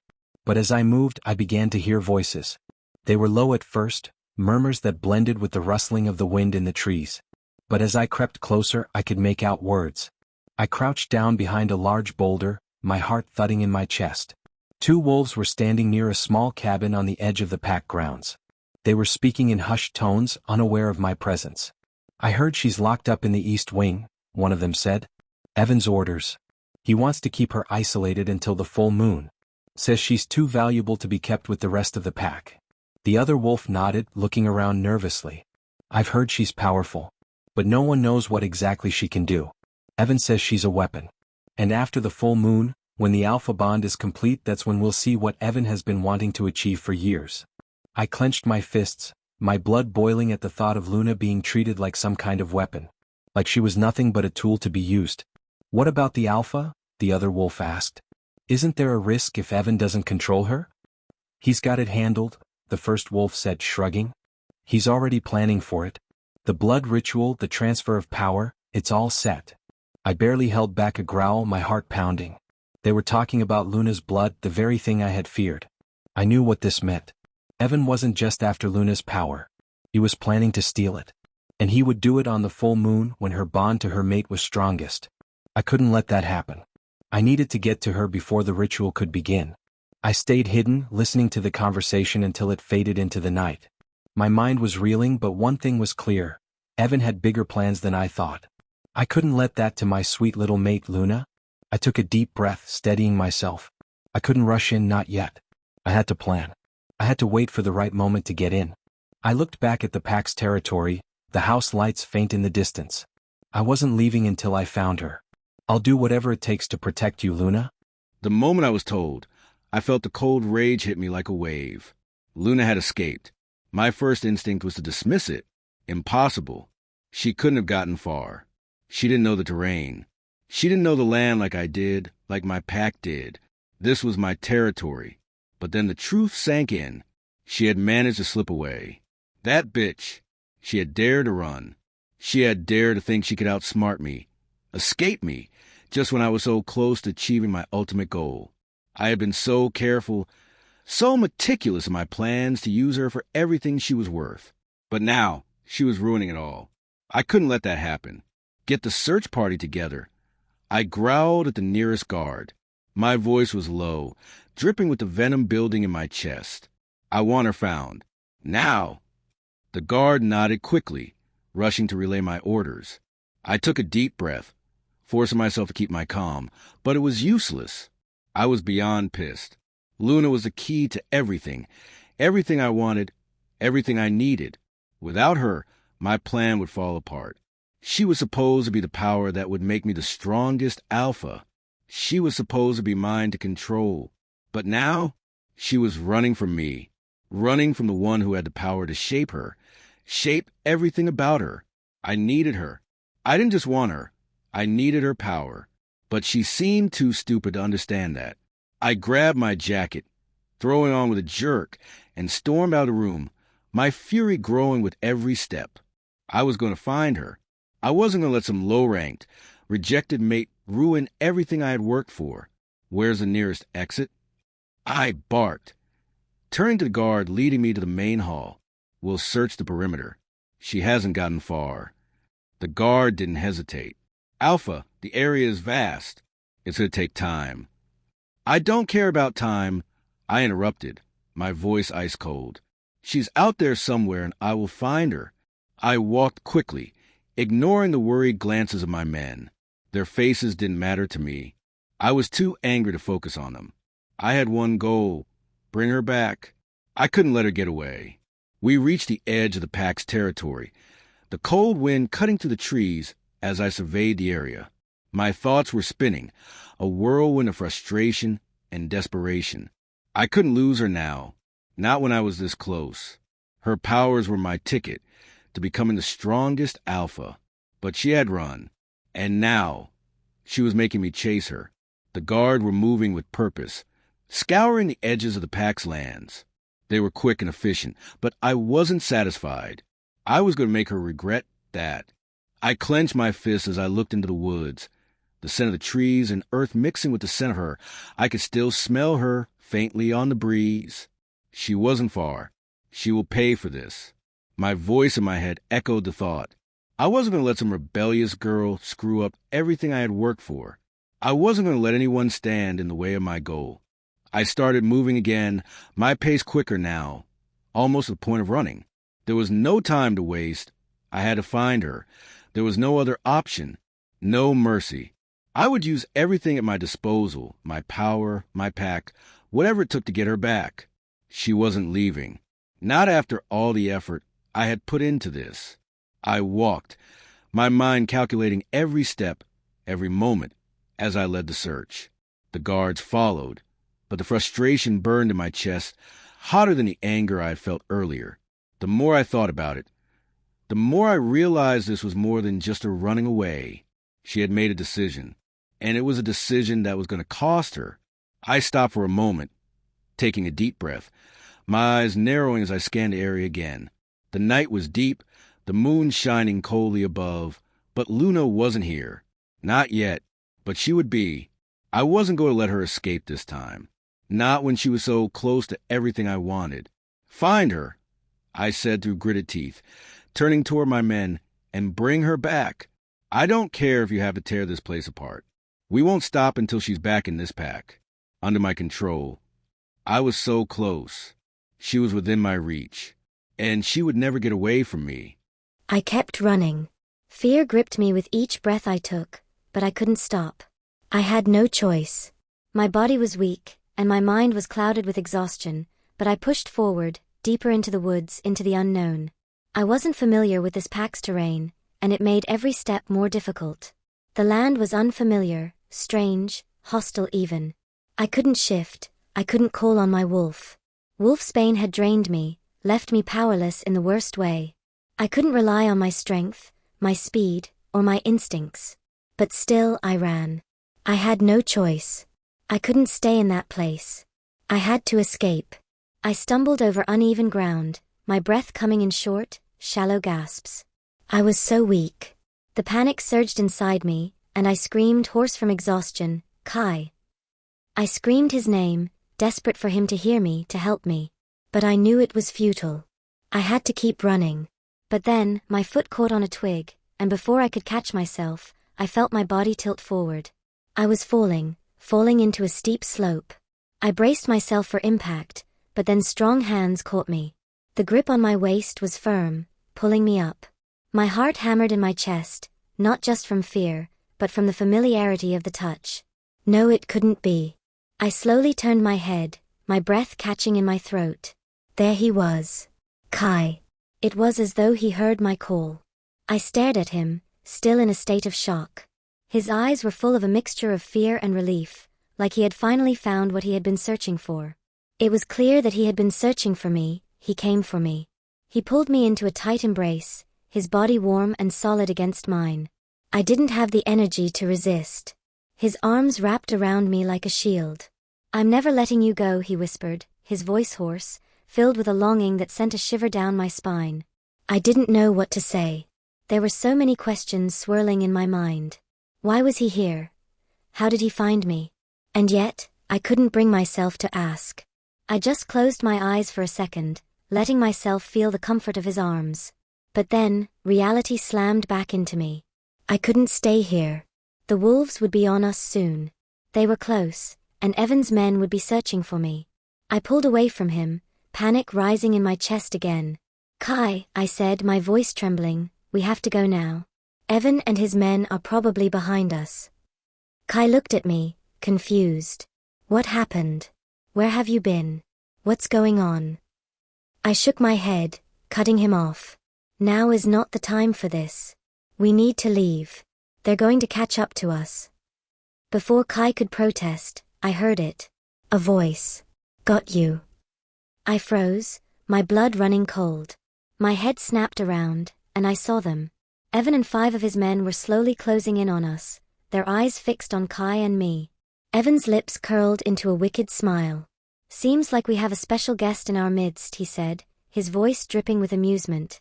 He looked over at Kai, his eyes glinting with malice. This is even better. Makes the whole thing more fun. His words hit me like a punch to the gut. I'll mate with you in front of your beloved mate, Evan continued, his tone low and sinister. Over and over again. I'll take your power while he watches, and then I'll kill him in front of you. You'll watch as I take everything from him, Luna. My heart pounded in my chest as his words sank in. My eyes filled with tears, but I couldn't look away. Kai's face twisted in fury as he stepped forward, his body tense with rage. Without thinking, he lunged at Evan, claws extended, but before he could reach him, Evan's men moved quickly. They blocked him, grabbing his arms, and a fight broke out. I stood there, frozen, watching as Kai fought with everything he had.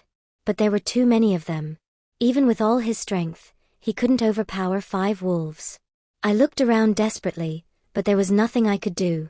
Kai's movements were fast, vicious, and he was taking down wolves left and right, but I could see the strain in his movements. His body was beginning to slow down. He couldn't take them all on his own. I watched as he dropped one of the wolves with a clean swipe, but then I saw something that made my heart stop. Evan was standing off to the side, holding something. A gun. Before I could even process it, the sound of a gunshot rang through the air. My heart skipped a beat. I turned just in time to see Kai clutch his side, blood seeping through his fingers. He staggered back, his eyes wide in pain. No. I screamed, my legs moving before I could think. I ran to him, dropping to my knees beside him as he fell to the ground, the blood flowing freely from the wound. He was bleeding out. I could see the wound wasn't healing. The blood was pouring from his side, staining the dirt beneath him. I pressed my hands to the wound, but it wasn't enough. It wasn't closing. Why isn't it healing? I whispered, panic rising in my throat. And then it hit me. Silver. Evan had used silver bullets. No wolf could heal from silver. Kai's breathing was shallow, his eyes barely staying open. I could feel the life draining from him. Tears blurred my vision as I pressed my hands harder against his wound. No, no, no. You can't die, not like this. His hand reached up, weakly stroking my cheek. Why do you look so pretty? He asked, his voice barely a whisper. I've never gotten to examine your face this close. You have the prettiest eyes and your lips, they're perfect. I couldn't believe what he was saying. He was losing consciousness, and he was talking about my face? This isn't the time for this, Kai. I cried, my voice breaking. You're bleeding out, and all you can think about is my face? His hand trembled as it stroked my cheek again, and he whispered, I want to memorize your face. I want it engraved in my mind. If your face is the last thing I see before I die, then I'll die a happy man. My heart broke as tears spilled down my face. Don't say that. I sobbed. You're not going to die. You can't. But just as I was about to say something else, I heard Evan's voice. Enough of this sappy shit. I turned to see him standing there, the gun still aimed at Kai. He was grinning, enjoying the sight of Kai's pain. Luna, it's time to say goodbye to Kai, he said with an evil grin. He cocked the gun. The barrel was pointed directly at Kai's forehead. Before I could scream again, I felt something surge through me. The ground beneath me seemed to tremble. I didn't have control. And I definitely didn't want control. I wasn't going to stand by and watch my mate die. The power rushed through me, and suddenly, the men standing in front of me were thrown back like rag dolls. My claws shot out, longer, sharper than they should have been. My eyes turned completely black, no trace of humanity left. The 2 wolves who had been closest to me fell with one swipe. I didn't even have to think about it. They were dead before they hit the ground. Evan laughed. Yes. This is who you truly are, Luna. Not the weak little girl I brought here. I didn't respond. I walked toward him, my eyes locked on his. He didn't seem afraid. But I wasn't done. Not yet. I teleported behind him, faster than he could even blink. He gasped. Before he could speak, I grabbed his heart. And I ripped it out. His blood splattered across the ground as I tossed his heart to the side like it was nothing. I looked at him, barely conscious, his life fading as he crumpled to the ground. Goodbye, Evan, I said softly. I turned and walked toward Kai, but before I could reach him, my body gave out. I collapsed to the ground, the weight of everything crashing down on me. I stood there, stunned, unable to move. What the hell had I just witnessed? Luna, my mate, had actually done that. Her transformation was beyond anything I could have imagined. I knew she was special. I knew there was more to her than met the eye. But this was on a different level. Her power was terrifying, and it was clear to me now that I had underestimated her all along. Her eyes, black like an abyss, the way she moved, the way she tore through Evan's men, I had never seen anything like it. I should have been scared. I should have felt something other than awe. But the overwhelming emotion that surged through me wasn't fear, it was pride. But before I could process it all, my heart sank. Luna, my little mate, was lying there, unconscious. I thought she was dead. The fear and the guilt gnawed at me. I had failed her, had let her go, and now I might have lost her forever. I couldn't take my eyes off her. But then my wolf's sharp hearing kicked in. I could hear it. Her heartbeat. It was faint, but it was there. Relief washed over me like a wave. She was alive. She was alive. I stumbled toward her, my body weak, my wounds bleeding, but the need to get to her outweighed the pain. Every step I took felt like an eternity, but I had to reach her. When I finally reached her side, I knelt down, my heart hammering in my chest. I wanted to tell her everything. I wanted to tell her that I was proud of her. That I had failed her by rejecting her, by pushing her away. But it was too late. I would never have the chance to say that. I leaned down and gently placed a kiss on her forehead. "Goodbye, my beloved Luna," I whispered, my voice breaking as tears welled in my eyes. I didn't know if she could hear me, but I needed to say it. I needed her to know. I pulled away, my eyes lingering on her beautiful face. The weight of the regret was unbearable. We could have had so much more, if only I hadn't let my pride and duty get in the way. The last of my strength drained from me as I slumped over beside her. I had failed her, and I could feel my body giving in to the exhaustion. My eyes slowly closed. I couldn't fight it anymore. Cut. Over here, a voice shouted. The voice was faint at first, but it pulled me back from the darkness. I tried to open my eyes, but everything felt so heavy. My body was shutting down, my mind was slipping. But I could make out a figure standing over me. "Kai," the voice called again. I tried to focus, tried to move, but it was hard. My limbs felt like they were made of lead. And then I saw him. Ryan, I managed to whisper, barely able to make the words come out. He knelt down beside me, his face full of concern. His eyes were wide with worry as he grabbed my shoulders, shaking me slightly. "Kai, come on. Stay with me, Alpha. We've got to get you help. The healer's on the way. Stay with me." I nodded weakly, but the exhaustion was too much. I couldn't keep my eyes open. I had failed her. I looked over at Luna once more, my gaze locking on her form. She was still lying there lifeless, but I could see the faint rise and fall of her chest. "Hang in there, little mate," I whispered, my voice barely a breath. "Help is here." And then the darkness took over. My eyes fluttered open slowly, the soft beeping of machines and the sterile scent of disinfectant filling my senses. The dim lighting of the hospital room made everything feel too still, too quiet. For a moment, I couldn't remember where I was.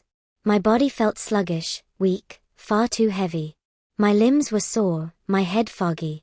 The weight of it all made me want to close my eyes again, but I forced myself to stay awake. I turned my head slightly and saw her. My mom. She was sitting beside my bed, her eyes puffy and red-rimmed, her face showing the signs of someone who had been crying non-stop. She must have been worried sick about me. "Mom." My voice was barely a whisper, weak and cracked from disuse. Her head snapped up at the sound of my voice. The look on her face was one of complete surprise, like she couldn't believe I was awake. She immediately jumped to her feet, her hands trembling as she reached for me. "You're awake," she whispered in relief, tears welling up in her eyes once again. I blinked slowly, still disoriented. "What happened? Where am I?" I asked, my throat feeling tight. My mom's eyes shifted as she tried to compose herself. Kai, after he went after you, Ryan was worried. He got a few others together with an healer, thinking that if Kai was in trouble, they'd be able to back him up. But, she paused, her voice catching as she continued, Ryan came back with both you and Kai unconscious. You were brought in immediately for treatment. I absorbed her words slowly, trying to piece everything together in my head. Kai, he had come for me. But what had happened to him? Where was he now? Where's Kai? I asked, my heart racing at the thought of him. Before my mom could respond, the door to the room opened, and the doctor walked in, his eyes shifting briefly from my mother to me. I see you're awake, he said, his tone clinical but with a hint of warmth. How are you feeling? He moved toward my bed, adjusting my drip. Do you feel any sort of pain? He asked, checking the lines connected to the four. I shook my head slightly, my voice still weak as I answered, no, not really. The doctor nodded and turned to check my vitals, using a small light to examine my eyes. You're in luck, he said, checking the monitors. I'm happy to say you'll be free to go home by this evening. I could see the joy flood my mom's face. She exhaled a breath she'd probably been holding for hours. As the doctor turned to leave, I grabbed the sleeve of his coat. How is Kai? I asked urgently, my voice almost pleading. The doctor's face changed at the question. His expression became pained and disappointed, and I instantly felt a knot form in my stomach. I'm sorry, Luna, he said quietly. We've been able to get the bullet out from where it was lodged, but because you both were brought in late, Kai lost a lot of blood. For now, he's out of danger, but... He hesitated. We're just hoping he regains consciousness soon. A sense of dread swept over me, but I forced myself to stay calm. I had to know more. Can I see him? I asked before I could stop myself. My voice trembled as I spoke. The doctor hesitated, glancing at me before nodding reluctantly. You may. But he's still unconscious. We'll have to keep an eye on him. I didn't wait for him to say anything else. My mom tried to stop me as I got up from the bed, but I was already moving, my legs shaky but determined. The thought of Kai, hurt and alone, pushed me forward. I had to see him. The hospital room I was led to was dimly lit, much like mine, and the machines beeping softly around the bed made the whole scene feel so unnatural. I felt my heart sink as I saw Kai lying there, hooked up to various machines, his form still and vulnerable. The sight terrified me. I walked slowly to his bedside, my feet feeling heavy with each step. My eyes traced over him, his chest rising and falling with each shallow breath, the dark circles under his eyes, and the pale color of his skin. I could see the blood-stained bandages on his side where the silver bullet had torn through him. I couldn't stop the tears. They fell silently, soaking my cheeks as I reached out, my hand shaking as I touched his arm. I'm sorry, Kai, I whispered, my voice barely audible. I shouldn't have left. I should have listened to you. I leaned closer, my heart breaking as I touched his cheek. The man who had been so determined, so strong, was now lying here, fighting for his life because of me. If it weren't for him, I could have died. Tears filled my eyes again. Thank you, I whispered, the words feeling inadequate. Thank you for coming for me. For risking your life. I choked up. Tears fell freely as I continued. If it weren't for you, I could have died. And I actually like you. I care about you even though you rejected me. I stood there, lost in the moment, unsure of what else to say. I wanted to say more. I wanted to say everything I felt, but I couldn't bring myself to do it. Not now. I felt a hand on my shoulder, and I looked up to find Kai's eyes flickering open. Luna, his voice was hoarse, barely a whisper. I froze, my heart stuttering in my chest as I leaned in closer, my hand gripping his. Kai. I whispered, as if not wanting to believe what I was hearing. He looked at me, his eyes heavy but filled with something I couldn't quite name. You're so beautiful, he said quietly, his voice breaking the silence. I never really got to see your face this close. I chuckled softly through my tears, my hand shaking as I brushed his hair from his forehead. This isn't the time for this, Kai. You sure have a lot of tears to spare for someone who claims to hate me. I immediately hugged him, because I couldn't contain my excitation. He playfully groaned, barely smiling. Not so tight, you're squeezing the life out of me. I jabbed him on his arm with a small smile and said, "For someone who rejected me, you sure love to play the hero." He rolled his eyes and slightly chuckled. "I see your tongue is still as sharp as ever. Don't think we're on good terms just because you saved me," I teased. He laughed out loud. "I wouldn't even think of it," I said warmly. "It's so good to have you back. I was so scared I was going to lose you." He smirked and said, "It'd take more than one silver bullet to kill me." I rolled my eyes. We sat in silence for a bit. Finally, I hesitated, then asked, "Don't you want to ask about what you saw? Everything, all of that?" He looked into my eyes and said, "None of that matters to me. My only concern is your safety, and you are right here in front of me." I blinked, stunned. Then I asked, "What if I become a threat to the pack?" He replied without hesitation, "We'll figure that out together." Together, I repeated quietly. It felt like a foreign word, the kind of word he'd never said before. After a while, I said I wanted to leave. As I stood up, he gently grabbed my hand and pulled me back onto the bed beside him. I was startled, tense, but gradually I relaxed. He put my hand on my chest. "Do you hear that?" he asked. I didn't need to ask what he meant, I already knew. I placed my ear over his chest. His heart was beating fast, like it wanted to burst out of his ribs. Then he said softly, "Listen carefully. So you know how you make me feel whenever I'm around you." I couldn't help but blush slightly. So many thoughts swirled in my mind as I lay on his chest. But the one that stayed with me most was, what does the future hold for us? After he recovers, will things really be different? Would he still stand by his decision to reject me? Would the pack ever accept me as their queen, once they find out about my power? These thoughts rattled in my head. But then I realized, none of that mattered right now. He was here, alive with me. Being together in this moment was more important than worrying about tomorrow. So I let go of my fears, and simply lived in the present.